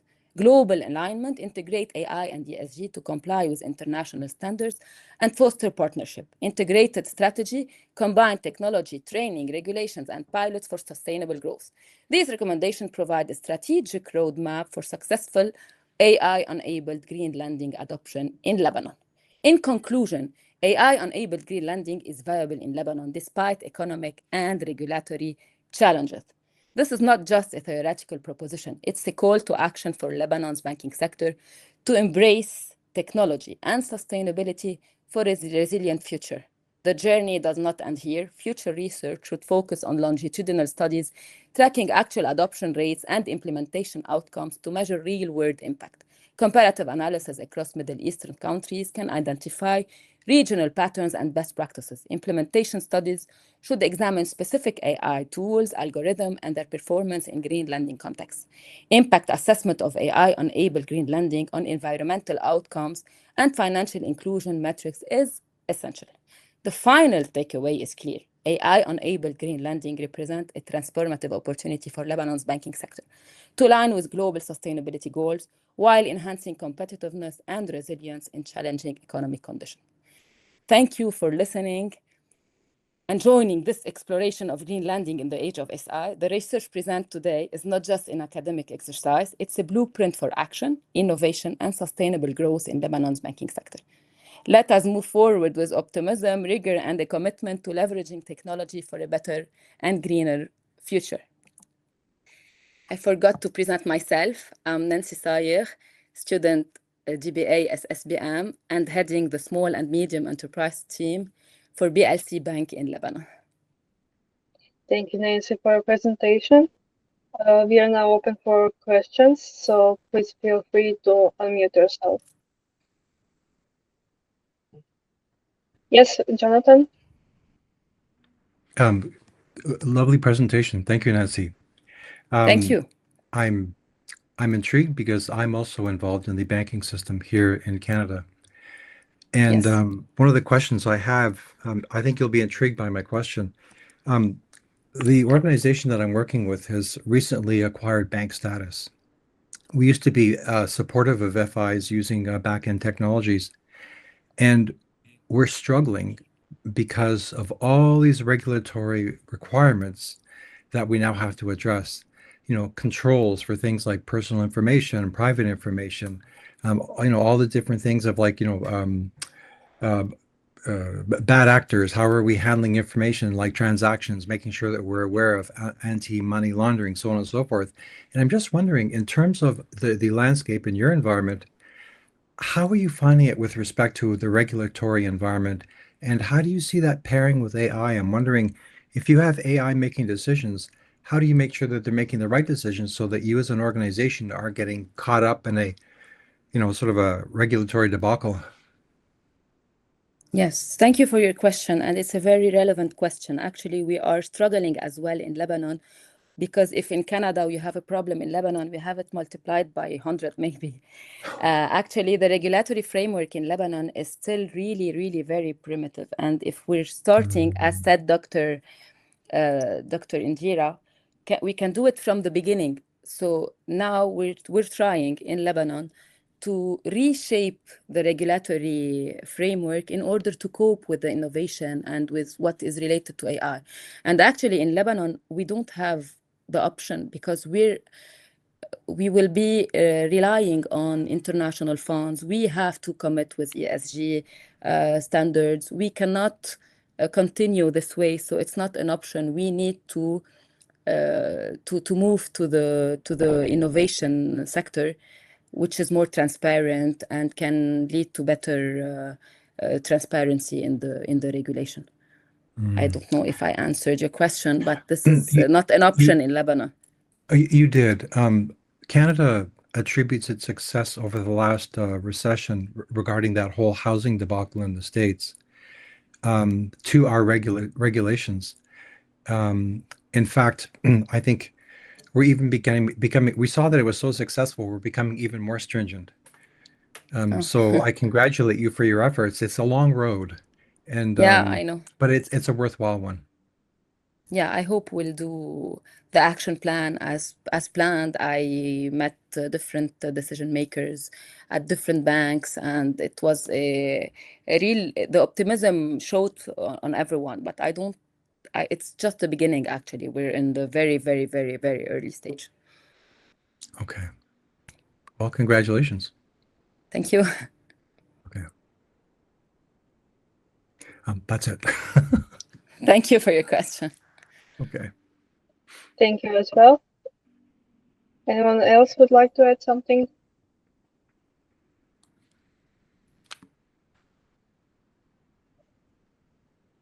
Okay, if not, I would like to introduce you all to the next presenter then. Thank you once again, Nancy, for your presentation.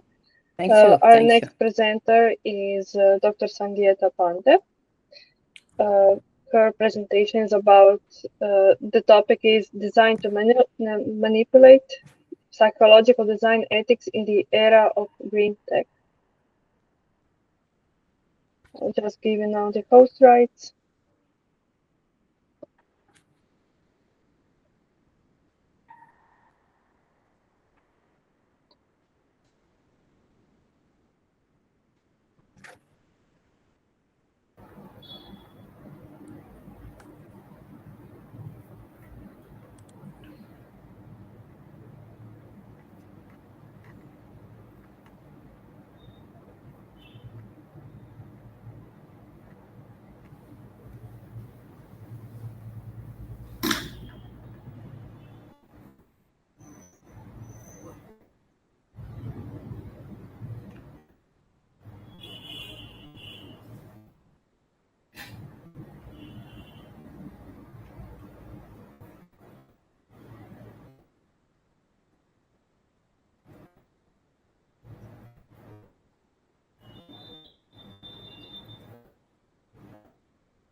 I'll just take 1 minute. I'm so sorry. It's okay.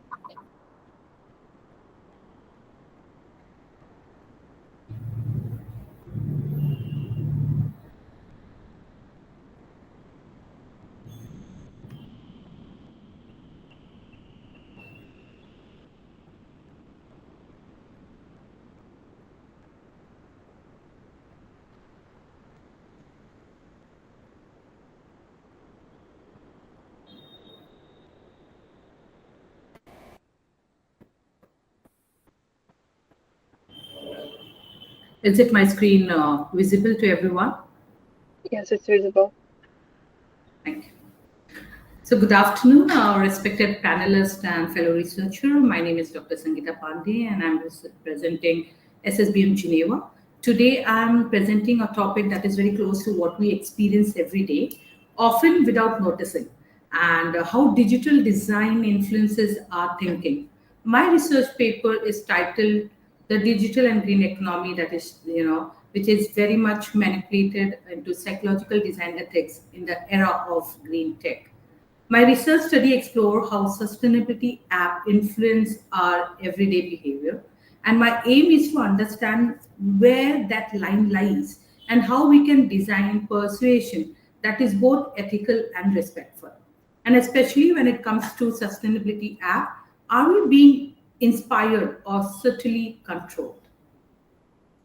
So here, when we understand the sustainability app, we all use it in our day-to-day life. And app that track, our steps, our energy use, our carbon footprint, our food waste, and these apps really helpful. And many times, genuinely, it motivates us in many ways. This research does not just sit into our digital space, but also align closely with the UN Sustainability Development Goal, especially SDG 12, that's responsible consumption and production, and SDG 13, which is climate action. Because many of these apps, are designed to change how we consume, save resources, and respond to climate concerns. So, however, we all notice something interesting, happening in green tech nowadays, and these apps are no longer, a passive tool. They actively push us to small decision making in a design aspect, like colors, batches, tweaks, reminders, alerts, and sometimes these nudges, makes us feel good, and sometimes it makes us feel guilty. So I started wondering, are these apps simply guiding us to adopt a better habit, or they are quietly shaping our decision in a way we don't fully notice? And that is where the ethical question really emerges in my research. So I started exploring my persuasive design in sustainability, the platform, how it influences the human ethics, how they help us to build the trust, and whether it gives a freedom to them to take a certain decision on, on very important aspect of their life, which is very important. So my research context and problem here is very focused based on a green tech app where I have used a psychological and designing mix, where we talk about nudging, gamifications, emotional messaging, and all for a good cause. That's called sustainability. But I believe that good intention does not automatically makes a process ethical. It needs lots of research. It need lots of efforts, which revolves around us in our day-to-day life. So my research revolves around three key questions: that what persuasive design techniques are these apps actually using? Second, how do these techniques affect the user emotionally, their trust, their sense of control, their comfort? And finally, how do we create a balance? Persuasion that motivates without manipulating. Because this risk is really hard and real. If users start feeling emotionally pressured, they lose trust, and that's we do not wanted it. And once the trust breaks, even good cause fail. So it's very important that how we are going to keep a balance into motivation and manipulation, and it helps the user to take a right choice and to also have trust, in that particular company, or you can say businesses, and that's also very important to understand. Now, in my theoretical framework, I have used the three important pillars that and make me understand the ethical persuasion. So, to use these three powerful psychological theories, the first one is called nudge theory. Now, this theory suggests that small choices in design can gently influence the decision or guide the behavior of the user without removing a freedom. So likely when a delivery app automatically highlights the eco-friendly delivery options, and we still have a freedom, but we are gently guided. Are we really wanted to opt for that particular option, or we need to just avoid it? Now that's where the nudge theory helps us to understand that it is not about guidance. It is about also helping us to control our thought process and shaping the environment so the sustainable choices feel neutral. Second is about fog behavioral model, where this says that behavior happens only when three things align: motivation, ability, and a trigger. So if an app makes sustainability easy and gives a simple trigger at the right moment, we take unnecessary action. So the third dual process theory is about this explains that how our mind works. So we respond emotionally. Our instinct says how to act accordingly, and also rationally. That is also very important. That's what the system 2 says, that you need to be slow but also logical. Sustainability app here is also often use emotional triggers, or you can say emotional prompts.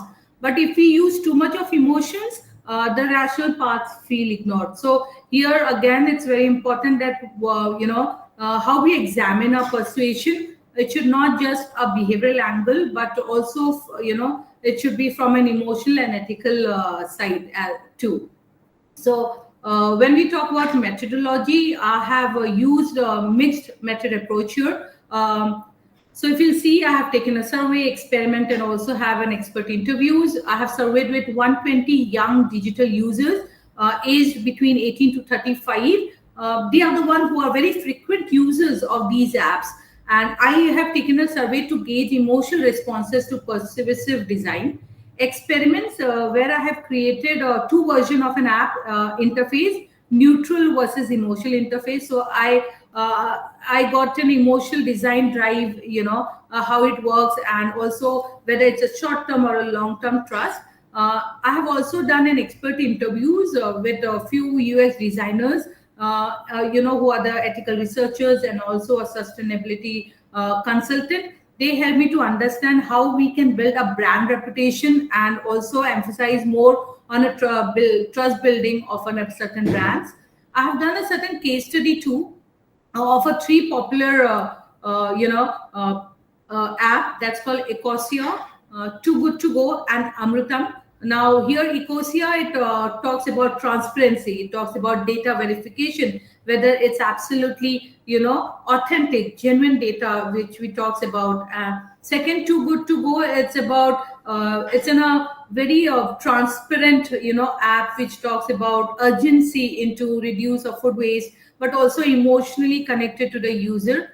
Amrutam is also a very important, particular app which talks about authentic form of persuasion. So combination gives me, the emotional data, the behavioral data, and the expert reasoning, also with the real world example. So altogether, it helped me to see the whole picture, not just what people do, but why they do it. And it's also very important to understand in this, scenario, in this particular moment, that whether this particular green tech is influencing the consumer or the user in an appropriate manner, or it just for a fancy add-on to certain apps, whether it's actually contributing something to the world that makes things very approachable, easy, simpler, and also survival. So survey findings, what I have, so this is what I believe in, that survey helps you to understand where your research is exactly placed. So survey showed what user feel, experiment showed how they behave, experts explained why the behavior happens, and my case study revealed that what companies are actually doing to bring green tech in the market, or you can say in the global industry. All three layers reinforced each other, allowing the findings to be more reliable, richer, and ethically grounded. So when I talk about key takeaway from this particular research is that the future of the ethical design lies in maintaining users' pride without having an emotional pressure. They should not feel that they are been pressured or been doing something which they are not willingly, or they are not looking forward to do it. So that also helps to understand what exactly the users are looking at. So overall, if you see the survey, when I have done 120 surveys, and also the key insight of these surveys, experiments, and about this particular experts, when I have did, it's like 85% of users felt motivated and proud when apps showed the progress, like bars, achievements, and rewards. They feel motivated, they enjoy feeling, they started feeling like using this app very often. So here, they get in a kind of in a meaningful thought, saying that you saved this much of carbon, you completed your weekly challenge, and people feel not only good but also encouraged and positive about using this app very very often. Secondly, about the emotions, when it comes to emotion, it is about pressure, what they feel, because 50% of people here, if you see, they feel stressed when they miss a goal, or they feel demotivated or manipulated, because they feel that these apps are judging them if they are not fulfilling a certain criteria, or they are not using certain they are not fulfilling, or they are not filling up certain goals and the challenges what they had given. So this shows that how delicate persuasive design is. A small change in tone can shift the user's experience from inspiring to overwhelming. And this message is very simple through my survey, that people want guidance and not guilt, and they trust transparent design more than emotional heavy designs when they are using these apps. So what are my experimental findings? The experimental findings is divided into two groups again, group A and group B. So group A is all about neutral design, and group B is all about behavioral design. So when I talk about behavioral design, it's about higher engagement, bright colors, urgent wordings, emotional cues. People here, they use the app very quickly, but they feel too much of stressed on it. They feel very pushed or forced if they are using emotional design. Whereas if you talk about neutral design, they are very few but very mindful interaction. A very calm, soothing, and simple data to be used, no emotional languages. Users feel relaxed, in control, and they are more willingly to keep using this app. So emotional design wins in speed, but neutral design wins in trust. And this shows that persuasive design must always consider the emotional impact, not just about the behavioral results. So it is always a mix of an emotional and neutral. They should not lose their authenticity, which is important in a behavioral efficiency, like aligning and also with psychological comfort. So it should go in hand. So real success lies in creating intentions, conscious engagement, and also compulsive reactions, and that's very important to notice. So expert insights here shared a very eye-opening so my expert, they normally share a very eye-opening insights here when I talk about UX designers, the researchers, the consultant. So my UX designer said that pride or positive enforcement lasts longer than a guilt. So here it's very important how you trigger it to a right consumer or users, and it motivates the emotional connect. My ethical researcher highlighted that your tone decides the morality. So design must speak with empathy. It should be acceptable by the user, it should be more respected by the user, and also with the companies. Sustainable consultant stress that the trust matter more than perfection. So people forgive technical flaws, but they don't forgive dishonesty. So it is also very important that engagement should be stronger. The ethical bonding should be very, very, clear, transparent, and it should be flawless. So when I talk about all the three perspectives told the same story, that ethics begin with empathy and transparency. Psychological design ethics framework is here. It leads to the development of my research into three layers. The first one is persuasive element, which talks about nudging, gamification, emotional messages. Ethical principles, it talks about transparency, empowerment, and fairness, where you do not have any manipulation, no biasness. It is more about, autonomy. It is more about trust, fairness. And last is about, the user outcome, when we talk about the framework which has designer to check, are we influence the user responsibly? Are we keeping the user dignity at the center? The idea here is not to stop persuasion, but to ensure that the persuasion respect the human behind the screen. So that is something which we should not neglect, or we should not, avoid it. It should be absolutely, take it into consideration, because it influences with integrity and, with the purpose. So that is also important. This research of mine has two strong practical implication. One from the point of view of designer and the businesses. So it says that design should be very clear. It should be, with clarity and not control. It should replace guilt-based messages with pride-driven motivation. It should use ethical gamification and not emotional pressure. Whereas the policymakers, it is about digital, ethics should become a compliance norm. It should be something which is our responsibility, right? It should be and it should be a design which can be audited through integrity, and also a certification which is also a part of policymaker. So here it can be integrated into sustainability certification, which should not be restrictions, but it should be an accountability. So every, whether it's a designer or a businesses or a policymaker, this bring accountability to a digital persuasion. So it is a new metric of sustainability, balancing tech innovation with human dignity.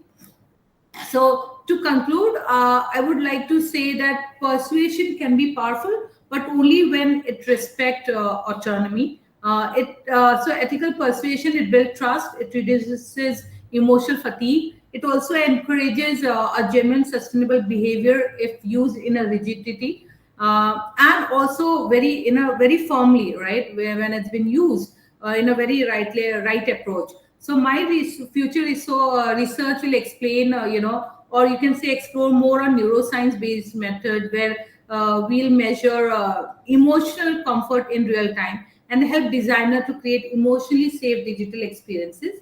I close with this thought, saying that digital design, succeed only when it respect the human mind it serves. So digital design will truly thrive when it respect not only, human minds, but also respect the entire global industry who is looking forward for sustainable development goal. So thank you all for your time. I welcome your questions and reflections on how we can collectively build ethical, human-centered, sustainable technology. Thank you for your presentation.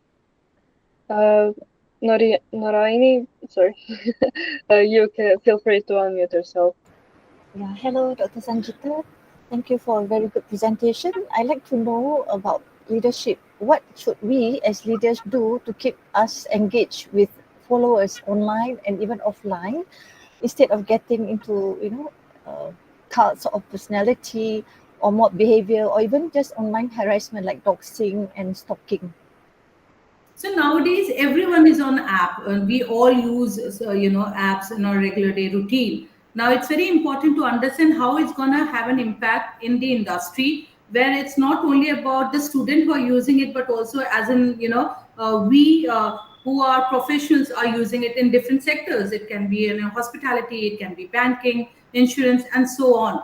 How we can encourage our users to use more often these apps and how these apps who gonna give us rewards or certain kind of points to help us, to encourage us to use app and participate or contribute to the sustainability influences, that is very, very important. So when it talks about leadership, it is our responsibility, it's a social responsibility, I believe, that how we can inculcate these thought process, this thinking and approach towards making our users more friendly and I believe that they can be more approachable to use this app, and we should encourage them to keep motivating and help them to use this app, and they can keep it, using it on a day-to-day life. Thank you so much for this question, Norina. Yes, Mr. Jonathan. Good morning. A wonderful presentation. Thank you, Doctor. Thank you. I really liked the comment that you made that pride lasts longer than guilt. And excuse me, I used to be in sales a long time ago, and I used to follow this fellow called Zig Ziglar.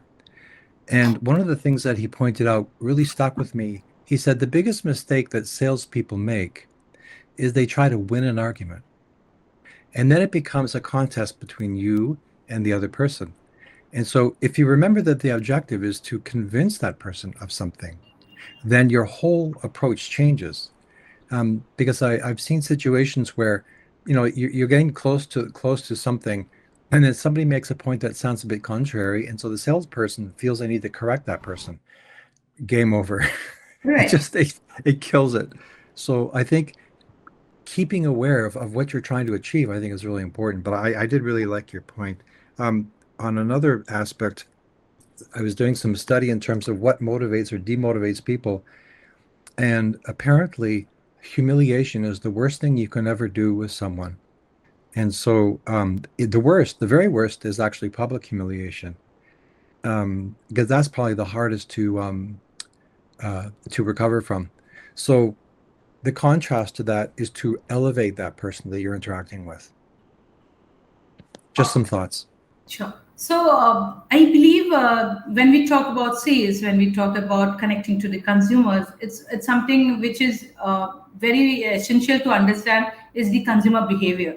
And if you do not understand the behavioral aspect of any of the, a user, or you can say a client, it would hard from a sales perspective to sell a product, because we are not selling a product, we are selling a brand. And it is also very important that how you create a brand name for a longer period of time. So that's important. So if you want to sustain in the industry, it's important to connect emotionally rather than connecting, on a professional basis. Because if you do not understand the nerves of your client, you would lose a battle immediately. It's a mind game, I believe. And when I talk about pride, why I said that it has an impact, a very positive enforcement, because it helps a client to understand that that person or that particular brand or that particular, the company is for me. I'm not here, that person is not only selling a product, but he's here to understand and listen to me what I'm actually expecting from a brand. And that's where the connect is important. I'm not I'm a very positive person in that way. I believe that when I talk to my client, is more about understanding the client than talking about myself or my brand initially. And when I listen to my client, they feel that I am associated with them very closely, and I understand what are the requirements. So it's when I say humiliation, that means we do not sustain, or we cannot retain in the industry if we are going to if we do not figure it out what my client or what my consumer user is looking at. And that's where lots of brands, in hospitality sector, they sustain, because all about service. It's about what you want to give to your client. It's not about what you want from your client. So that's what I believe is going to help to for any of the brand or the businesses to be there for a long period of time. Thank you. There's another question here. You're welcome. Yes. Thank you. Yes, Adela. No, very, very interesting presentation, Dr. Sanjit. I really like the topic, because I see the effects of psychological manipulation all over around us, Yeah, from what we are doing as buyers to the politics. But do you believe, realistically believe, that we can really eliminate this manipulation from apps in this case, or will it just evolve and become harder to detect? And I'm basing this question on the fact that psychological manipulation has been there since ages. True. Okay. So when you see manipulation is already there since ages, Adela, I believe that it's very, from companies or from the designer side or from the business side, it's very essential to important how you're going to load these kind of genuine sustainable choices. So here, it's not easy to make people take a certain decisions because you are already manipulating it in a various way. Now it's again the user choice or decision whether they want to get manipulated or they really know what exactly they are looking at, or they are very keen to know about this. So that's where I believe learning comes. Believe that's where the transparency comes, and also it's very important to understand how genuine you are connecting with that particular the brand or with that particular app. So you know that app, and that's why you're associated since long time. If you know that you can only manipulate for one time or for twice, you cannot manipulate a client or a user for a long period of time. And that's you can be in the particular framework to make the trust or fairness. You want your client or user to be there for you for a longer period of time, or you just wanted a short term approach or short term success.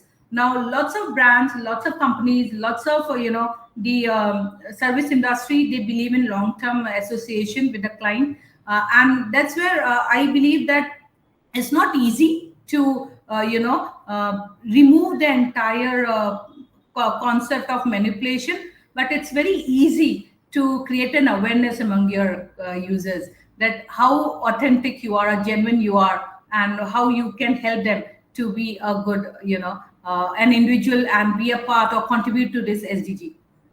And perhaps for us as users, to become to use our critical thinking much more. Absolutely, absolutely. I totally agree, Attila. Thank you so much for a lovely question. Thank you. Yes, Attila.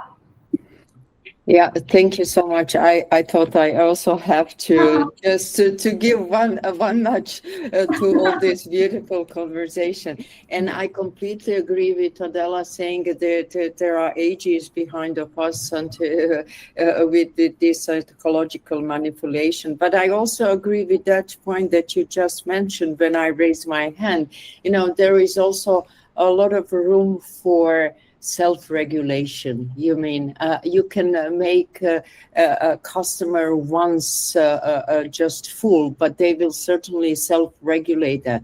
That's one point. Another point is also the development, the personal development, the critical thinking, the same as we are talking about in the generative and the AI implementation. What is needed in the future is actually critical opinion and ethical and responsible acting. So I think it's we cannot exclude this psychological manipulation, but this is just part of the game, and that is something that is up to each of us just to regulate it in these terms of self-regulation, as we have in the market. If you lost the trust on the market will not excuse that, because the market will be also self-regulated in a certain way.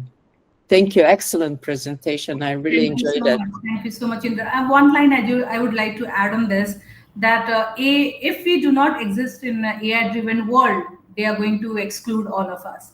So it's important that we need to understand what is emotional reasoning and conscious decision making. And if you understand this too, we are here for a long time. Thank you.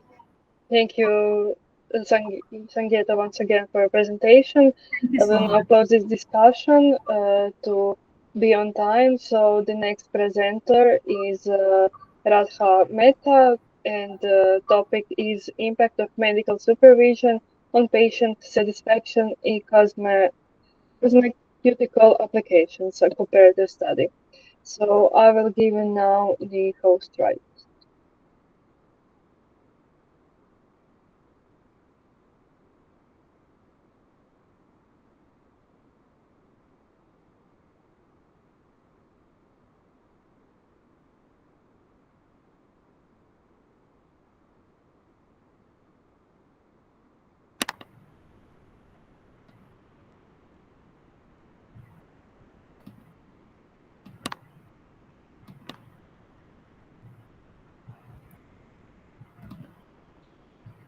Hello everyone, good evening.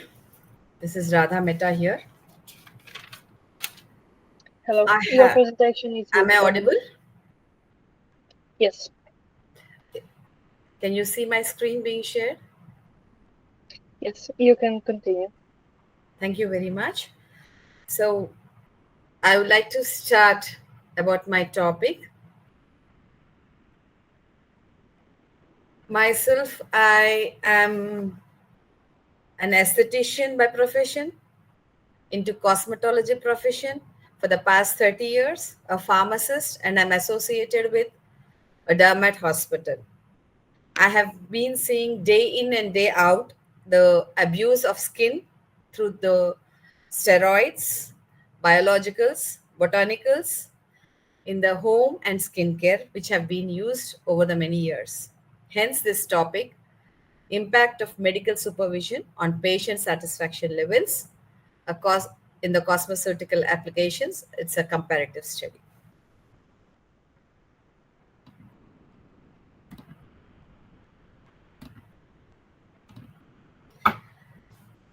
So cosmetology is all that deals with all different types of cosmetics we use. Pharmaceuticals deals with all the medicals which we use. There is a small bridge between that is called as cosmeceutical, which is a pharmaceutical as well as a cosmetic, which has been used in aesthetic as well as therapeutic benefits, which gives. For example, we see many of the OTC products which are available, anti-aging creams like retinol, kojic acid, niacinamide, hyaluronic acids, minoxidil, all these come under cosmeceuticals. They're all bioactive ingredients which are used either over the counter or because of knowledge from peers, influence of social media, and also peer pressure, trial and error method, which everybody has an inert feeling to see everything new they want to try. That also is one of the reasons why they give. And aging population, everybody wants to look beautiful. I would wish to say skincare without science is temporary. Science without guidance is risky. But when expertise leads the way, skincare becomes transformation.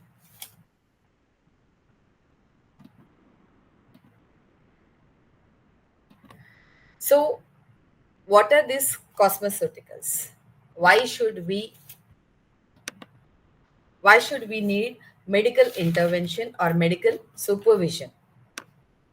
Be it a retinol, be it an antioxidant, a growth factor we use, or a hyaluronic acid, niacinamide, simple AHA, BHA cream, ceramide, kojic acid, or any ingredient which we say are therapeutic components which are included in the cosmeceuticals, they need to have an FDA approval.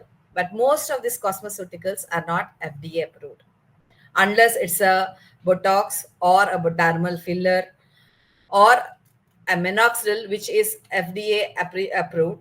Rest of the products are not FDA approved because unless it is a therapeutical ingredient, if it is a cosmetic, it doesn't need an FDA approval. If it is a therapeutic included, it needs the acceptance of the FDA. So FDA regulation is required for derma fillers and FDA approval is required for retinols. All the antioxidants, for example, if we take vitamin C, it's just an antioxidant. Routine, everybody start using because of the knowledge of social media. People start using vitamin C day in and day out. Too much usage makes the skin sensitive. Hyaluronic acid, which is supposed to hold 1,000 times water required for hydration, reduces wrinkles, reduces dryness, is the most required in the people who are having very dry skin. But the same product, if it's applied on a person who is having oily skin or acneiferous skin, it leads to cloggage of pores and severe acne conditions. Peptides, all the amino acids which are used, are not suitable for all skin types except for skins which are recommended by the doctors. So a patient trust and satisfaction needs to be built by reducing the misuse of all the products and reducing the side effects of all the products. Study objective. So my study objective comes very clearly stated that between the medically supervised and self-administered cosmeceutical treatments. A systemic methodology was adopted, wherein we had taken a data of 200 patients, and we had also taken literature review from Google Scholar, PubMed, Science Direct, and all the studies between 2010 and 24. Around 14 years data was collected. We started searching for cosmeceuticals, medical supervision, patient satisfaction, dermatology, and adverse effects, and compared the supervised and non-supervised cosmeceutical levels. We reported the patient satisfaction levels and the clinical outcome metrics.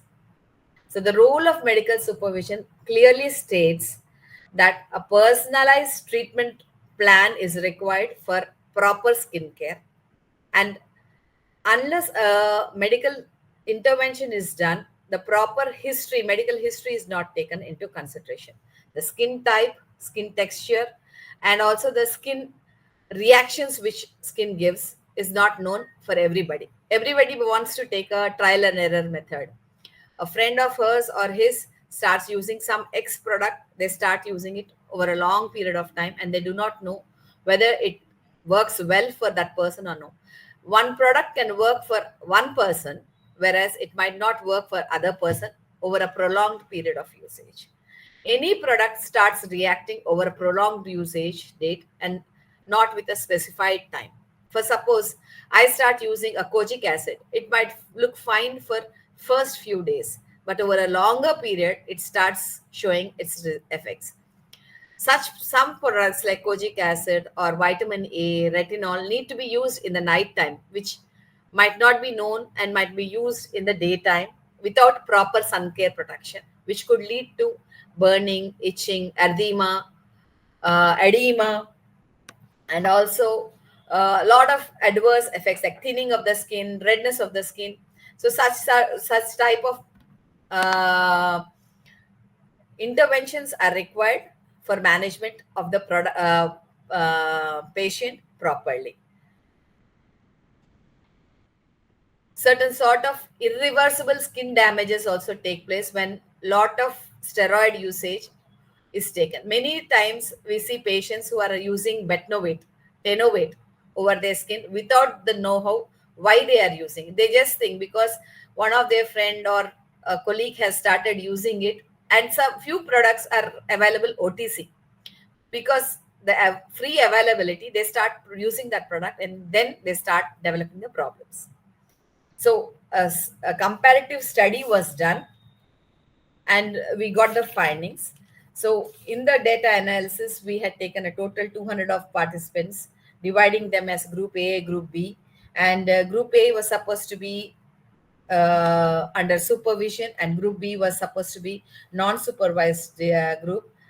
On a Likert scale of 5 point, we had studied the satisfaction, safety levels, willingness to recommend, and the results are 85 to 95% with supervision and 60 to 70% without supervision. Satisfaction levels 4.5 to 3.6. Adverse effects under supervised was less, whereas without supervision, the adverse effects were more, 20 to 28%. So better efficacy and reduced misuse of product was seen under supervision, whereas it was all the way around in the other level. So patient satisfaction levels, when the variables were measured, patient satisfaction was more under the supervision, because the patient knew how long to use the product, when to use the product, what is the care they have to take, and what in case they had any problems, they could follow up the doctor or also get required advice from the doctor whenever required, as and when required. So the data analysis was done for, I should say, in descriptive and interferential statistics, where in the descriptive we had seen that the overall trends, average satisfaction was there in both the levels. Group A had consistency, mean scores were across all the variables high when compared to the Group B. So in the comparative or interferential independent sample test T was done, where p variable was less than 0.001. The effective size, so the effect size of cohort Ds was measured, which was 0.87, representing a large effect. That means the medical supervision had a strong influence and high patient satisfaction levels. The correlation analysis, a person was conducted in the relation between the perceived satisfactory levels and overall satisfaction, which gave a higher satisfaction under managed by medical supervision. So the mean, median, standard deviation, when we had seen satisfaction score was 4.6, whereas unsupervised is 3.8. Outcome of satisfaction was 4.5, 3.7. Perceived safety 4.8, 3.4. Recommended clinic levels were 4.7 and 3.6. We should understand we are talking about industry which is 70 to 80 billion US dollars, which is growing annually 8 to 12%, and which is going to be doubled in the next decade. So when industry of that volume, we need to see every proper professional as well as ethical ways where the product has been used or is going to be used. Professional oversight enhances both clinical and psychological outcomes. For suppose a person starts using a product and is reacting wildly and does not know how to outcome the product, will have definitely psychological impacts. Many of the patients I have seen who have used retinol without prescription, who have used steroid creams without prescription, have seen their hairy face having hairs, hirsutism coming up, skin becoming thin, the skin becoming lethargic, the collagen levels losing, and they're also having lot of acne on their face. So such patients, psychological outcome is very different and very pathetic. So proper discussion with the patient, educating them the realistic expectations, meeting their expectations under medical supervision is higher across all the metrics. The patient satisfaction levels with professional oversight is high. Statistical analysis confirms that supervised treatments are always better than unsupervised. Regression suggests that medical supervision is strongest predicator of patient satisfaction even after certain age and treatment levels. So the objectives of the treatment, the normality tests, the comparison tests, the effect scores, correlation, all the statistical analysis which were given gives a strong positive correlation towards monitored, measurable, and also medicated, under medicated supervisions. There's few limitations. Of course, every study has few limitations, one being the cost and accessibility or dermatological care. It's not very easy to get an appointment, or as we all know, the dermatological costs are very high. Any product is definitely a higher range than the OTC product. So many of the patients do think twice before taking an advice. The variability in satisfaction measures varies, and there is a need for standardization of products. There are many future directions. Teledermatology for remote supervision is a must and has to be improved later. Long-term studies and satisfaction frameworks need to be improved. Large-scale multi-center trials need to be done. Development of AI-assisted dermatology tools for remote supervision is required. Standardization of satisfaction assessment tools need to be done. Long-term follow-up of studies to measure sustainability results is also a must. So I would like to conclude saying medical supervision significantly enhances patient satisfaction, perceived safety, willingness to recommend the cosmeceutical applications to one and all. When compared to non-monitored and self-administrated drugs. Clinics aiming to improve outcome, patients' trust should prioritize professional oversight in the treatment administration. Physiologically active chemicals such as retinol. Suppose a retinol is used over an acne, the time duration, the amount of product to be used, the time, duration of the product to be used needs to be educated properly to the client and monitored properly. And also being how to improve the skin and health conditions and attractiveness. Growth factors. When we see growth factors, we are having number of growth factors for the skin, for the hair.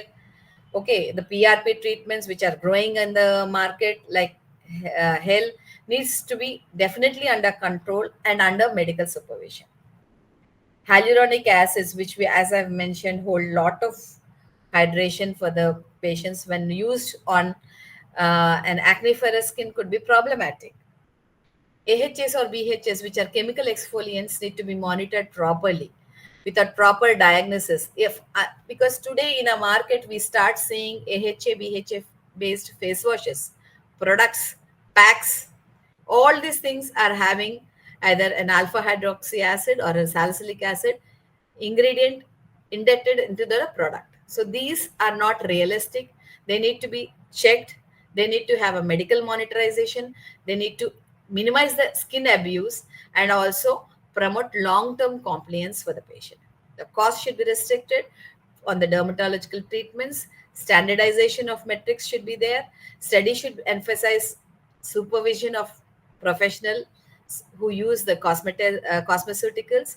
Public awareness should be increased. Industry healthcare collaboration should be taken into consideration. Research on teledermatology has to be improved. AI-assisted skin analysis should be coming much more prevalent into all phases of parts of the world. These are the references which I have used from internet, from Google Scholar, from books, and I wish to thank everyone for giving me this opportunity. I'm open for questions. Thank you for your presentation. I believe Noraini had some questions, so you can unmute yourself.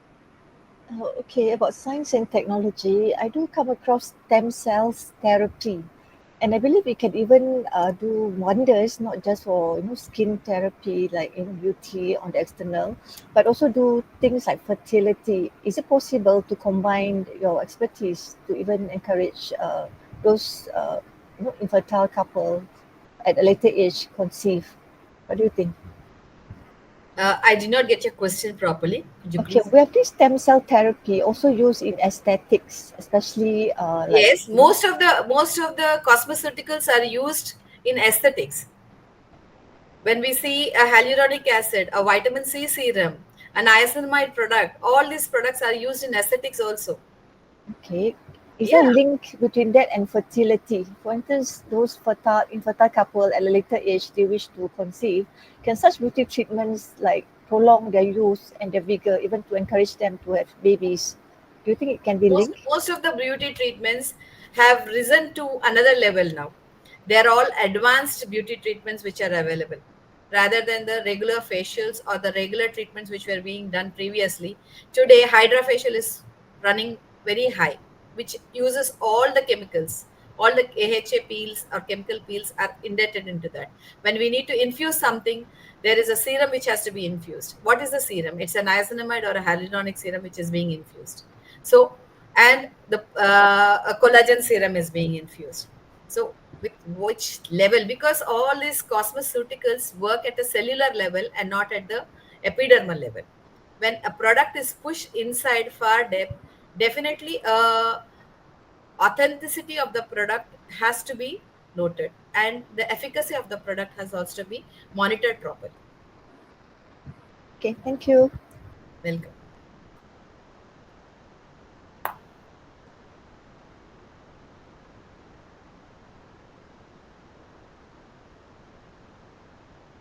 Any more questions? I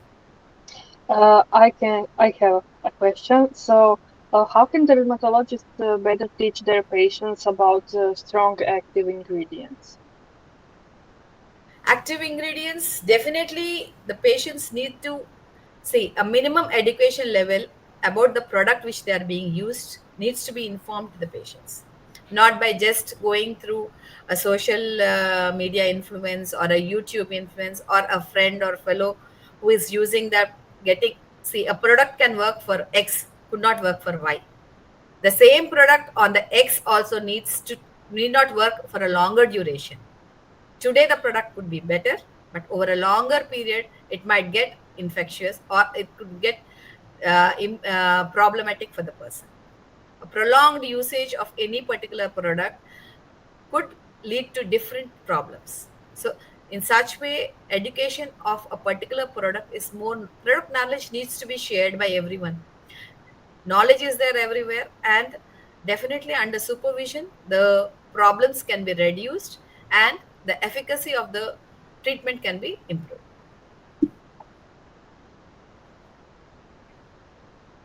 Thank you. Any more questions?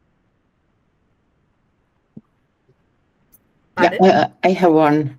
Excellent presentation and very critical, very actual nowadays, in particular when you mentioned how important is the beauty industry, and it's also very well protected, like a pharma or something else. I was wondering if you were in the position of the policymakers and you could decide upon two measures that could enhance and ensure the implementation as you suggest, what these two steps and measure would be? Yes, definitely, because FDA approval is required for all the products which go into the dermal level. But when it is on the epidermal level, FDA need not approve such products, because if it is a cosmetic, FDA approval is not required. But when it is into the dermal level, definitely it should be either FDA regulated or FDA approved. So such policies need to be made stronger, and only then the skin will not be abused much. Yeah, and another point that stuck with me is you mentioned it, standardization, and exactly that point might be quite challenging, because what we see and witness in this beauty industry is just the trial to be different, to make a different product that differentiate you and put you on the market on the different place from your competition. So do you also share the opinion that exactly this standardization, which must be must, is exactly that what many of the roles and responsibilities needs to be stipulated? Everybody wants to step into the other person's shoes. Yes. An esthetician wants to become a dermatologist, a dentist wants to become a dermatologist. So there needs to be a demarcation, clear rules and regulations, stipulations, where one needs to draw a line about the products or the usage of products. As social responsibility needs to be needs to rise among the users or the consumers also. We just cannot start putting everything on the skin. I would like to end saying professional guidance turns products into results, results into confidence. Skincare is a chemistry. The real glow comes from the products, but not how they are used, but how they are to be used.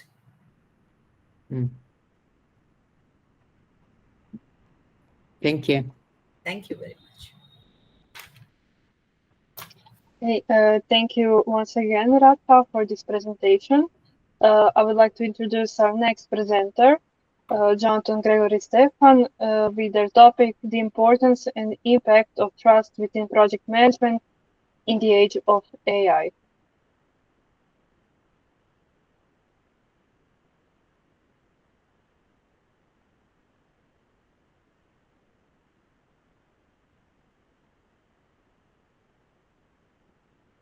Jonathan, are you here?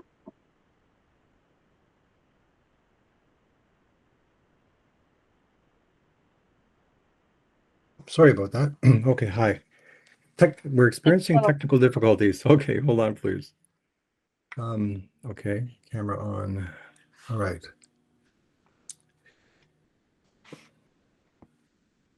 It's going to take me a minute to make sure I get this set up properly. Can you confirm, can you see the presentation? What do you see now? Please, something is loading. Okay.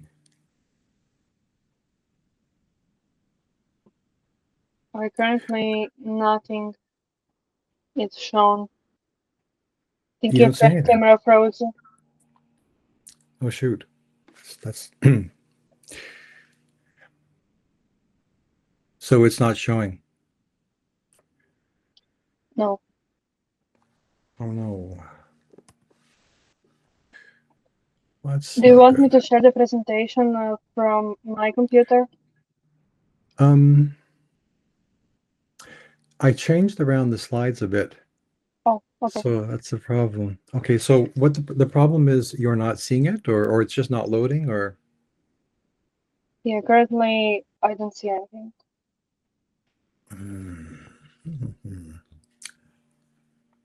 Okay, because I certainly see everybody when I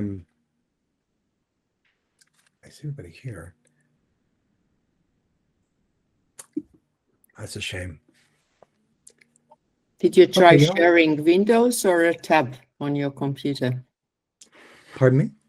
Did you share Windows or tab? Oh, you know what? Hold on.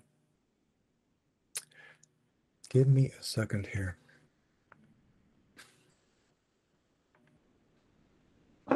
Okay.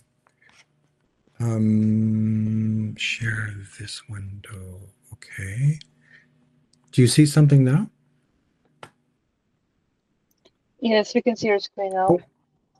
Oh. Terrific. Okay.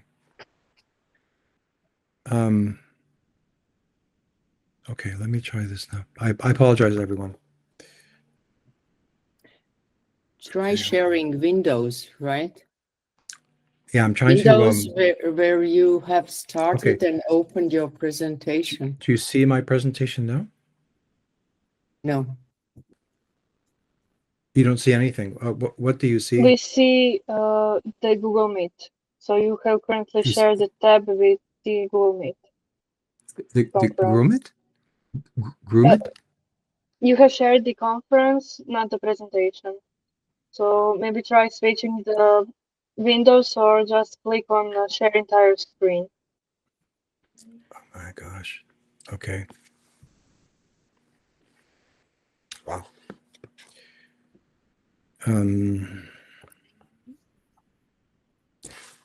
Allowed me to share my experience. You go to share and you try to use, you will got the option to share tab, window, or something else. So if your PowerPoint presentation is in show modus, you will see it as a window, as a one separate possibility to share. Okay. But so, the PowerPoint has to be started. You know, you cannot compare to Zoom. Go and open it. Okay. Wow. I'm not sure what to. Okay. Do you see anything right now? No. Yes, we can see our screen. You see your screen. Okay. Did you see my mouse moving, or? I see Sir, your. open your PowerPoint show first. Okay, Please let's try keep that. the PowerPoint show open first. Okay, well, Yes. PowerPoint open. Now you screen Okay. share the screen. Okay, do you see anything now? Yes, we see your. Yes. Please Which, share the screen. We I'm see your sorry, presentation now. do you see the presentation, yes or no? Yes, we see the Yes. presentation, but just go in the upper left corner, use slideshow. Upper left-hand corner. So it's, do you see the end show tips, swap displays, use slideshow in the left corner of your presentation? I'm sorry, I'm not understanding. What do you see currently in your presentation? Is it for you the entire screen or? Well, I have two screens. So one is the, sort of the full screen, and the other are my notes. That's a shame. It's You funny. can try to go to more option where you have 3 dots in Google Meet, down beneath when you can raise the hand. So you have 3 option, 3 dots, and you can open picture in picture, and that will raise your appearance as a presentation mode. If you have to. Okay, so I have allow share window. Okay. And now you share the presentation. And it this should window. go. Okay. So, okay. Do you see anything now? You're sharing your window, entire window. I know. Do you? And what do you see on the window? You are presenting Meet Google, which you are presenting. Okay, folks, I'm so sorry. I tried to set this up. It worked fine independently, but Google Meet is giving me a real challenge here. That's real. Okay, It's so a you shame. have a split screen on your computer. You're currently on the two computers. So Okay, I have an idea. okay, then we will switch the presenters. So until you resolve your issue, Jonathan, I will kindly ask Noraini to jump in with her presentation about digital battlegrounds and opposition leadership. I will give you Noraini host right now. I think that's wise. Thank you. And I apologize to the next presenter.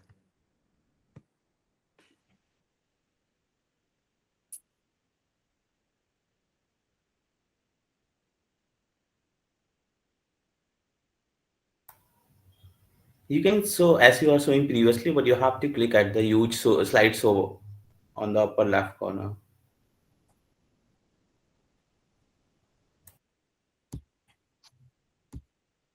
Yeah, hello everybody, yeah, honorable fellow researchers. My name is Noraini.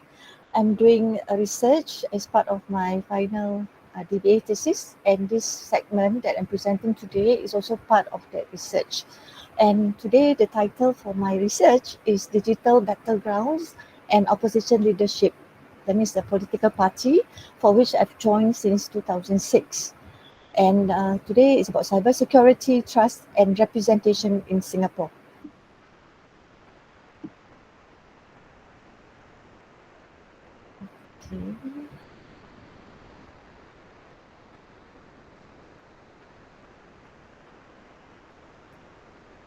Okay, can you see the whole? Yeah.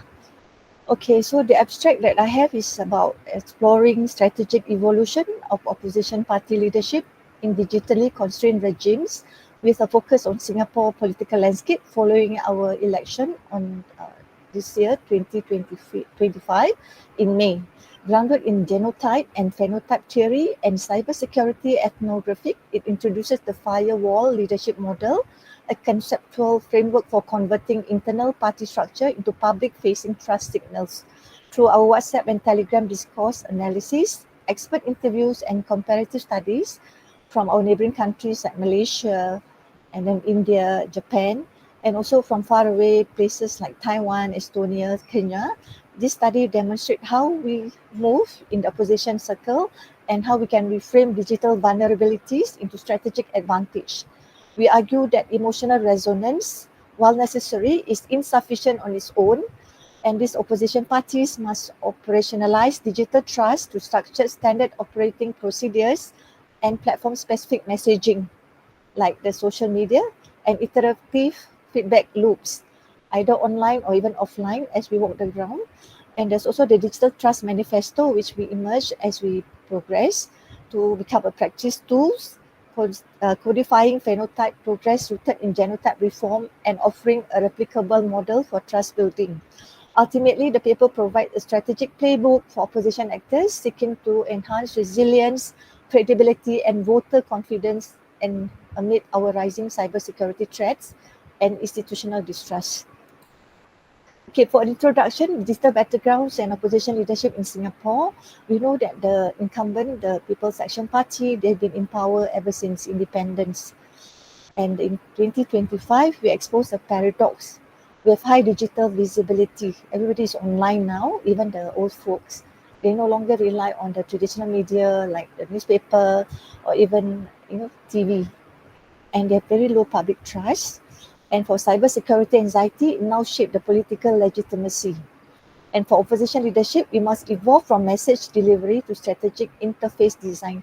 That means we must be savvy with the IT. We must be online to address those queries, even brick bats, those kind of critical view of the voters or the constituents that we're contesting in.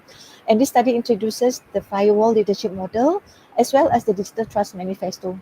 What I'm aiming is for the next general election in Singapore, which most probably come in another predictable cycle of 5 years, which is 2030.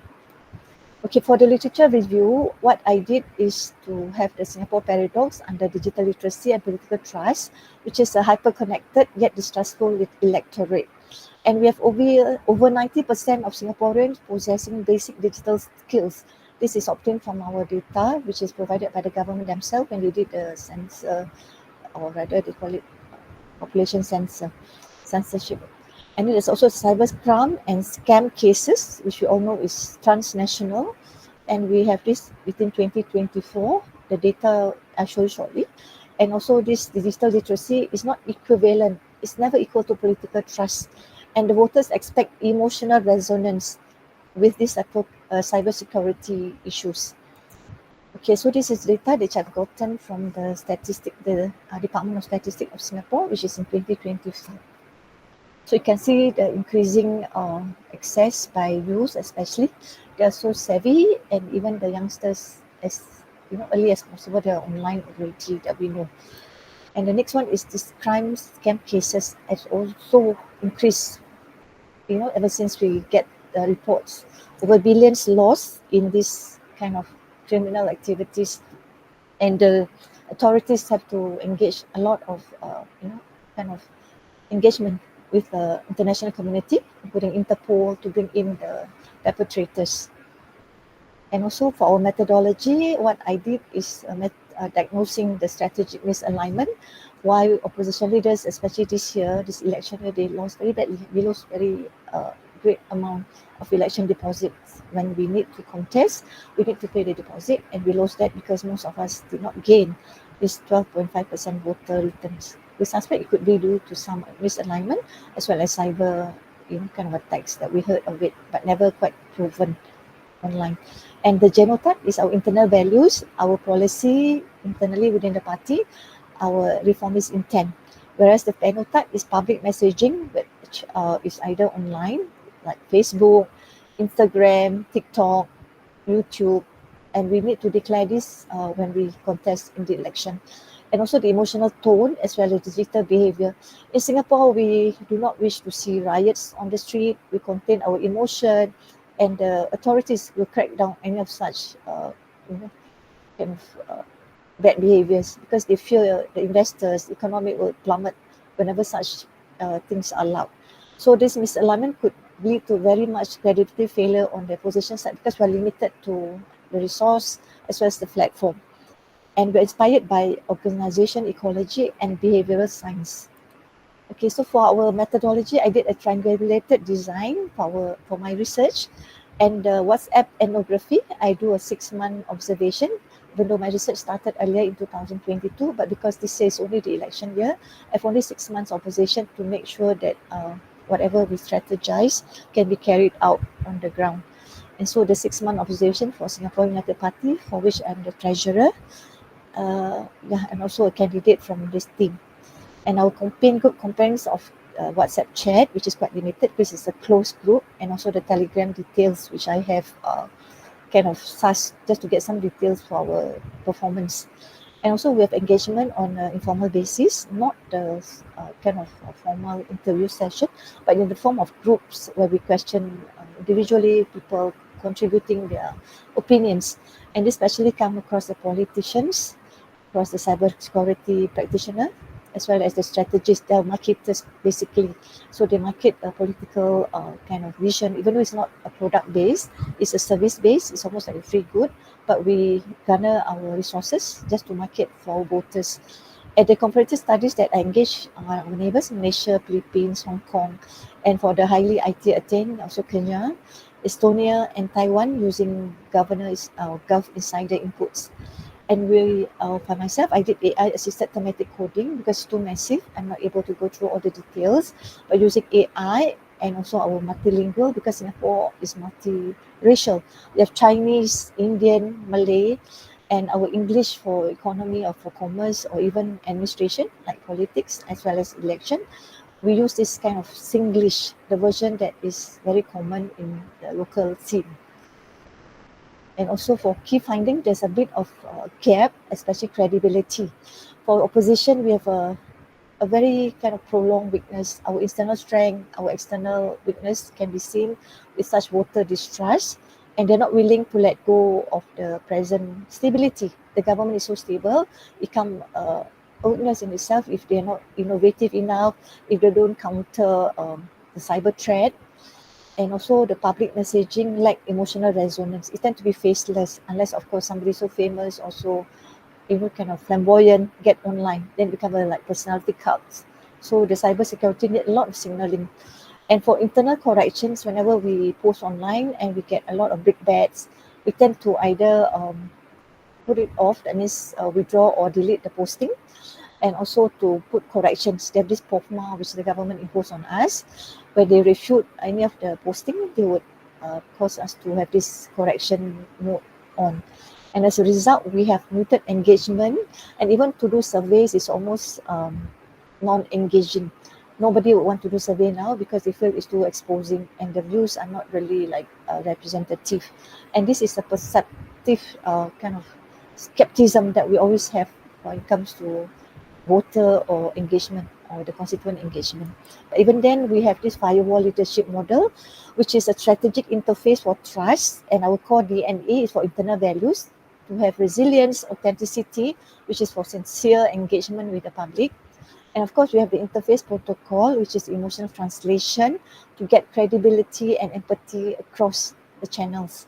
And for this public firewall, we need to observe behaviors and to observe the voter kind of engagement, voter response, whether with confidence and with legitimacy.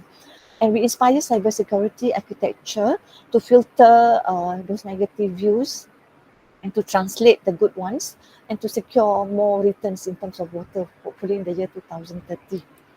And for strategic behavior that build trust, we have this operationalizing of the firewall model for iterative transparency.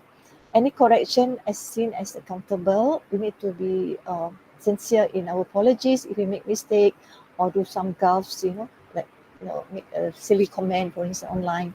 And also for emotional framing, there's also embedded for hope and also our vulnerabilities addressed. We hope not to be attacked even emotionally across the platforms that we engage in, and also to have resilience. Whenever there's any criticism, we will accept it with open minds and not to be too critical on ourselves and others. And for the cybersecurity signaling, we need to have a demonstration for platform literacy. That means whenever secure engagement, we should see the the engagement to be secure. That means nobody can access our internal messaging, our website to tamper or to post unnecessary comment on our walls. And also there's a lexical precision. We use inclusive language, emotionally intelligent, as well as to engage in the more positive vibes. And for the comparative insight and validation, we learn from the hybrid regimes. Like in Malaysia, they have this reformasi. It's a Malay word coined from, I think, reformation in English term. And they have the TikTok agility. Everybody was on TikTok that we saw online. And so that's how they manage the public trust. And for Philippines, there's emotional storytelling. We had President Marcos now, Junior, having crisis response every now and then when they have like typhoon, the latest one. And for Hong Kong, they have a strong genotype, even though it's fragmented, but the phenotype can be seen as quite strong because of the legislation from the mainland China, the CCP control. And the FIREMORE model can be validated across diverse political contexts, not just for local Singaporean validity. And for this discussion on business alignment, we seek to understand that opposition is a business unit, not yet government level, but we engage like an enterprise. So we need to manage our resource as carefully as we can so as not to waste on unnecessary, like engagement. Those like we feel, like too critical. We don't want to waste time even with such voters.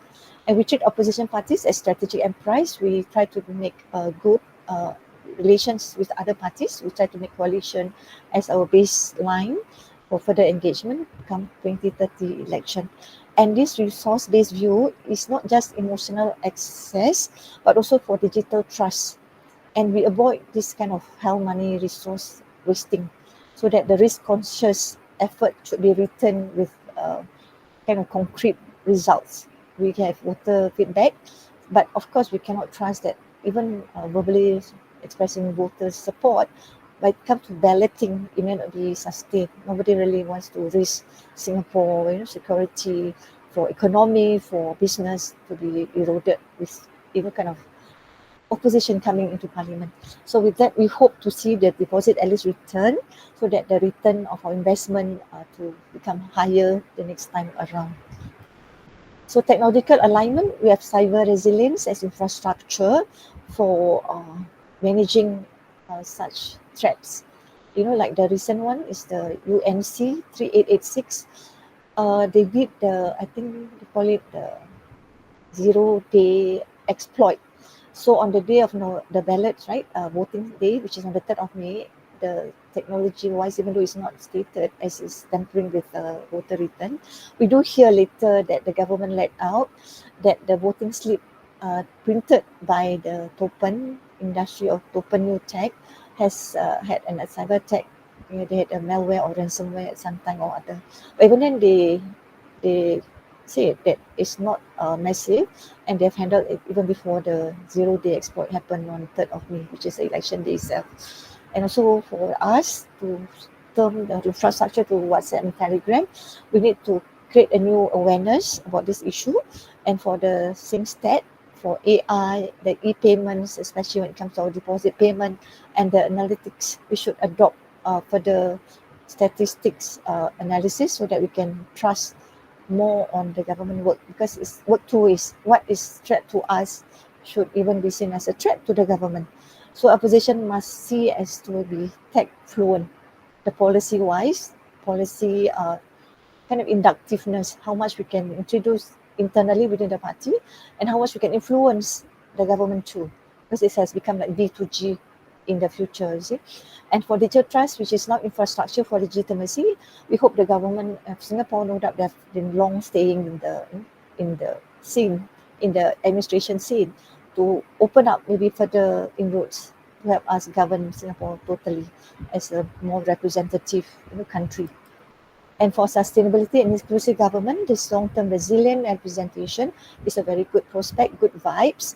We encourage businesses so that we won't stall or disrupt any particular standard operating procedure. And as such, we need succession planning. Our vision, our mission, our core values should be seen to be hereditary. We should impart the next generation and so on through feedback loops. And as such, our youth is our next lab of defense actually. We need to recruit more to the party as well as to the political scene.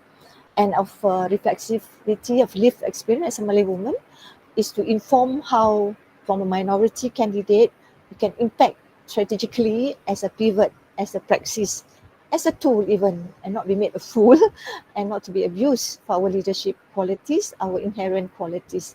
And as such, leadership should be transparent, full of empathy and community engagement. And for recommendation, we did the Digital Trust Manifesto to codify our credibility.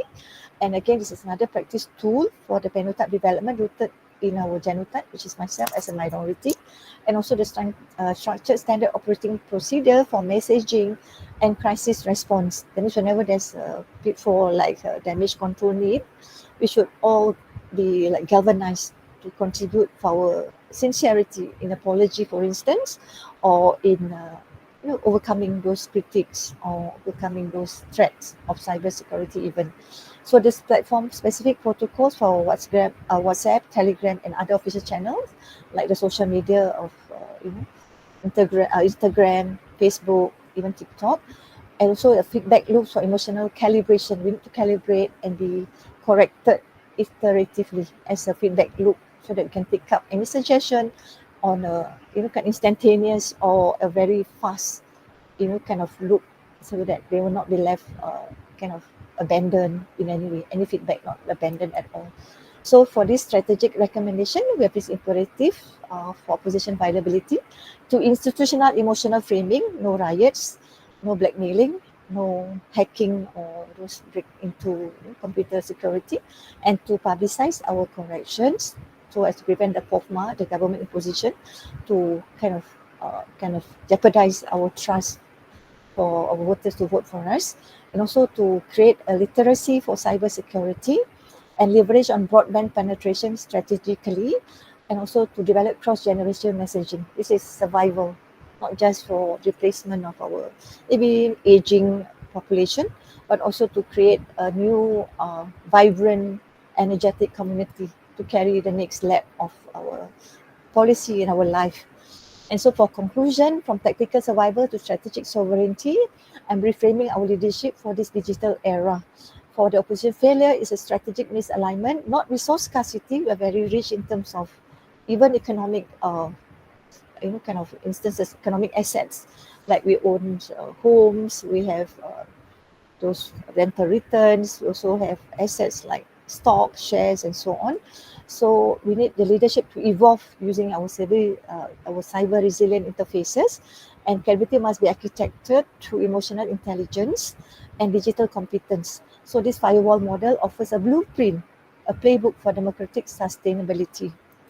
So these are my references, okay, which I use quite broad-based from Google Scholar, academia.edu, as well as the local course and so on. So with that, we thank you. Thank you, Noraini, for your presentation. Are there any questions now?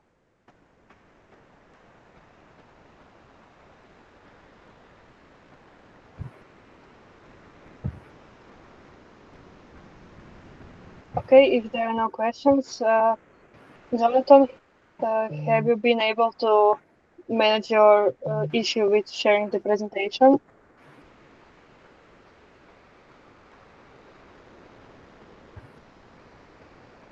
Sorry, the issue on my side is that I can present no problem, but for some reason this particular interface, Google, is not very happy with my computer. So I'll try it again. Or, well, you know what? Yes, I don't want to disrupt this whole thing here. My gosh. No, it's okay. We are a bit short on time, so we have to speed up a little bit. I hope it's okay with you all, because we still have to go to the room 1 for the end speech from Dr. Anna Provodnikova. So I'm a little bit speeding up these presentations. But if you have any questions regarding Noraini presentation, feel free to discuss a bit. So are we basically, we're canceling my presentation then? Is that what you're telling me? Which is, I No, understand no, the circumstances. No, we're not canceling your presentation. I can share it from my computer. Okay, you know what? Let's try that. It'll Okay. be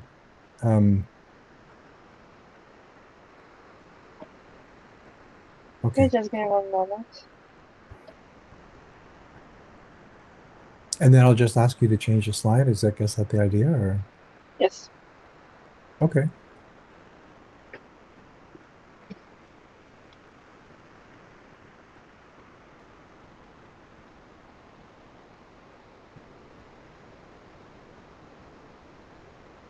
Or I've actually changed.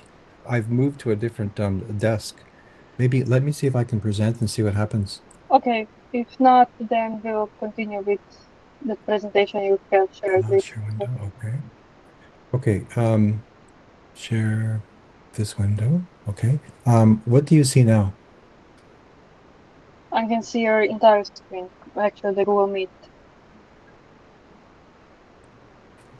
Google Meet. Okay. So do you mean the presentation or? No, the conference. Oh, you see. Okay. All right. Good. So okay. Okay. Let me Wow. Okay, I got an idea.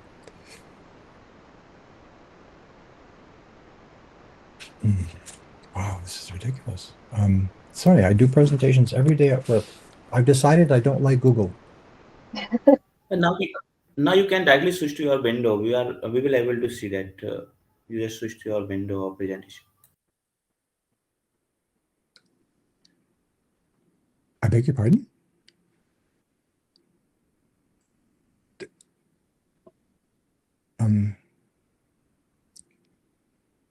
Okay. Last share screen. Share entire screen. Okay. What do you see now? Okay, we can see your desktop. My desktop. Okay, which desktop are you looking at? The one with the astronaut walking to the Earth. Oh, okay. Well, okay.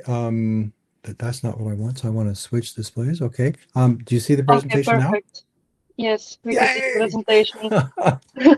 Awesome. Okay. All right, folks. I am so sorry. All right. So good afternoon, everyone. Unfortunately, my text is here. I realize it's the end of a very long and for me frustrating day. But thank you so much. My daughter tells me, go for it. Well, I hope that you would enjoy it as much as she did. Project management is not like driving a car. With the car, you turn the key in the ignition, press the start button, put the car in gear, and press on the accelerator. Now, of course, for those that drive regularly, this is completely second nature.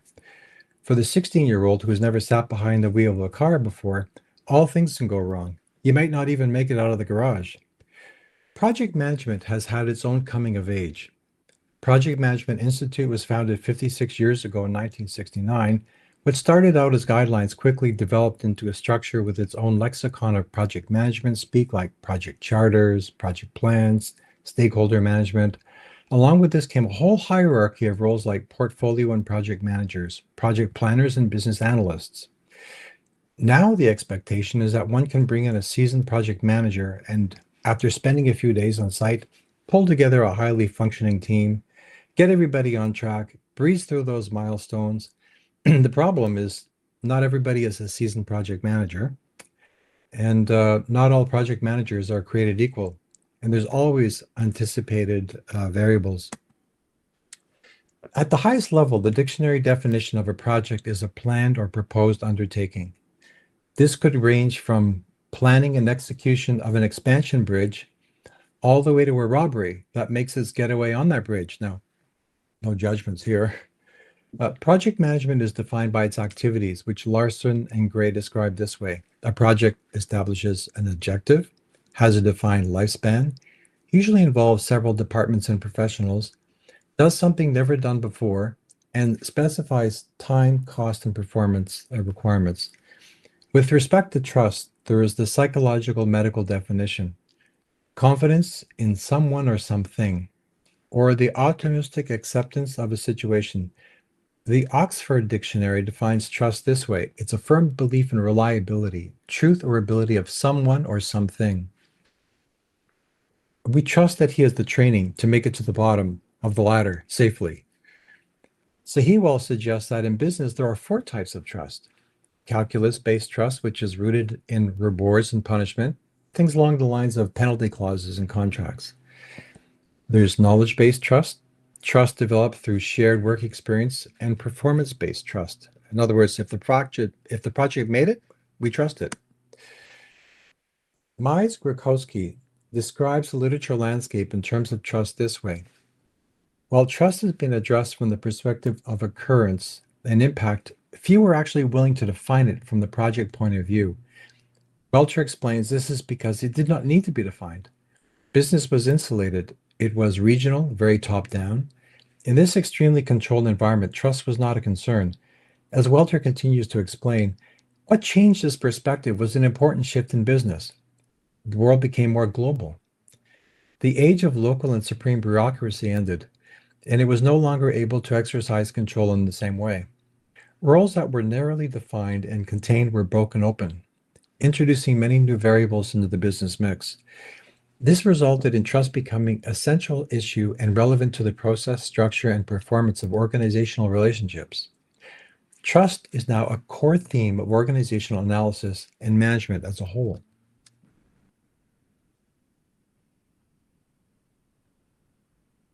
Defining project success early on in project management was easy. If your project came on time, was within budget, and held to its scope, your project was a success. These 3 attributes are referred to as the iron triangle. Eventually, though, as Pollack explains, a 4th attribute was added, and this was the voice of the customer. The problem here is that the more one focuses solely on the attributes of the iron triangle, the less the customer's vision seems to be realized. The result of this is that coming up with a universal definition of success is becoming increasingly elusive and avoided. Kersney explains that for a long time now, project success has been the least understood and researched aspects of project management. The voice of the customer has influenced how we define failure and success. Bourne shares how London's Millennium Dome is a perfect example of this. While this project hit all the targets, the project was actually considered an overall failure because after the original purpose had been served, it was shuttered at a cost of £30 million per year.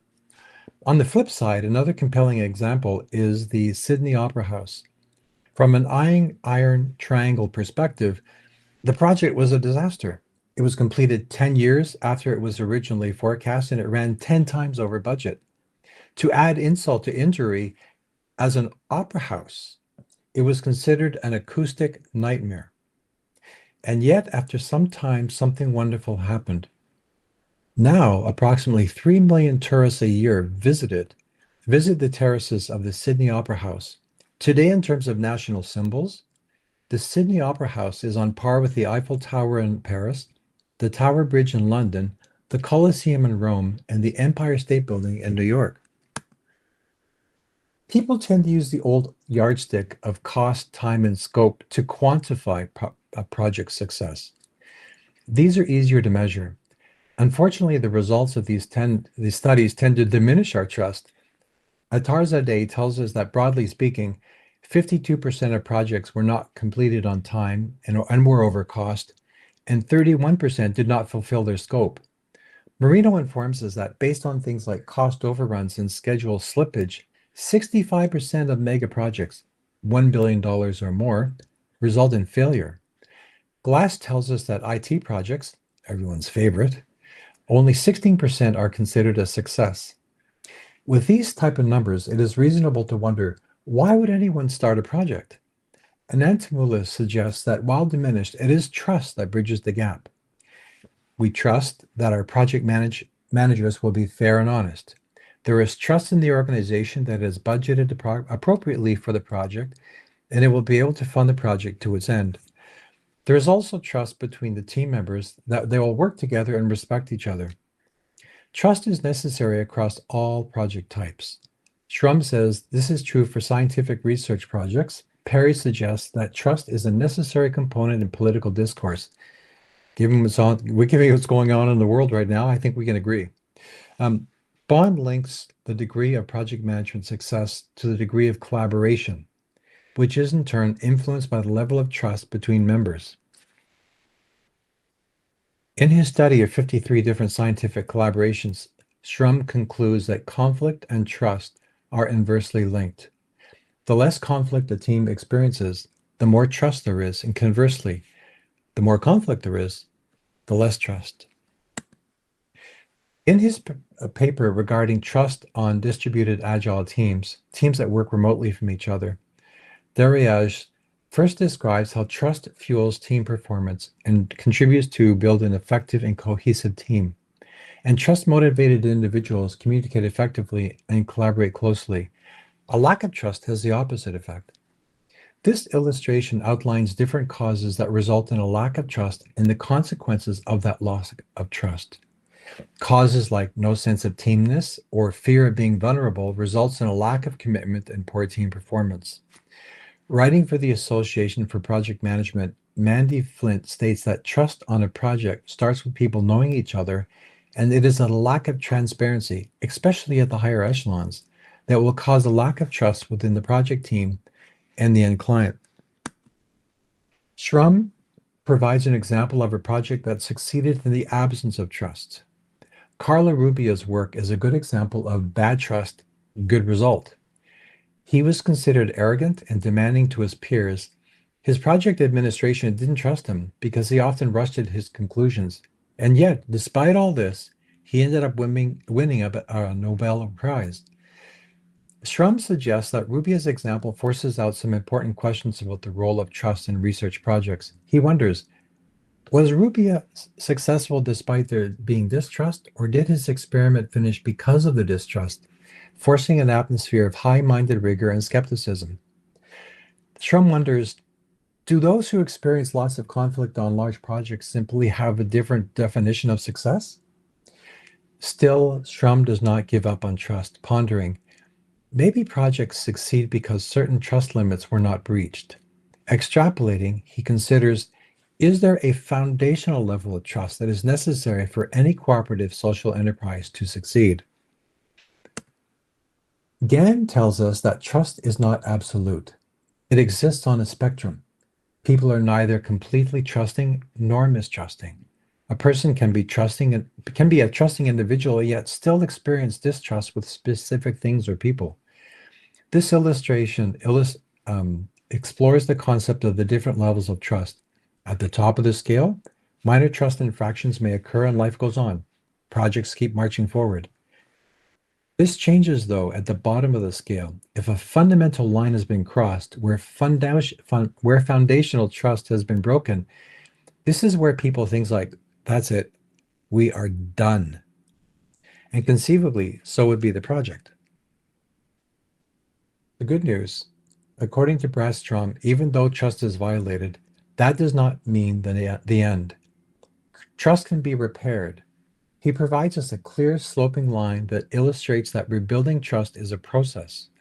According to this illustration, when trust is broken, two things can occur. Retaliation and then with lots of gossip. In this circumstance, people tend to become watchful, fearful, and skeptical. For trust to be rebuilt, there is a sequence that must be observed. Step 1 is to stop anything that might be seen as escalatory. What is necessary is a cessation of hostilities and a stop at any gossip. Step 2, a platform needs to be built which becomes the mechanics for trust rebuilding. This means people working together in different constructive ways. Step 3, time is a factor. Trust is then rebuilt incrementally over time. In terms of relationships, the best way to move forward, even in the absence of trust, is to begin working together on joint tasks. The goal is that eventually, over time, hope, faith, and confidence will be restored. Thacker, Kaplan, Mail all suggest that although we are not yet defined by AI, we are in the age of AI. AI-written content now dominates 60% of news articles. 78% of organizations report using AI in 2024, up from 55% the year before. In 2023, the FDA approved 223 AI-enabled medical devices. To some, AI is a blessing. They look to the advances in medicine like enhanced diagnostic tools. Others look at AI less kindly. They range from mild concern to abject alarm. Trust has been bent in cases of things like AI chatbox hallucinations, and trust has been broken in such cases where AI has threatened people and even led them to committing suicide. This and many other factors have led authors like Nate Soares, the president and co-founder of MIRI, the Machine Intelligence Research Institute, to doubt our ability to responsibly govern and control the development of AI. While on a CNN talk show, Soares shocked the host by stating that someone born today has a better chance of dying from AI than of graduating high school. Max Roser, program director of the Oxford Martin School, puts our technical evolution into fascinating perspective. The first use of stone tools by the ancestors of our species occurred 3.4 million years ago. 1 million years ago, fire was used for cooking. Eventually, technical discoveries and advances started to occur at an increasing frequency. It only took 67 years to go from those mere few seconds of flight in 1902 to humans landing on the moon in 1969. Roser says one reason why artificial intelligence is such an important innovation is that intelligence is the main driver of innovation itself. If we get to the point where artificial intelligence is a part of the creative mix, what used to take decades or even years could even happen in less time.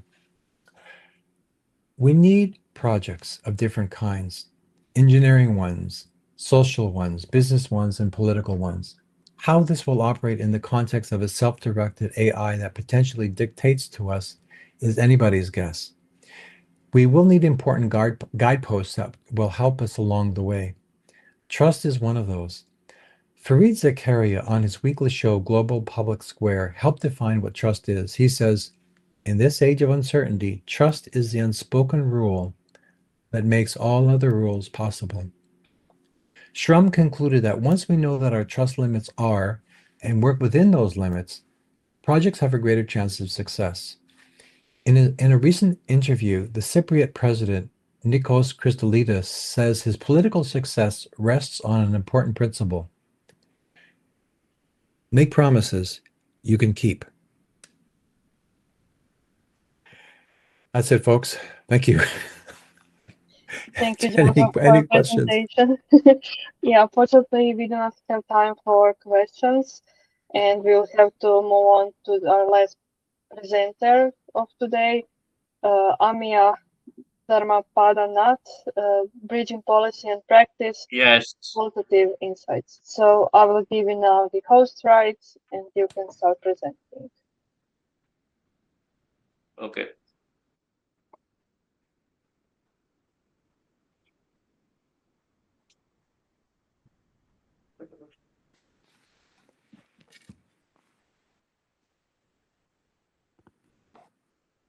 Okay, Amia, you can now share a screen. Yeah. Can you see my slide? Yes. Yeah, Okay. My voice is clear? very. Yes, perfect. Yeah. Good evening, everybody. Actually, I am the last presenter. So I will switch on my video. Yeah.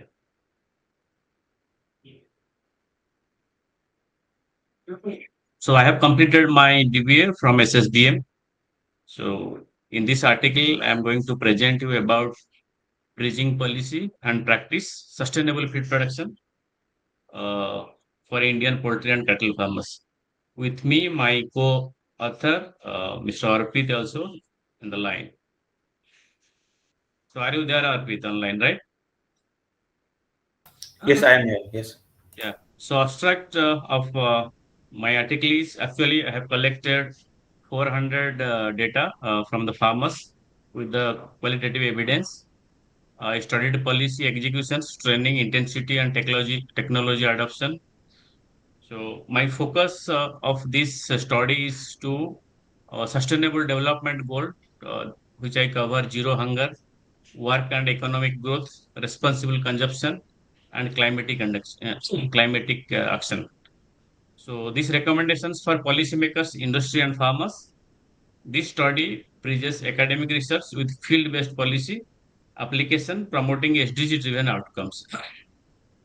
So in research context, I would just want to highlight that India is a big country having 1.4 billion people. So to feed, and it is a protein deficiency country. So for that, livestock, particularly milk, chicken, egg, uh, plays an important role for the Indian agriculture GDP, as well as the feeding the animal human beings. Almost 70 million above rural households rely on the poultry and dairy, and feed is the major component of the cost, which contributes around 60 to 70% of the total production, and particularly the major ingredients, which is maize and soybean, corn and soybean. So the prices are quite volatile because sometimes we have to import, sometimes the production it is also for the human consumption. So sometimes that is also a biggest challenge. So rural smallholders face high input volatility, impacting profitability and sustainability because of lot of volatility in the across sector. So an unified approach integrating policy, training, and technology is critical to ensure the resilience.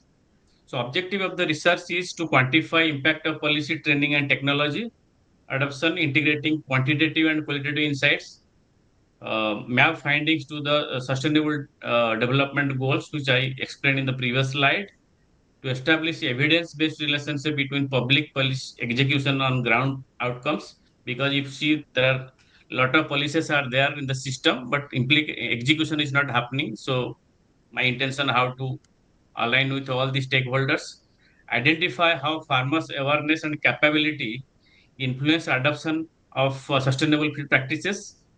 Also, to bridge the gap between research and execution by translating empirical data into the policy action.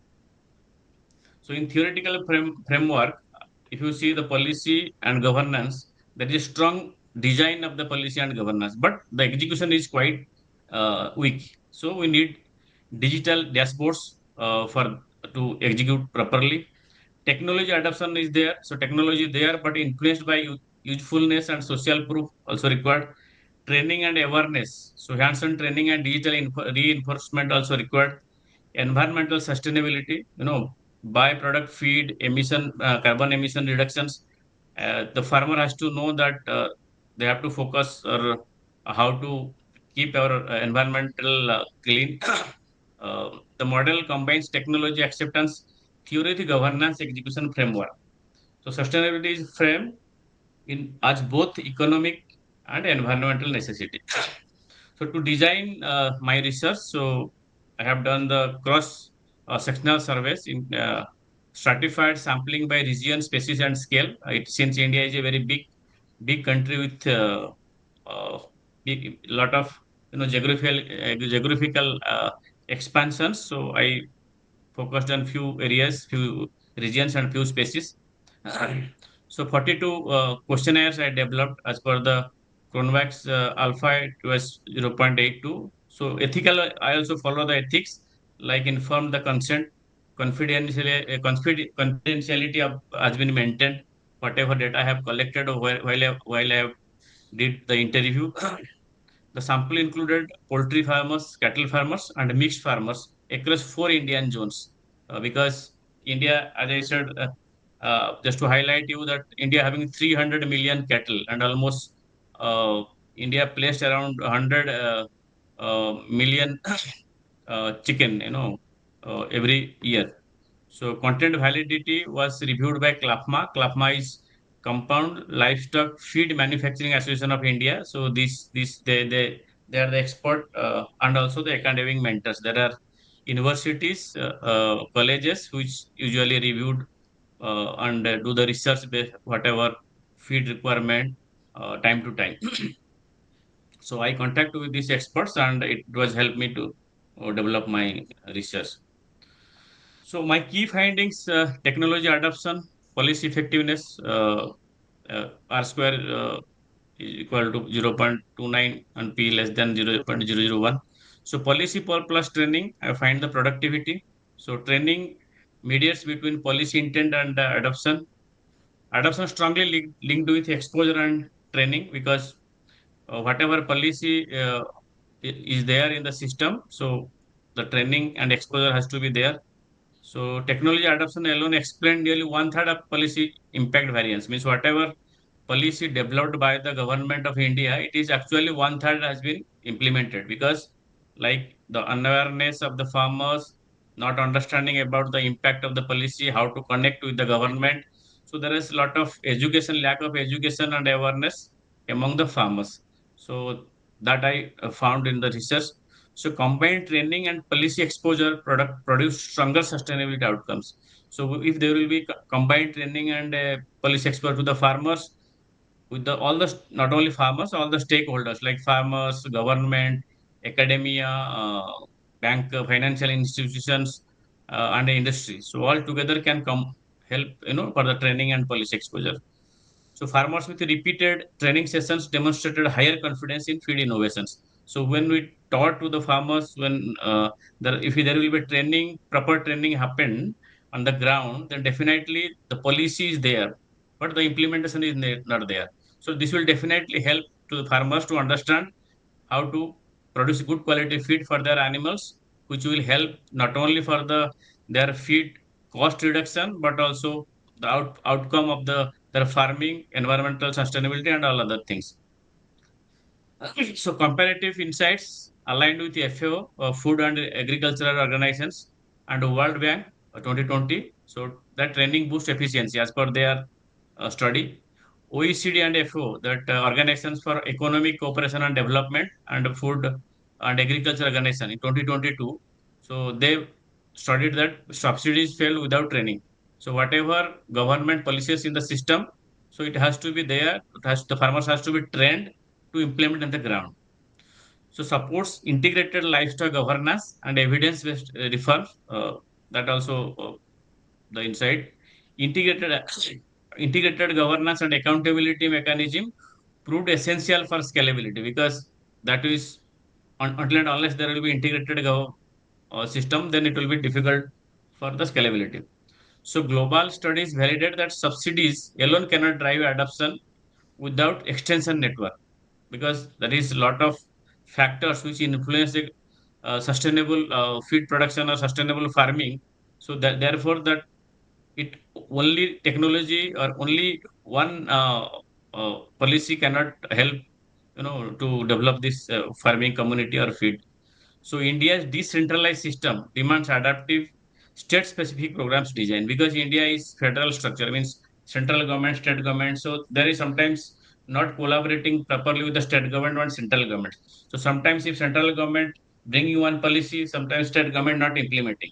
So that is also lacking, which has to be developed. So policy and to implement the policy and practical, so policymakers bundle subsidies with the mandatory training and dashboards. Like government, they bundle the subsidies with the mandatory training and dashboards. Expand mobile vet service. Veterinarians, the animal veterinarians, they have to go to the farm and serve to the farmers. So industry localized feed rations, because as I said that India having multiple climates. There are 4 or 5 climates, different states, different regions having different temperature, different environment. So the animals require different types of rations. So that feed rations. So that has to be localized. Embed dealer level training, means because farmers are depending on the dealers. Dealers are those are financing to the farmers. So they also need to be trained so that they can also give to the farmers. Like I said, almost in India, almost 5 million above of farmers are there in the entire livestock. So there should be multiple stages like farmer, dealer, distributor, and then the industry, so that they can organize the training. Invest in mobile advisory tools, because now in this IT scenario, means modern scenario, so mobile advisory also required, because India having more than 100,000 million, 1 billion ever mobile available, people are using. So everybody having mobile. So one person having multiple mobile. So that advisory tools also required in different ways. So farmers cooperatives, so pool procurement, adapt precision feeding. So that also cooperative and farmer they have to work together. Use peer demonstrations for early adoptions. And academia and NGOs like major co-benefits develop vendor neutral advisory models, because they are also having there are a lot of NGOs. So they also can non-government organizations NGOs. So they are also in India. So they are also working like FPOs, farmer produced organizations. So they can work together with the academia so that whatever policies and they are from the government side, whatever industry is doing, whatever universities are doing the research, so everything has to uh, go through the academia and NGOs. So summary of the discussion. So financial support for training, it will help lowering the risk and improve adoption. Peer influence and digital tools, that definitely it will help to enhance the learning. Cross-agency collaborations needed for a scalability. I told like all this in university, academia, government, farmers, industry, researchers, everything, everybody has to work collaborated. Financial aid without skill building produces limited behavioral changes. So skill development also required in the farmer level. Like vets are there, there are many diploma, below the vets. They have also helped the farmers to develop the skills. Farmer to farmer learning and mentoring improve credibility of innovations. So ongoing process. Digital dashboards enhance transparency and monitoring of scheme performance. Means whatever policy, whatever schemes government is giving, or whatever the industry also giving subsidies, whatever jointly. So that has to be digitalized so that farmers, whatever policy implemented by the government, policymakers, it has to reach to the farmers and it has to be monitored. So like if you see in India that there are every people have our prime minister has declared that everybody should have a bank account. So they open almost millions of bank accounts in 10 years back. So that that type of system should be there so that it can help farmers to understand. So policy, technology and training must converge to generate sustained impact. So that uh, should be happened. So limitations and future work. So future research can track long-term adoption trend and seasonal variations, because as I said, India is a big country with multiple variations. So I just follow few regions. So it has to be covered in multiple regions. More robust casual evidence can emerge from experimental training interventions. Integration of IoT and remote sensing can enhance feed efficiency measurement, because there is no end of technology and farmers still much behind the adapting the technology. So that can be further can be worked on that.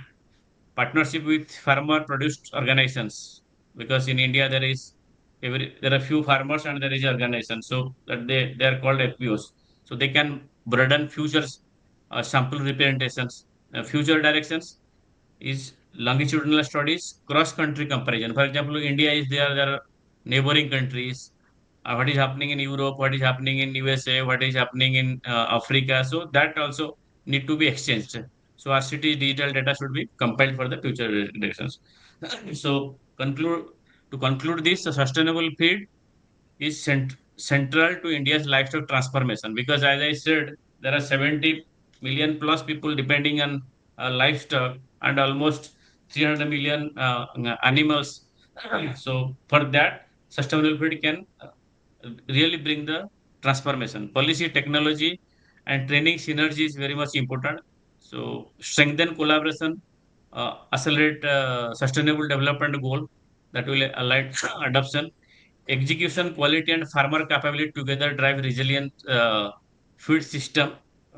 Sustainability must balance productivity, environment, and equity goals. So our our aim is to make everything sustainable, because sustainability is the core of our future. So if all of us we have to follow that whatever we are doing, it should to be sustainable. So I have followed leading organizations like ILRI, FO, World Bank, CLAPMA, and NDTV reports, and based on that, I follow the PF formatted as per the SSBM academic standard, and I completed my pressures. Thank you so much. Thank you, Amia. So I would all invite now to join the room 1, where we're going to conclude this conference. Thank you once again. Thank you. Thank you. Thank you, everyone. Thank you.